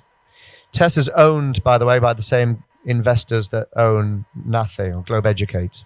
So, and I sit on their advisory board. So we're doing a lot of work together, Tess and us. And we've created an online platform for our teachers. It looks a bit like this. So in each of the focus areas, you have tasks that you can do. Some of them are based in school. Some of them are articles that you can read. Some of them are online courses and videos that you can watch. So what we're doing is creating content for you in each of the focus areas. We haven't finished it, but we've nearly finished it. And I've agreed with Mike Farrer that because I need some guinea pigs to trial it, to see if it works. So we've agreed that Nobel will be one of 2 schools that is going to trial the TESS platform that I've been developing with them. And this is just for our teachers. The idea being that we're supporting you with different tasks and different activities that you can do to reflect on your teaching and hopefully make it even more effective. So you'll see a lot of these things we've seen today. Things like the toolkit is there. But also there are some courses there that you could do if you wanted to. So this is it. This is what I was just explaining. This is what I suggest that we look at next. Remember we talked about looking at the 5 C's and planning, doing your own self-reflection using the rubric and the toolkit, trying something new, maybe flipped learning. Seek to build confidence in your students. The toolkit gives you some practical ideas. Be ambitious for all of our learners. Visit each other. I say 5 minutes because everybody tells me when I talk about doing an observation to somebody else's class, oh, we haven't got time. We don't have time in the day. We can't spend an hour in somebody else's class. I say, okay, but everybody can find 5 minutes. And I think in 5 minutes, you can actually see quite a lot going on in a classroom. Obviously, ask your partner first if it's okay to go in. And I've got ideas on how we can make this happen, which I'm sharing with Mike this evening. And the more we can share, the better. So there you have it. They are the 5 focus areas from today. And I said I was looking for a name. So I've been trying to find an acronym that might be good for 5 impact areas for effective learning. I got to the Eiffel Tower at one point, and I thought that's really rubbish. That's a rubbish acronym. So I've given up. So if you've got any good ideas, let me know. It's like countdown this. So then I started thinking again, and I was thinking, okay, the focus has been about pupils being engaged and challenged. This idea of unlocking potential, progress being assessed continuously, regular progress checks. Is there a name that pops out at me? Participation, interest, growth mindset, and then it just appeared by magic. Pupils are engaged and challenged. Potential is unlocked. Progress is assessed continuously. Participation, interest, and growth mindset. And for those of you who raised a red card this morning, here is our character, and I think Peppa Pig is a great way of remembering our 5 focus areas, because Peppa Pig, if you've watched the program, is always doing real life tasks. When she goes to school, she doesn't shut up. She has active participation, and she loves doing engaging activities, especially outdoors, such as jumping in muddy puddles. So with Peppa Pig, I think what we can do is take that quote, that unfortunate quote, which doesn't apply to Nobel anyway, because our teachers, you are great teachers. So let's redefine that as a great teacher is just a teacher at Nobel, because we're all great. I will take that, and I will stop now. So with that, thank you very much for today.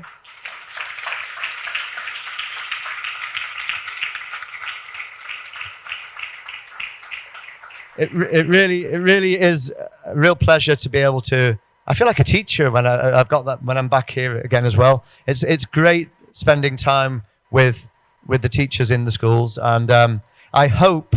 Let me just remind you of what I was hoping to achieve today. I hope that you found this relevant. Looking at the research, looking at what effective teachers and schools means, looking at strategies, and particularly for you to reflect and to come up with ideas so that you can have more impact on learning. So I'd be really grateful, it's like another exit ticket, I'm afraid, if you could just fill in, just tick a box. 5 would be that you totally agree, and 1 would be that you totally disagree with those statements on that sheet. And if you've got any comments, any feedback that you would like to give me on today's session, I would be really, really happy to have that feedback, please, because that will help me as well for my future workshops. Okay? So I'll hang around while Davi and Ruth are talking to you, and maybe if you could just, when you finished, put them in the middle of the table. And if you could also just make, in teacher tradition, if you could put the red cards in one pile, the green cards in a different pile, and the whiteboards in the middle of the table as well, that will make it easier for me to collect everything.